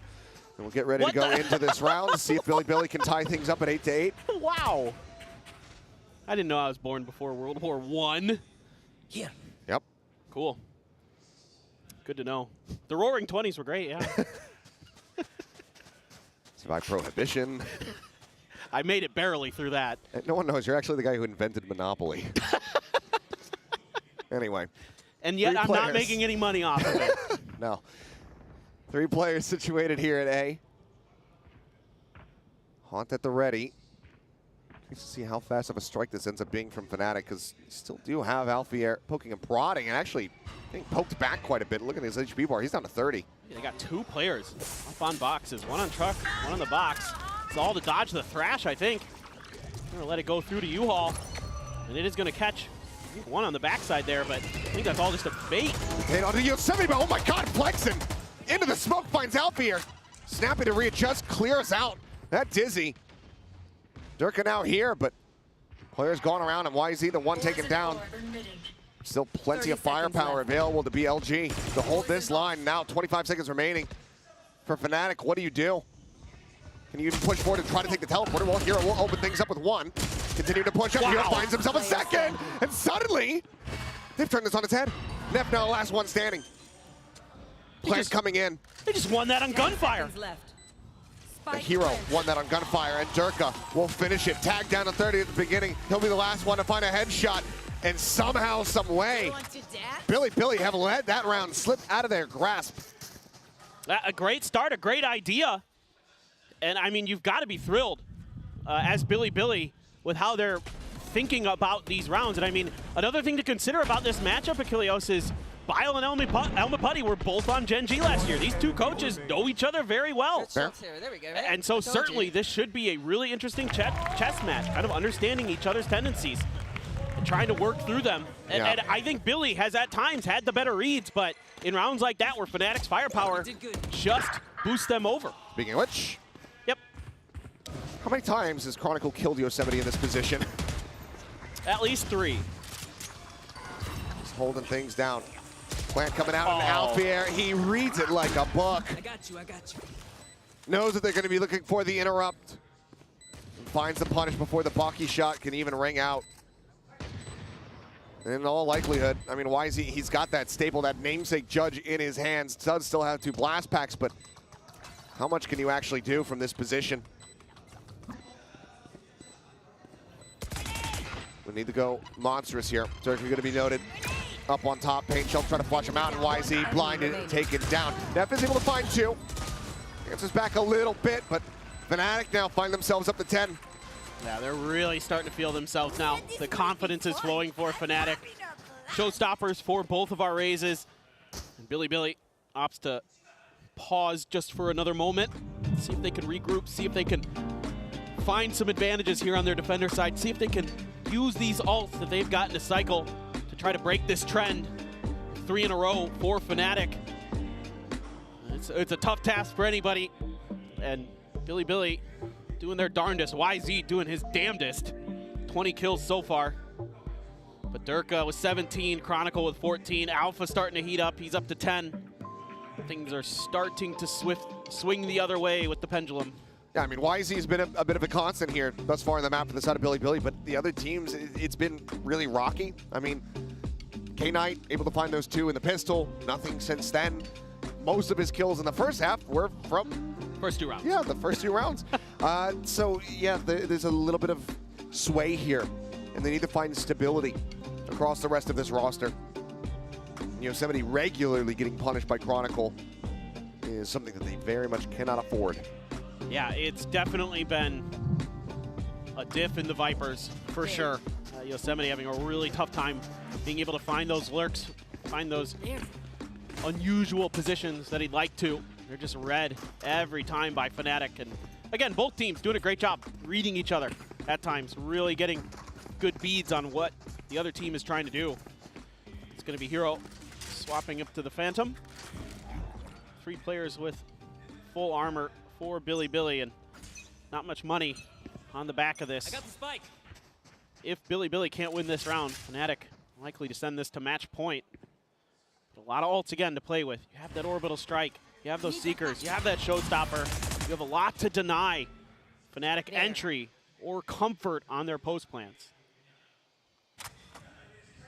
Slow push up. Trap wires very much spread apart. 1 over at Showers, 1 here at Hookah. As the warning ping comes down. Prowler on the approach. Showstopper going to be popped, and YZ instantly dealt with the ult, finding no value. Neff will be able to answer one back as Poster does get caught up in the crossfire. 1-for-1 exchange, but be hoping that you're able to find something with that ult. Now Durka has his own in play. The spot on the 1. Neff trying to go for the challenge, but it's just staring at the rocket as it lands right in front of his face. Swinging to the back, Durka does end up falling. And from the plan is K9 trying to come alive. Does find a second. Somebody gets taken down. We find ourselves now here in a 2v2. Hero depth available. Teleport going to be used. Oh, it's all just a ruse though. Yep, the wide rotate all the way back. Still do have the linger here from K9. If he hears anything on that site, he's going to know that this is where it's meant to end up. Starting to push forward though. How much more does he swing? Goes for it, but Chronicle finds it. And suddenly, flexing all on his lonesome. But with the cash the way that it is, with Fnatic about to get up to 11, I think he's just going to have to hold on to this. Heartbreaking for Billy. Invested so much and just couldn't get it done. They came close in this round. It's not over yet, sure, but that round is an absolute backbreaker. Still though, who knows? Flexen has an opportunity, a 1v2. Could beat the Hero here for BLG. One smoke to try to isolate Amali to flush out an angle, spots him out. All eyes now going to be trained on this position, dodges the C's, but seems like that's going to be enough. Wary about a flank coming through. Doesn't find anything on the opening to try to isolate into a 1v1, so has to just go for the save. A tough position, no doubt, for Flexen. K-Knight there, I thought after those first 2 kills, he could really be the difference maker. Okay, yeah, you get the kill on the Hero, yeah. That's not bad. Take that as Flexen, but what really hurts is that you get a jump on Chronicle there, right outside of tube, and Chronicle just swings and takes you down instantly. I mean, these first 2 kills, phenomenal from K-Knight. Waiting with open arms. But you can see Chronicle had just turned a little bit and then stabilizes. He's so fast, man. Unbelievable. Been quite the impeccable game from him. So now early smoke trying to dissuade the push forward here into Showers. Billy able to get Too much full weaponry across here. Just creating a little bit of noise. Trying to keep that extra player planted over on A. As Billy hasn't moved a muscle off the back of that contact, just chilling. Waiting to see if maybe there's going to be that hit through short. That's definitely where they were somewhat hoping. Guiding Light doesn't spot anything. No info being given over. They're going to reaggress here towards short, hoping that they had convinced Billy that this is a B hit now with how much time it's taken. Yosemite's in such a forward spot. The leg is going to be spotted and he's taken down. He's not understanding where he was at. That's catastrophic. YZ up close here alongside the wall. The double push out. There's the first one cleared out. YZ dealt with Chronicle. Crushing any hopes and dreams. Now, Orb going to be picked up. Double TP back across here towards A. Neff is dead. And all K-Knight can do is stay tucked and hope that they don't come hunting. I think they just convinced Billy long enough that it was going to be a B hit. They got a little bit antsy. Started moving through, and like you said, a bit of a positional mistake there from Yosemite. It's been a rough map for him.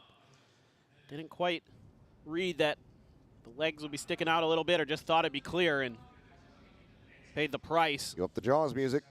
They found my wire. Trap wire cleared. Does he actually swing out for a challenge? Dun, dun. Pushing, finds the first. Snapping to find the kill. The TP now across. Cage going to be dropped in. Chronicle swinging out, looking for the angle. Puts a couple shots there into the shoulder. The sync fight up over the top. K-Knight does manage to push back. Trap wire slowing things up as Alfier similarly trying to get in on top of him and will be able to do so. Headshot found. Weapons cannot be carried over. And now we get up to map point. Yeah, and they're going to have to cut funds a little bit. Couple Guardians coming into play already for Billy. Going to be a judge for YZ. Yep. Makes sense. That leg being shown. It's brutal. Little things like that make all the difference. Can't afford those mistakes at this level, especially against a team like Fnatic.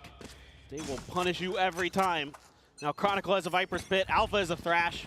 Yeah, you've got K-Knight's ult, but you have to get a kill first. Be able to put that to good use.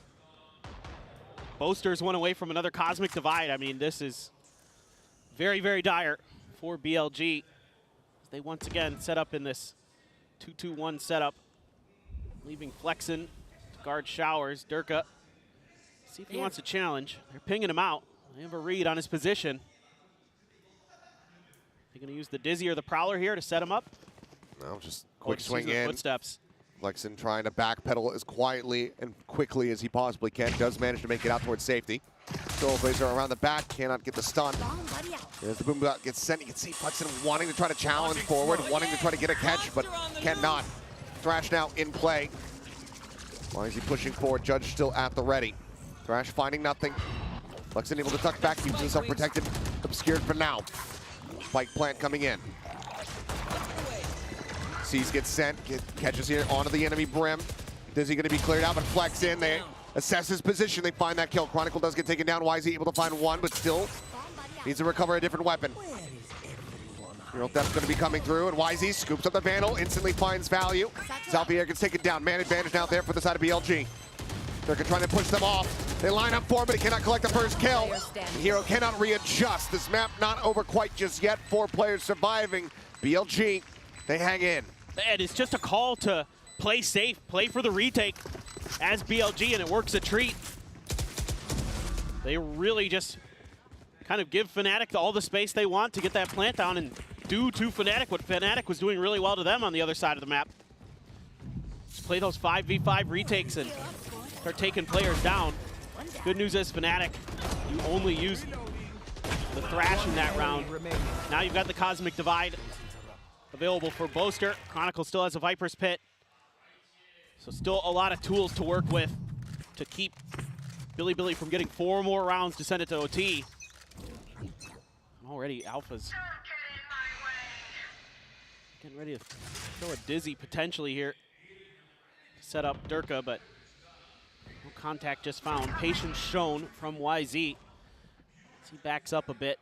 Neff doing the the duty that is of the skies to just hold this angle all the time. Long B is your job, but he's going to tuck into that corner. See if it's checked by Fnatic if they decide to push. Thinking about util, they're going to go for the Trying to go for the pop flash here, and they are going to be able to catch on to one. Alpier take it down. Teleport taken, but that is the spike now. Stuck. They have to rotate back across the map to regain this. Why is he slowly just trying to evacuate? Paint shells likely to be committed to try to clear out that side.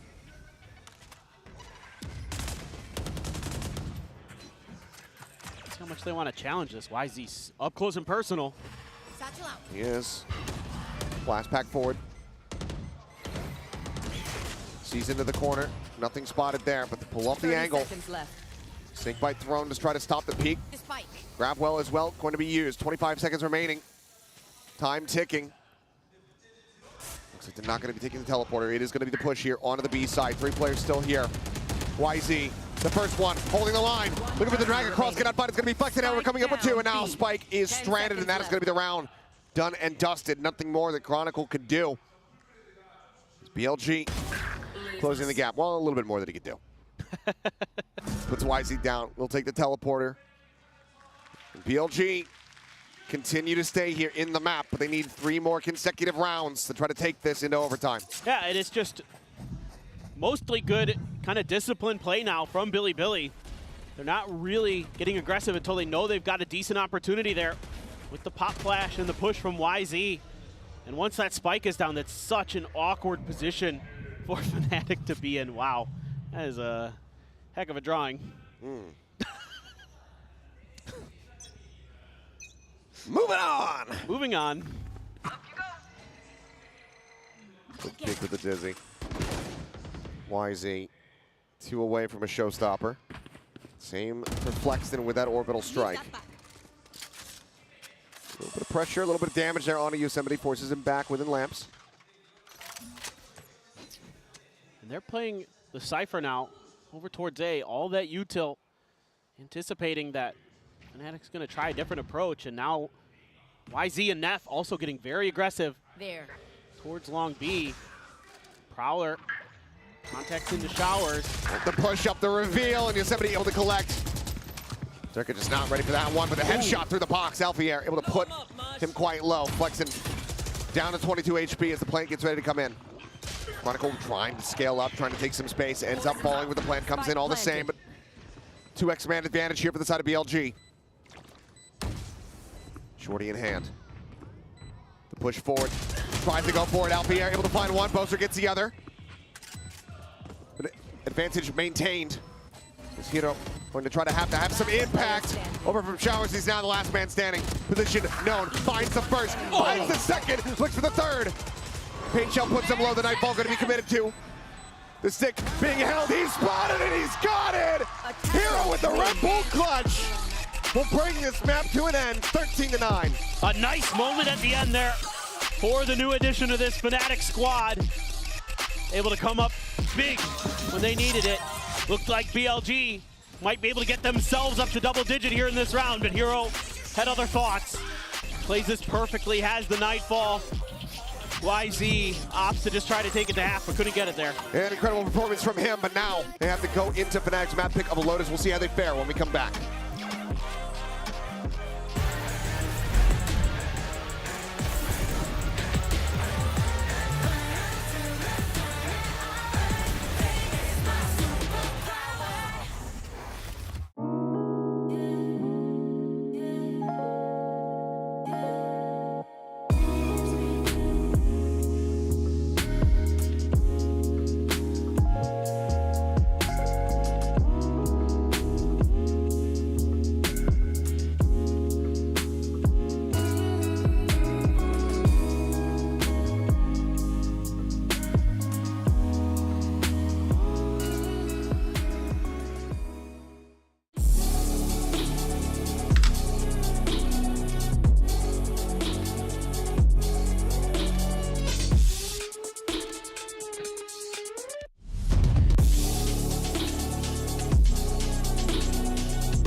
With Elmo Putty of Fnatic.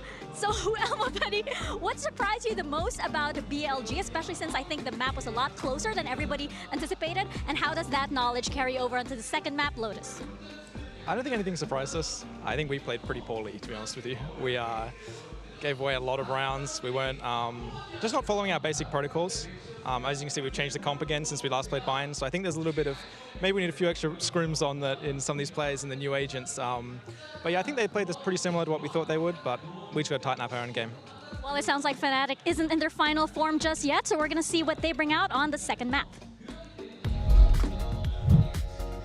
Fnatic managed to walk away with the win. You heard Elmo Putty there saying they're not really in their best form. They're more like a Super Saiyan 1, you know, maybe a KO Ken status, but they're really looking to get to Super Saiyan 2, Super Saiyan 3. Is that One Piece? That's a Dragon Ball reference. Man, you're Close 30. though. Come on, nice man. Try, nice try. I definitely didn't know that. Mimi, you got an elaborate setup over here for Billy Billy. Yeah. Yeah? Yeah. So it would be a shame if it all came crumbling down was right that now. like were those the It would building be a blocks? shame. The building blocks of their next map The being a structure win? is so strong. It really is. Hold on a second. If you don't mind, production, give me a second. I'm curious to see what a gentle breeze would do. No! Oh, what a shame. That bodes well for the rest of the series, I think. Yeah, well, that's how it's going to be on Lotus, potentially, because they say Rome wasn't built in a day. It was. All right, well, let's go ahead, though, and talk about this one. And something that we should note, though, is that, yes, Billy definitely were taking it to Fnatic in a few of those rounds. But we got to remember that this was, you know, pretty solid map for Billy to begin with. So this isn't all that shocking, but ultimately this was the map that they needed to win if they wanted to be competitive in this series. Yeah, I think it's almost a little bit sad at times. Like, I think some of the initial plans they had in rounds was very good. Like, they had ideas that if they managed to actually get it over the line towards the end, it would have actually looked like some really good plans. It was just that they ended up making some really silly errors throughout those rounds, which I think are actually easy fixes. Like, if they look back at that, they're going to go, yeah, that was a bit silly gaming. The big thing for me is that 5 out of 10 post-plant wins. Fnatic was consistently letting them get the spike down and get into these post-plants, but quite frankly, their post-plant protocols were not up to snuff. There was so many rounds where they had these advantages, and then you saw players in positions where they were untradeable, swinging forward and getting punished by these Fnatic retakes. It looked super drilled. This could have been a much closer game if Billy had been able to close out more of those rounds in the post-plant and made less of these little errors. It's the same thing that we kind of saw with FPX earlier from the same region, where they have a lot of advantageous positions. You see kind of the goal for this team, and then the mistakes towards the end of these rounds is where they get punished. Yeah, but you know what, though? One individual that really did show up in this one was YZ 100%. That brings us to our HyperX Reflex moment of the day. YZ he had a few great moments. He had a few not so great moments as well, but this one was one of the good ones. The fact that my guy managed to become Neo, fly into the sky, and then somehow, some way take out both of the Mr. Smith agents. Unbelievable stuff here. This guy... That was like some prime UK level stuff. Like, the guy was on one. And the thing is, I think that also helped pad a lot of the stats. It was weird. We were almost saying that it felt like when they planted, they became a little bit more disjointed when they fell back. When they were actually pushing together and like going into the site and he was the lead, they actually looked really good. They were causing a lot of issues. They just didn't have those protocols once the plant went down. Yeah, they didn't have a crazy like game plan. It was just a lot of these rounds where they're slowly contacting up the extremities and going for these fast pop plays with one Sky Flash into the site. And honestly, it looked pretty good. They were punishing the site anchors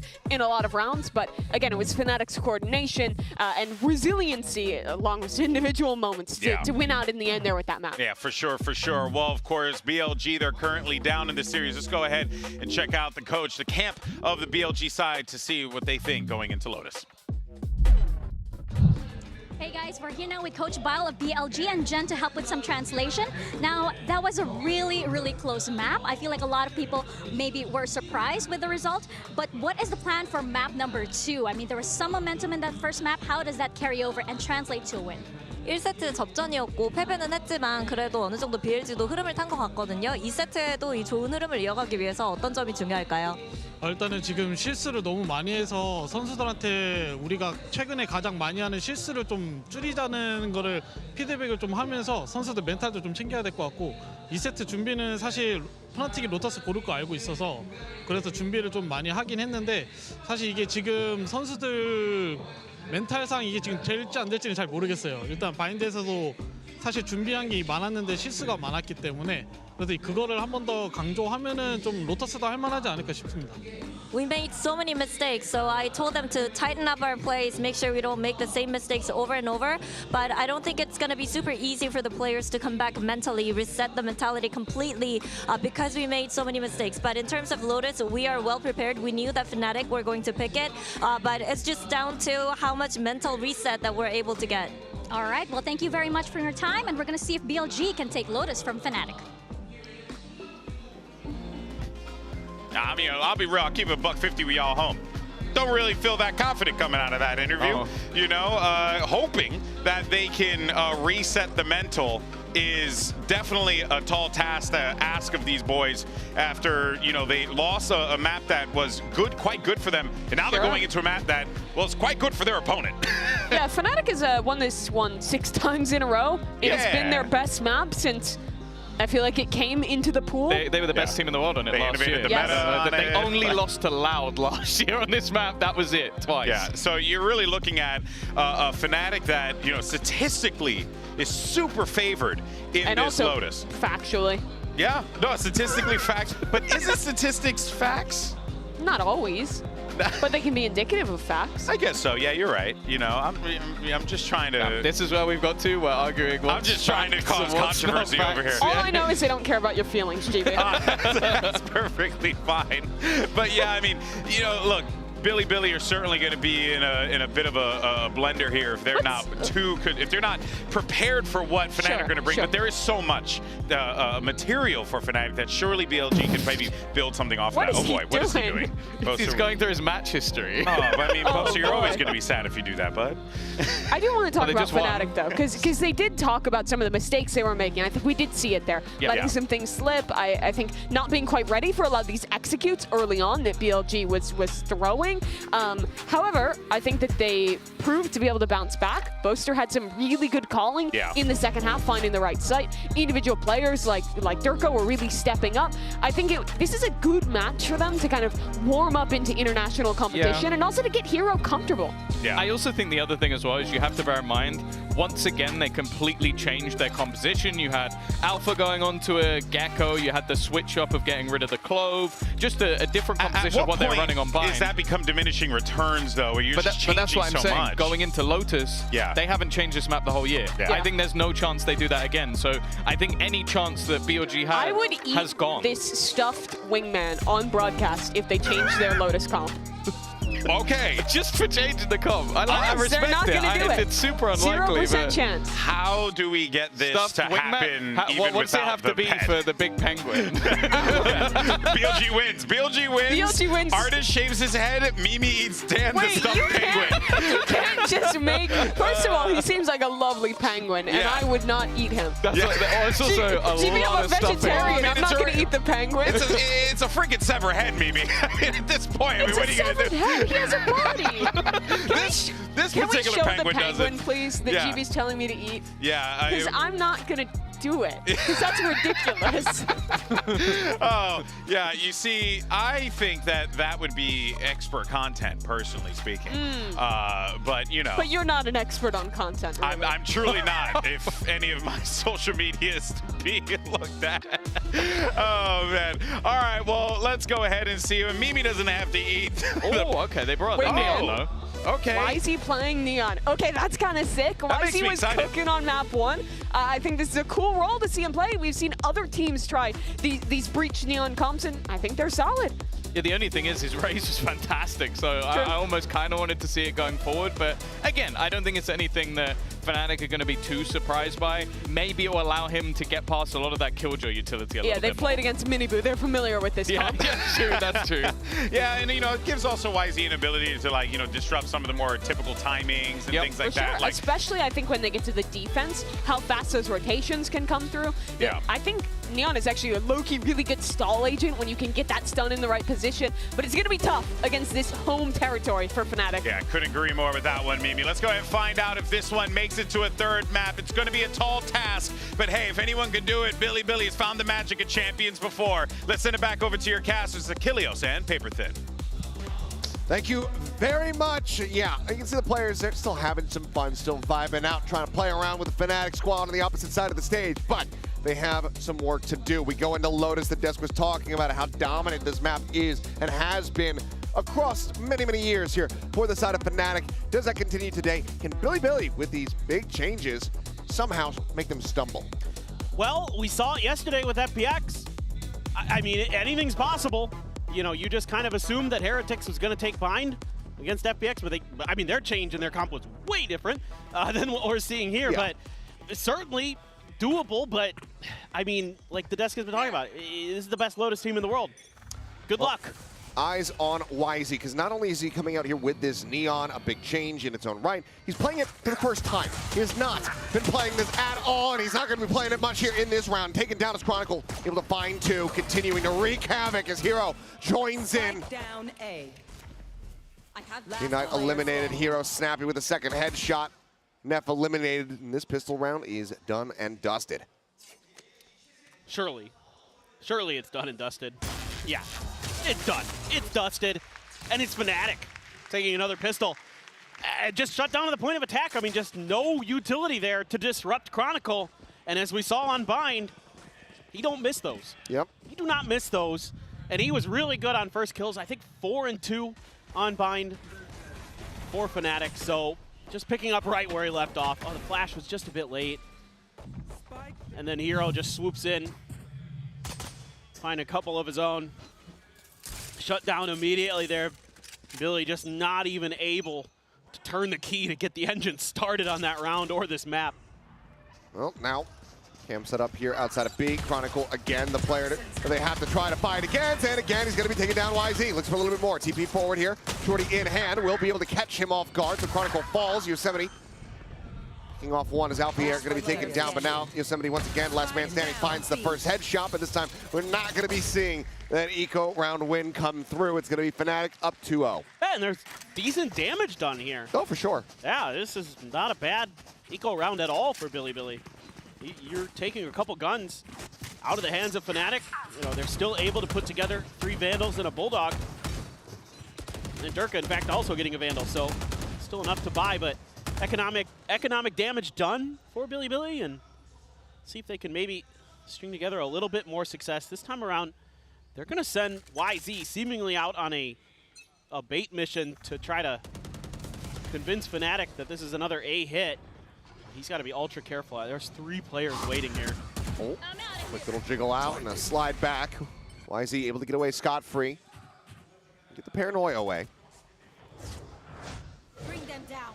Really big piece of util now taken out of the hands here of Fnatic as there's the nano swarms and going to be slowed up on the approach. Alfier pushing forward, catching him off guard.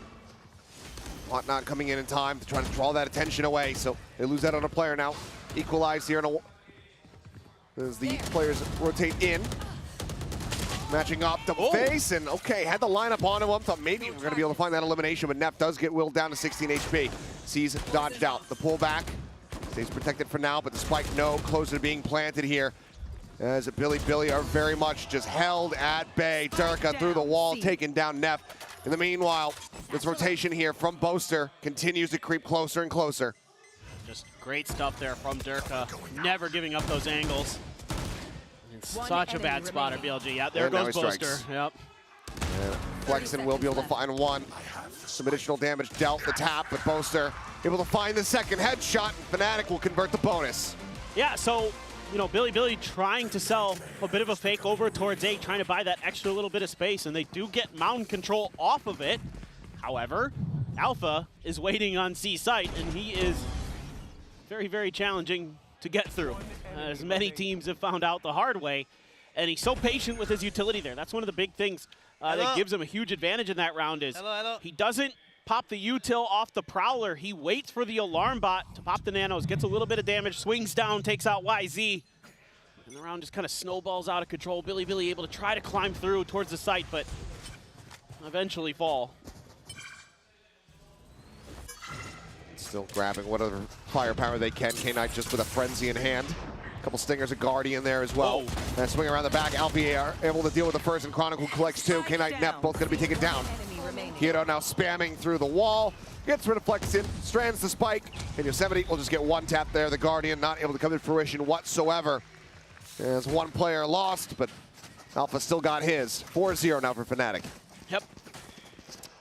You try to go for the fast hit, and again, you're just having a tough time getting any of your util to land onto Alpha to make him uncomfortable, and he gets another first kill. So far, every first kill going the way of Fnatic. I decided to start keeping track of them because I was like, that's going pretty well for them right now. Yep. They've got a lot of ults in cycle. So does Billy in a way, but you're one away from the Nightfall for Hiro. 2 away from the Viper's Pit for Chronicle, 2 away from a lockdown for Alpha. Durka already has a showstopper. Things are already looking very, very challenging for Billy. And what does Bile want to talk about? Good luck. It's tough. I mean, I think maybe just trying to slow the rounds down a little bit in the beginning, try to see if you can take a little bit of rebel control, see if you can kind of spread Fnatic's defenses a little bit more, make it harder for them to react. So far, you haven't really given them much that's been difficult to react to. Yeah, it's been a very one-sided affair thus far. As we'll see with 15 seconds remaining what the adjustments end up looking like here for the side of Billy. But thus far, it's not been great. I mean, we've had plenty of players given the buffs, you know, through to Neon. Coming in, try it, pick it up for the very first time. YZ is one of those players now here on the biggest stage. And so far, it's not been finding too much value. It's a singular assist to his name. I was fairly surprised with how good YZ's raise is, and not just today, not just because it will look good on Bind. Yeah. He's generally pretty good at it. That they would make this shift. You know, he has been playing the Raze pretty much all year on Lotus, so definitely a bit surprising. I think this is actually his first Neon game. Looking for a pacey hit here. Durka, the showstopper, out, catching a glimpse of one, sends it down directly below. YZ going to be taken down, but still value going to be found as K-Knight able to open things up with a kill on a Boaster. Hero's head packing, rotates back around through B, gets his way up into upper. As the neural theft comes out. This is great. Exactly what I wanted to see. Some rebel control taken. You're able to win some fights, get the showstopper off the board, and now you can pivot over towards B and get the plant down. Prowler to check here on the cross. Swing out, jump back. Page going to be coming up. Lurk v Lurk over at A, though. Chronicle with an opportunity to maybe even up the count, but he's pushing over here towards the door instead. Seemingly, though, wary, but there still could be someone in position. Now he knows about it. On cleared site, open here for now.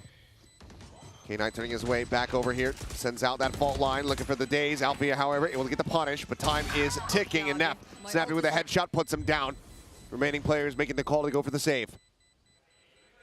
Yeah, just a great small change for Billy. Nets them their first round win.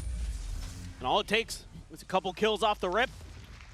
You're able to break the space open that you need to get the plant down. Set up for those nice post plants. Make it so Chronicle can't go for that wraparound towards Baby Door. And yeah, I just double checked. This is indeed YZ's first Neon game on an official match. Yep. To bring it out in Champions. Bold move. It's very bold. Still killless, but people able to play off his util in that previous round, so did set the rest of his team up for success. So Billy now on the board. Still a lot more to try to claw back, though, because when you're playing this Neon, expecting to see that impact really coming through on the attack, and oh, they just read it like a book. Sees nade combo. He's dead. Yeah, and this time around, an immediate adjustment from Fnatic towards this Rubble control that Billy wants to take. And now Boaster has an Odin in hand. Able to start lining up to do some damage. But man, you've got some big ults here for Billy. You've got the Nightfall, you've got the Rolling Thunder. If you can just find the opportunity to use it, you might be able to turn this round on its head. Oh boy. Only a little bit of damage done. Flexing down to 77 for armor. Knight just barely tagged up. They're going to try their hand at the other side of the map, leaving Naf to just get taken down as soon as he launched that Nightfall. Yep, sends it, dies for it. An attempt at a fake. They still have to try to get through Alfier, who so far has been a bit of a raid. Boss, but Chronicle is the first to put them down. 2 quick kills, Alfier on the finisher. Chronicle just, this guy can do no wrong. Unbelievable. Let's run it again. He's so talented. Just so clean with his mechanics. His positioning, so good. Reads his opponents incredibly well. And they dropped the Odin over to Durka, and immediately when that Nightfall was launched, he was ready. Yeah, to be able to recover after sending out the util. Just the 1-2 punch. Chef's kiss on that round. Well deserved. Well, now Alpha backpedaling here. A lot of presence over here towards C. It's going to be a pickup on the orb from YZ. Ult is online, but Chronicle immediately pushes back in from Waterfall, sets up the pit. So smart. They've already gotten Boaster into a forward position outside A, just playing alongside Rubble, and Chronicle still, through the smoke, finds Flexin. Just reads it. Did they haunt over the top? Not sure. I think they may have. I think they might have gotten a ping reveal. Heard one going out. Hero now able to find one. As the stuns do come through off the relay bolts, but no one can push forward. This Viper wall from Chronicle continues to hold them at bay. He is locking down all 3 sites by himself at the moment. High-low setup. On the one side, the swing forward, and it's just into the meat grinder. Absolutely minced.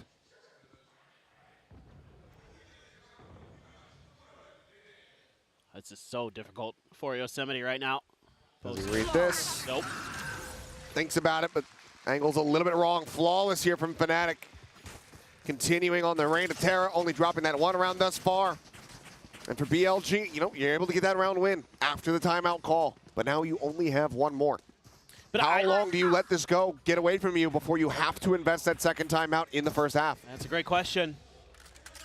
But for me, what I love is the way Fnatic thinks about these things. Their protocols they have, the immediate response with that Viper's Pit after that orb is picked up. They know that it's almost certainly going over to YZ, so he can get his overdrive in that round. And that just completely gum things up, and then they just send Hero and Durka over towards B, and they have BLG completely trapped. And they just absolutely sweep them away from that round. Oh, that's a little bit off the mark, but here we go. Okay, overdrive gonna get popped, but can't really spot out anything. Everything is covered, obscured here by these smokes. As a matter of good damage found on a Hero. The swing onto the corner, Durka.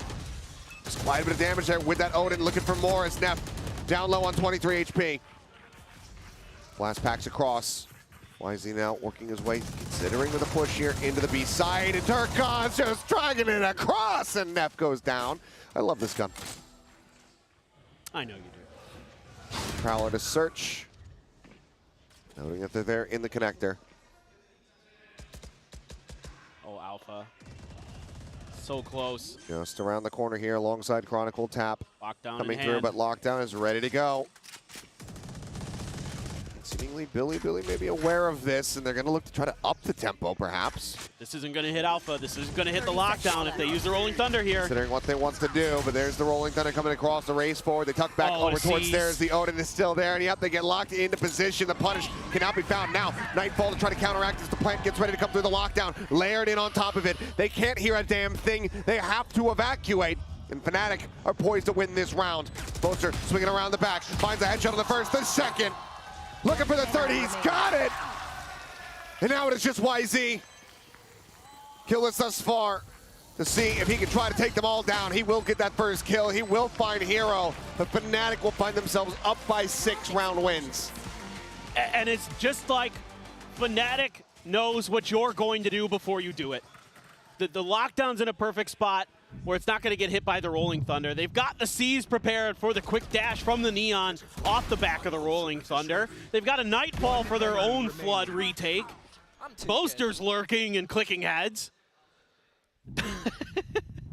I mean, they're just so good at this map. This is just reminding me so much of Fnatic from last year, where I just loved watching them play because of the way that they out-utiled you, out-thought you on maps like this. Attempted a counter spray here with an Odin of their own.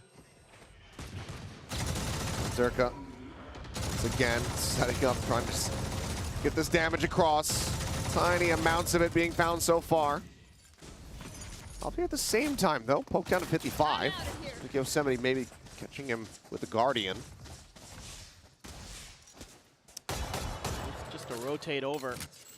Alpha's already down to half HP, but still holding a bit of a different angle. And look at this Nano up on the site.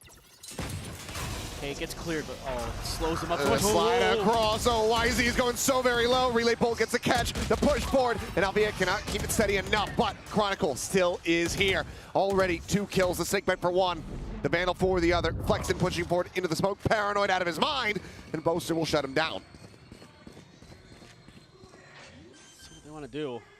Plant on the B once again, but Yosemite tries to take some space. There's the showstopper for the interrupt. The spike plant denied. Fnatic, no inches given over here to BLG. Giving them no recourse, no reprieve. And Fnatic's just reading the map really well. Right there to back up Alpha on the C site. Even though he gets taken down by YZ this time, YZ able to chew through some of that nano damage to get in a place where he can use his relay bolt to pin Alpha down. And there you go. You were talking about it, Kilios. When are you going to have to use it? Well, time is now. Right ahead of another buy round here for them. Even then, spike plant denied. That little bit of extra cash they would love to have taken away. So going to be plenty of half armors here. As we can see, Dirk got an operator in his hands for now. But this is an incredibly difficult position to be in here for Billy. A very competitive opening map. Granted, it's their pick, but that bind, I think a lot of people may be surprised by how much they were able to push them there. Put themselves up to 9, but now this is a complete and utter change of results here. And you have to anticipate that this is something that's going to give teams a lot of problems at this tournament, is that no matter what, you're going to probably have to play Lotus or Haven against Fnatic, and they're really good on those maps. And so I thought coming into this, you know, Billy, their default ban has been Haven throughout stage 2, so maybe there's a world where they take the first map, and you're going to have to play Lotus most likely as that second map, but who knows? You could take it to map 3, try to get something done, but yeah, I mean, Fnatic just, even with a big drastic comp change on Bind, still good enough to take down Billy on their best map of Bind, and seemingly looking to close the door quickly and tightly on Billy. Oh my God. Well, seems like the call was trying to make a pacey hit, maybe bait some audio over towards C, but Dirk goes for the peek, and he nails the flick. YZ shut down.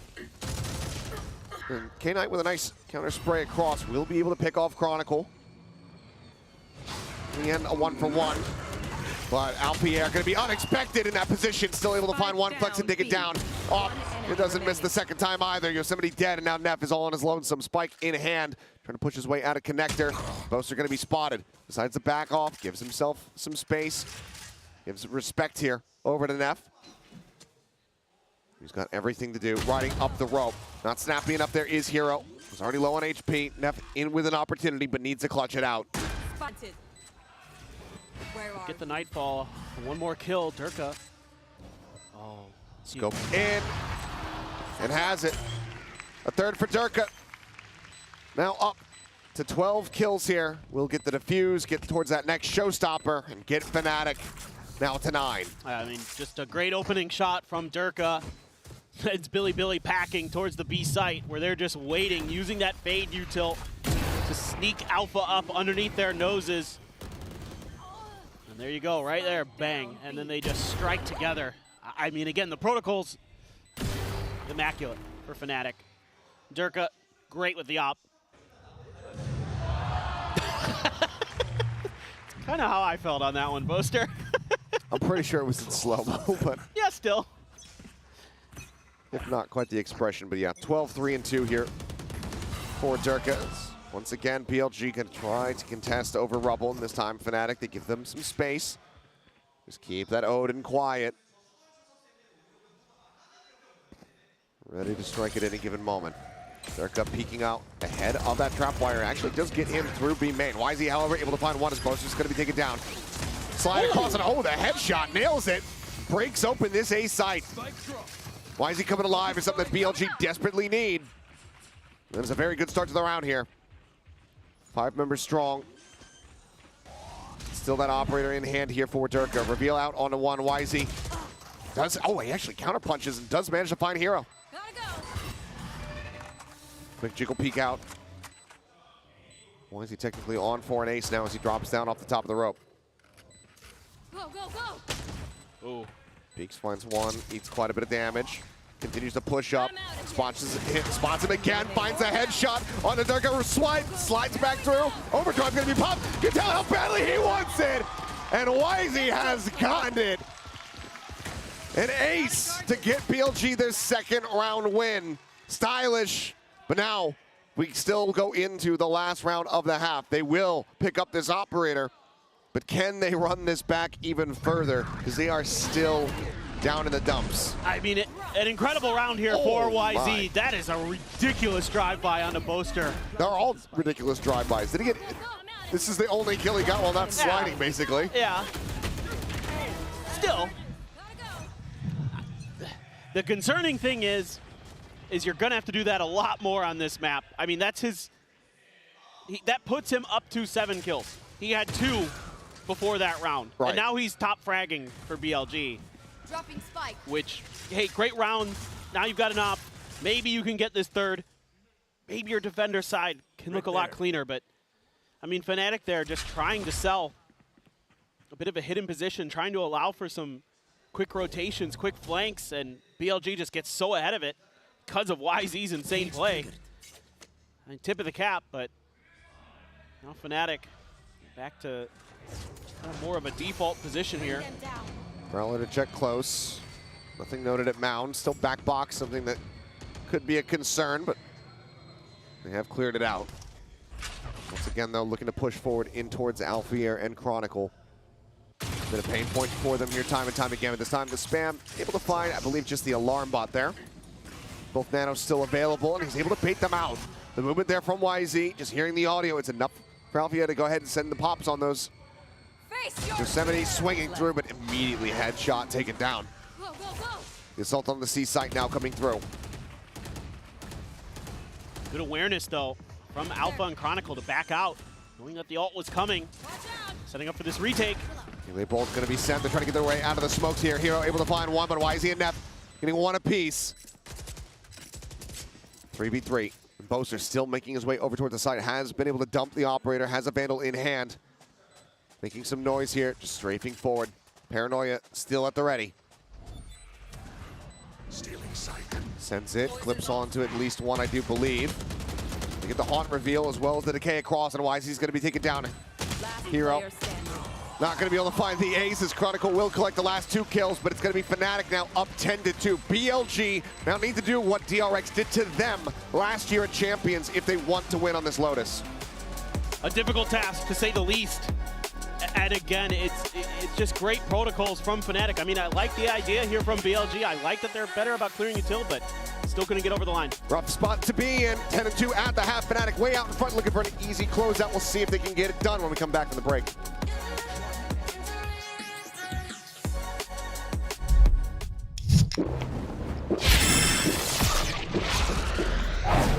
Red Bull gives you wings.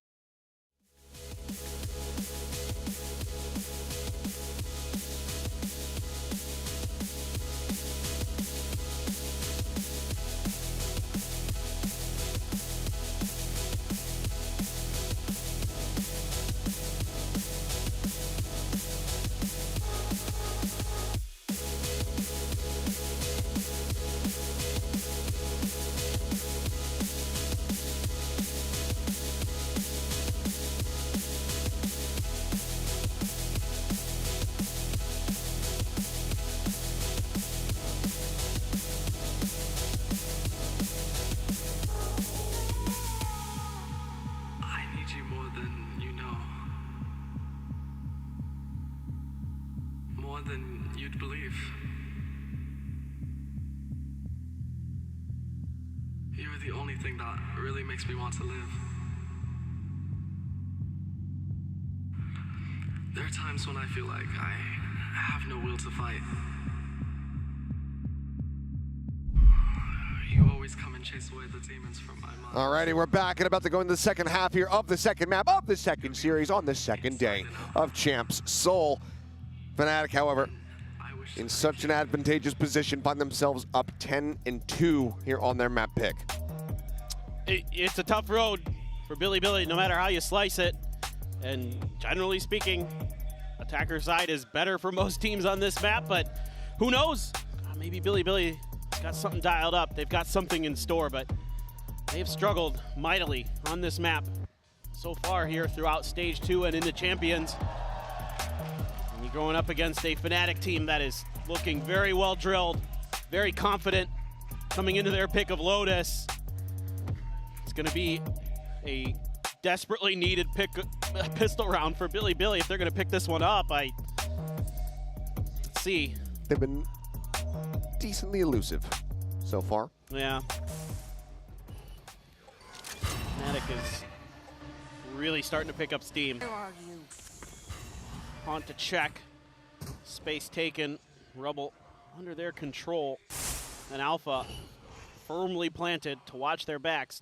Again, you got to anticipate, especially with a Neon there now. Billy's going to want to get aggressive.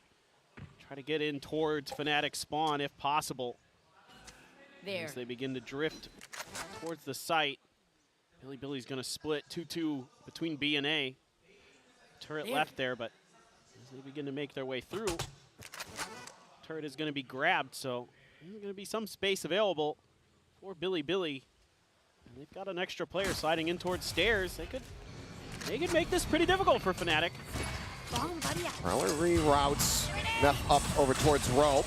Bite into the back of side here, and Yosemite eating quite a bit of damage. Boaster able to find first blood as K-Knight going to be taken down. Push forward, clear out on the trap wire. Boaster nonplussed by that, but the headshot will certainly offset him. 2 kills found here for Neff in replies. We find ourselves now into a 3v3. Alpha down to 40. YZ approaching from behind. Swing out, they spot him. They know that he's got the Sheriff. Catches a glimpse.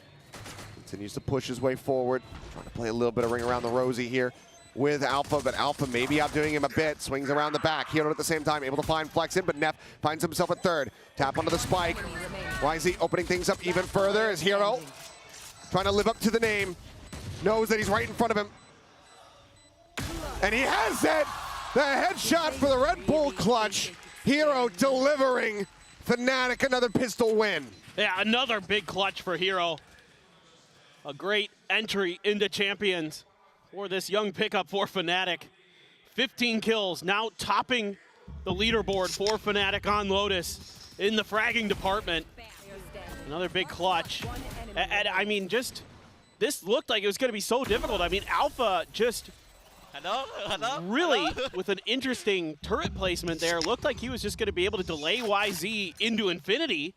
But instead, YZ's able to finally find some success and make it a 1v2, but Still couldn't get a win, and Frenzy in hand. You see a shorty there for Flexin.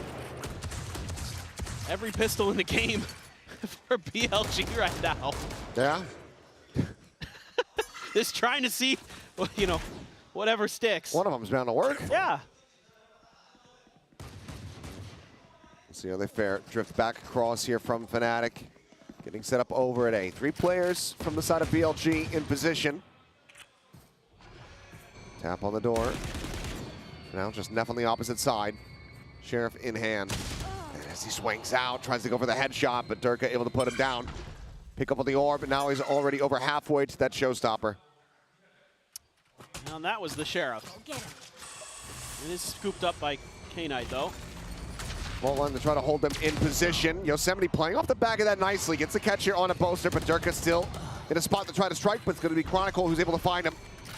He's playing around the rotating door. Now to cut across, back over in towards B.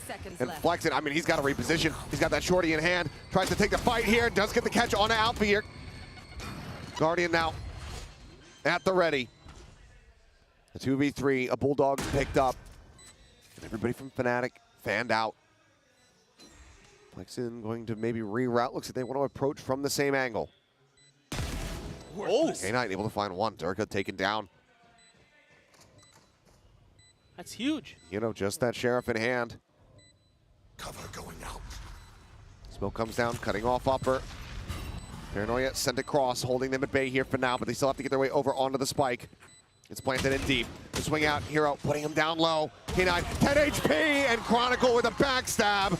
Cleans them up as Fnatic get themselves now to match point. Yeah, just some really nice micro plays in this round from Fnatic. To catch Yosemite at the door. You know, Durka sees the cape as they're swinging the other way. Chronicle's right there to take him down. And then here at the end, Hero does a great job avoiding getting killed and just opens the door for Chronicle to swoop in. Spading for him. Yep.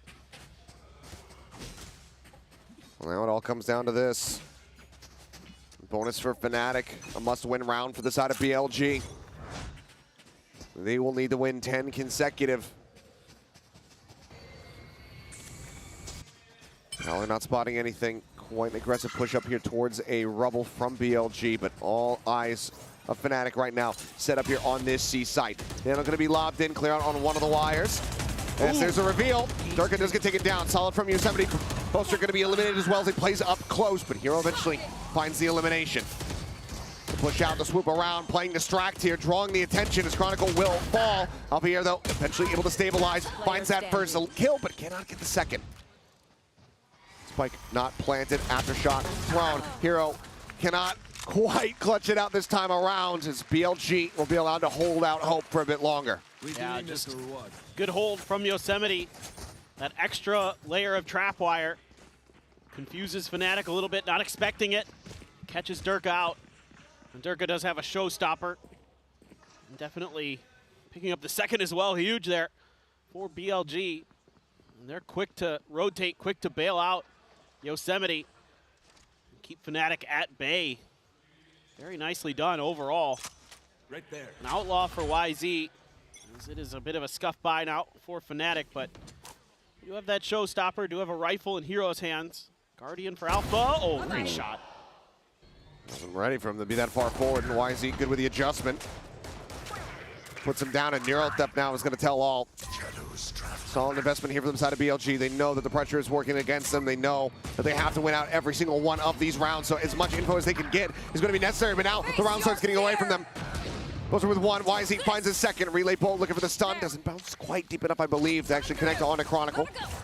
Ultimately, he'll back away, look to reroute. Flexin here trying to hold the door, eventually finds the kill. The swing out though from Hero. Takes him down, and now it's a 2v2. Oh, Boaster has just been waiting a drop. Still has the spike in hand. No ult available. Unless he found a kill, but he's going to be able to scoop up the Guardian. YZ with another with the Outlaw. Third gets a shutdown, and Yosemite finds Boaster as well, but still decent damage dealt here from the side of Fnatic.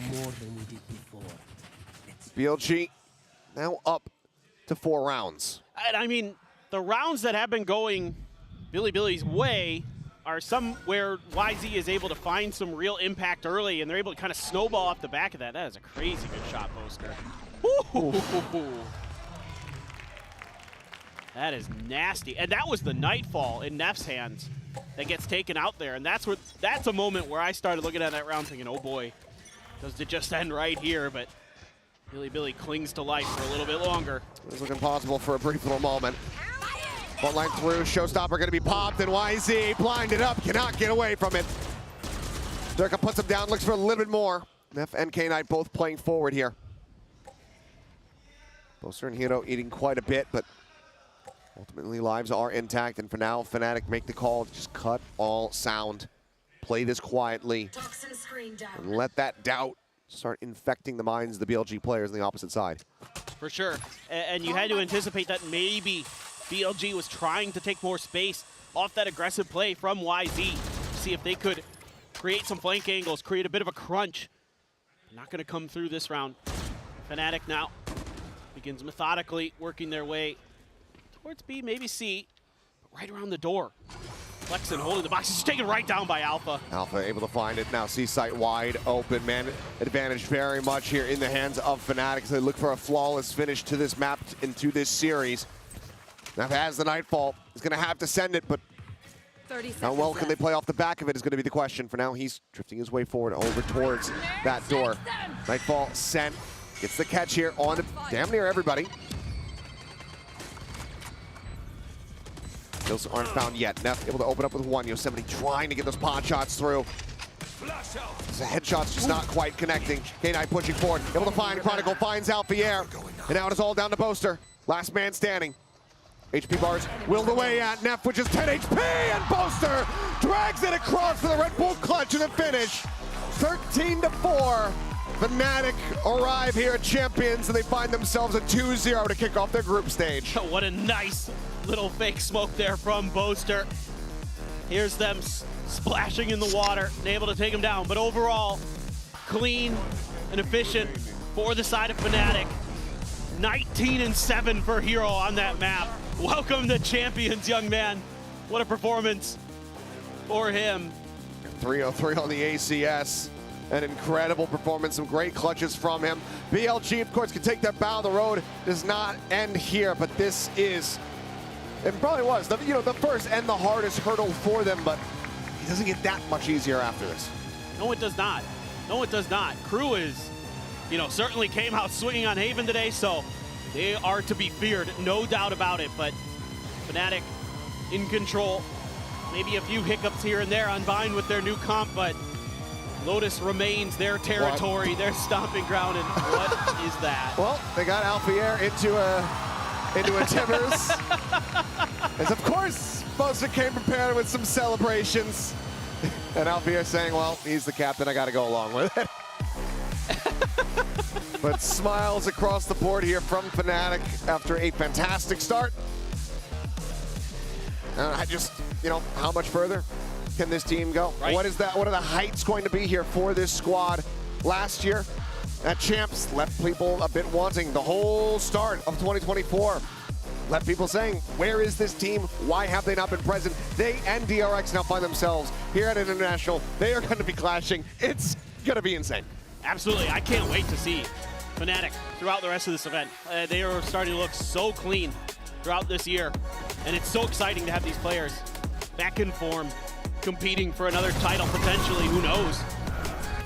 I'm really curious to see how DRX is going to handle them. A lot of young players on that DRX squad, they were able to bounce back again here today. They had that reverse sweep against Paper Rex, but I think Fnatic is a very different beast right now. No, they very much are looking back into that form where they were the team to beat. They were the top dogs in 2023. That's been resurging here for them, and Hero has folded into this team so incredibly well in such a very fast amount of time. It's been immaculate to see, and Fnatic now are that team to be feared once more. Absolutely, I got to tip the cap to Billy. They look good on Vine. Yeah, Lotus is their map, but What are you going to do? What are you going to do? Indeed. Well, they have to win their next one. We'll see if they're going to be able to do that. But for now, let's go ahead and hear from one of our winners. We've got Jen standing by with Boaster for a Verizon Welcome back post-match down interview. to the stage, everyone, where Boaster was just twerking for the fans, where we have Boaster for the post-match interview, of course. 보스터 선수 만나보겠습니다. 승리 축하드립니다. Now, I gotta ask you, Boaster, what was that? You know, Alpha and Annie, you're passing down that job over to Alpha now? 먼저 그 알파이르 선수의 세리머니에 대해서 좀 짬 처리를 당한 건지 물어보도록 할게요. So originally it was a gift for Minnie because it was his birthday while he was here. And I was like, oh, we can do that as a celebration because we haven't done a celebration in ages. And Minnie was like, I don't feel comfortable wearing the costume. So I was like, Alfie, you have to do it. And Alfie is like the good vibes man this tournament. He's like, all right, if you say so. Originally, Alfie was going to be Annie doing this. Oh, okay. But he wanted to be Tibbers instead. Okay. 먼저 이게 사실 저 옷이 미니 감독님이 한국에 있을 때 생일이었기 때문에 좀 선물로 받아가지고 우리 이런 거 해본 지 좀 오래됐기 때문에 좀 입고 나가자 했는데 미니 감독님이 나 저거 무대 입고 들어가기 싫다라고 얘기를 해가지고 알파이르 선수한테 입으라고 해서 알파이르 선수가 그래 뭐 굴럭 참이면은 내가 입겠다라고 했지만 원래는 이제 미니 감독이 저 티버 옷을 입고 알파이르 선수가 애니처럼 이렇게 등장을 할 거라는 비하인드 스토리를 얘기해줬습니다. 자 그러면 먼저 챔피언스를 앞두고 푸나틱의 폼이 올라오면서 많은 분들이 좀 푸나틱을 우승 후보로 바라보고 있는데 보스터 선수 스스로는 이 푸나틱의 현재 폼에 대해서 어떻게 느끼고 있는지부터 물어보도록 할게요. Now, you guys are back in form. You know, right before Champions, you guys are looking strong. A lot of people say that you guys are the favorites, one of the favorites for Champions as well. So how do you feel about the current form the Fnatic's in? I'm just happy that we're all happy and have this kind of like positive energy. To be fair, today I actually felt we weren't on full form, which is quite funny. You say that because, yeah, I think buying could have been a lot more cleaner with communication and stuff. And Lotus, I think Lotus actually, yeah, I will agree with you. It looked all right. It looked not bad. 사실 오늘은 그렇게 폼이 완벽하지는 않았던 것 같지만 그래도 팀 자체가 분위기도 굉장히 좋고 또 다시 긍정적인 에너지가 많이 돌고 있는 것 같아서 그런 부분이 가장 고무적이라고 얘기를 하고 바인드 같은 때는 좀 실수를 줄이면서 조금 더 깔끔하게 끝낼 수 있었을 것 같은데 로터스에서는 좀 잘한 것 같다고 얘기를 했습니다. 그러면 이 바인드에서 아스트라 픽에 대해서 좀 물어보고 싶은데 브림스톤 대신 아스트라를 기용했는데 사실 비주류 픽이잖아요. 좀 어떤 이유였는지 또 물어보고 싶습니다. 아무래도 푸나틱이 잘하는 게 자신들만의 메타를 창조하고 또 이렇게 메타를 이끌어가는 그런 부분이잖아요. 물어보도록 하겠습니다. So speaking of Vine, what was the reasoning for bringing Astra back? Because she's not mainstream. She's not been mainstream for a long, long time. And it kind of felt like what Yunsu would call the vintage Fnatic, kind of creating your own meta, leading the forefront of the meta. So talk to us about the Astra pick. I think we played that one Clove game and it was just like, it seemed to work for that one game, but in scrims it was not working for us. And so we were just like, let's get Chronicle back on Viper, he's super strong on that. And let's try and get Alfia Gecko, he's really good at communicating on Breach on Sunset. And so for me, it was like, I can either go Brim Daddy or I could go Astra. And I was like, everyone plays Brim, but I'm an Astra main at heart, and it's a lot more fun for me. So I kind of just went for that, and yeah, we just been trying to make it work. Yeah, we only did the swap recently for the Viper and Gecko like 2 days ago, so they didn't have a lot of time to learn. 원래 클로브를 기용했었는데 첫 경기 빼고는 모두 다 좀 스크림도 결과가 안 좋았기 때문에 많이 바꿨어야 했었고 또 크로니클 선수가 워낙 바이퍼를 잘하고 또 알파에르 선수도 개코를 선셋에서 굉장히 잘했기 때문에 이 커뮤니케이션도 잘 됐기 때문에 그런 변화를 한 2, 3일 정도 전에 좀 줬다고 얘기를 하면서 부스터 선수 같은 경우에는 다른 사람들이 브림스톤을 하지만 그래도 아스트라를 메인으로 하는 주픽이기 때문에 개인적으로 좀 그런 좀 편한 부분에 있어서 아스트라를 선택했다고 말을 하는데요. 그럼 마지막으로 다음 경기 DRX를 만나게 되는데 마코 선수가 IGL을 잡고 또 여기에 신인 3인방 선수까지 만나게 돼 있습니다. 현재 DRX에 대해서 어떻게 생각하고 또 어떤 경기 예상하는지도 물어보도록 할게요. Now, you guys are facing DRX next. Mako's IGLing this time. He said, you know, he's ready for the IGL face-off 100% by the way, but we have 3 new players that you haven't faced against just yet as well. So, you know, what do you think about the new Neo DRX and expectations for that match coming up? Yeah, I think when it came to APAC, they came second, so they did pretty well. And yeah, I'm looking forward to playing them. I know Bane wants to go karaoke with me. I've got a song ready for him, and let's hope I've got my headshots ready for them tomorrow, whenever we play it, like 2 days or whatever. Okay.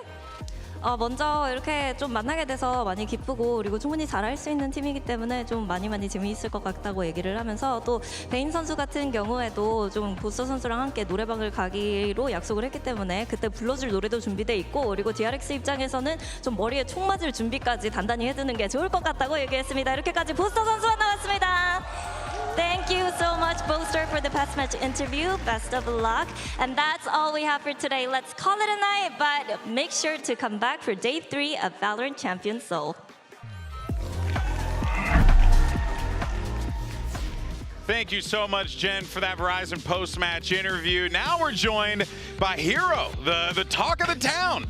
You came into this team. A lot of people weren't sure what to expect. You've been unbelievable. But first, I just got to ask, this experience, you're at your first global event, and it's Champions, man. How does it feel? It feels really good.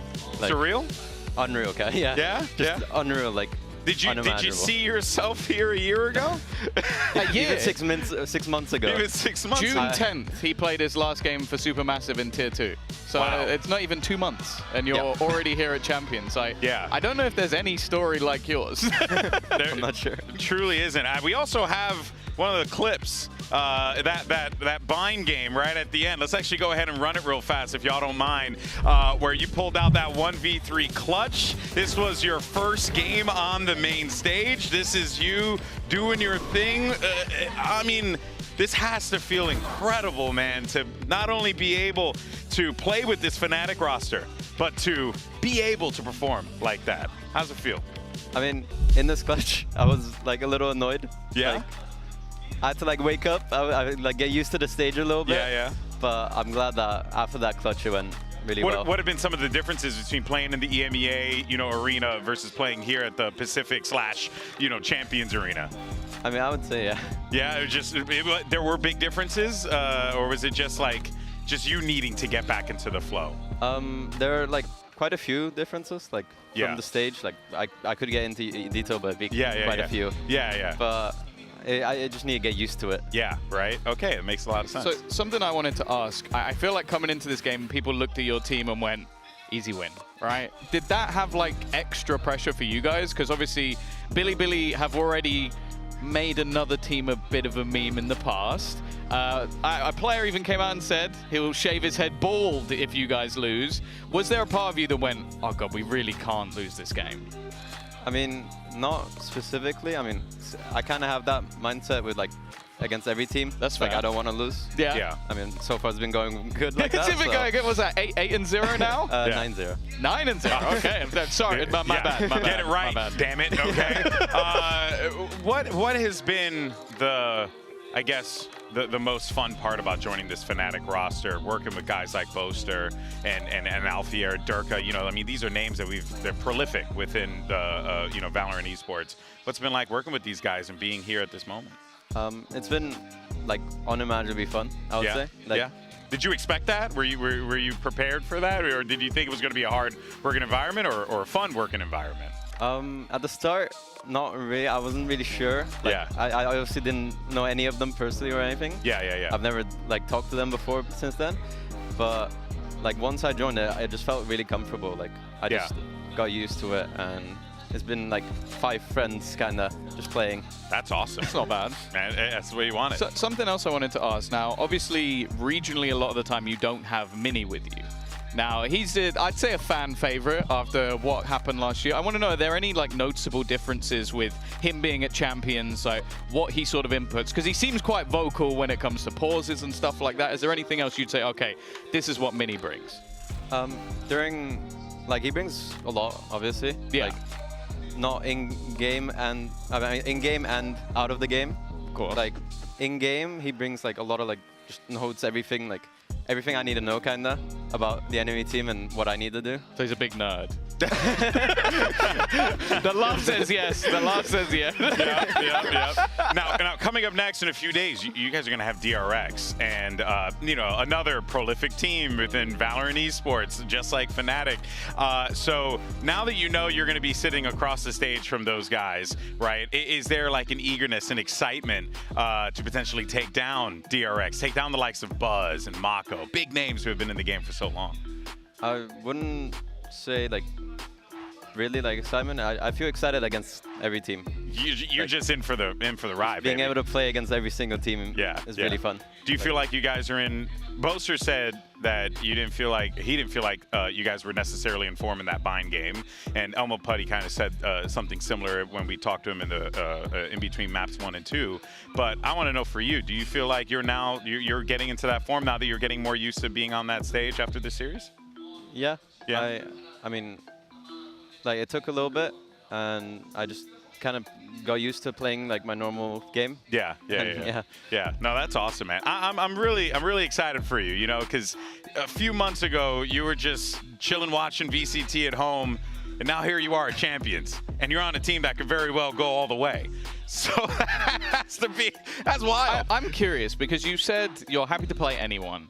Is there like any team, like even a little bit more that you're like, I kind of want to play them. Get me in the server I kind of want to know against what those they're guys. like to play against. Team Heretics and Leviathan. Okay. I'm sure you've already, like, Heretics have been there, right? What do you mean? Like, the Heretics are in EMEA. So what is it specifically with Leviathan that you kind of look at and go, okay, that's why I want to play against the America side? I want to go against Aspas a lot. Okay. I think it'll be fun to go against. I swear, that is the answer all the time. I it. totally get it. And hey, man, you know, he commands a lot of respect, so I completely understand that. And I want to see that game personally. So that's a me thing, though. But in any case, well, let's go ahead and take a look at what we have coming up tomorrow, because we're going to be checking out some Group C action. That's right. We got Leviathan. You just heard Hero saying he wants to play against it. We got Leviathan going up against Talon. And then your EMEA cohorts in Vitality will be taking on Trace. So that's going to be interesting. Curious to see what Trace brings to the table, what Talon brings to the table. But Hero, I want to thank you so much, man, for your time. I hope this experience has been fun for you. I hope it continues to be fun for you. And dude, real talk, just enjoy it, man. This is a maybe wild make some of the ride. games a little bit closer, because you know we need more to commentate and like analyze that second map. I was like, oh, okay, that's done. We're out of here. He's it's a finished good thing the match was over and that was it, because there wasn't much to break down there. But Hero, my brother, thank you so much for joining us, man. Always a pleasure to catch up with players from Fnatic, and I'm curious to see and interested to see what the future holds for you, man. Congrats once again. But that's going to do it for all of us here today. It's been quite the day, but tomorrow, as we said, we got Group C matches that are going to be taking the stage. We thank you so much for joining us, and we'll see you same time,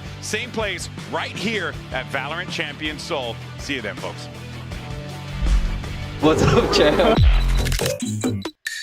I'm feeling really good. I'm always feeling confident. What's up, champ? I don't watch other teams in general. He is the final boss, bro.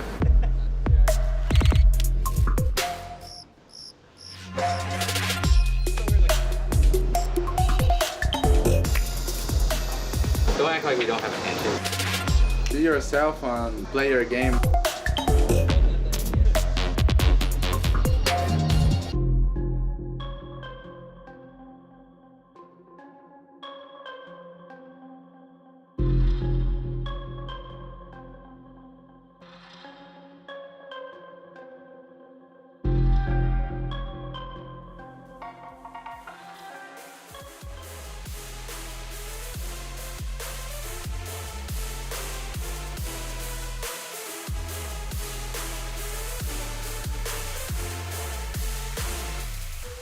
This life a movie, I'm a motherfucking star like Clooney. From dusk till dawn, I'm a loose sleep. I ain't tryna live broke like you be. I've been coming for the bag, I do me. Will I get paid? Absolutely. Cause you better knew a boss like Takeoff. I ain't left all bad and bougie. Heard them talk, they barely knew me. I ain't let no stranger fool me. When I came in the game, y'all showing that fake love. I ain't look past your jewelry. Now this ride is foreign. Every whip I drive imported. Anybody know me, they know. For this game, no, I'm dying for it. I'm on now. Give me that crown, yeah. Ain't nobody out here really wanting with me. I'm going hard while you falling asleep. I got it all cause I deserve it all, dog. Just being honest, they don't wanna see me honest. I'm taking over this game now and that's a promise. Stay out of pocket, they don't wanna believe I got it. Give me that crown now cause I'm the king, call me your highness.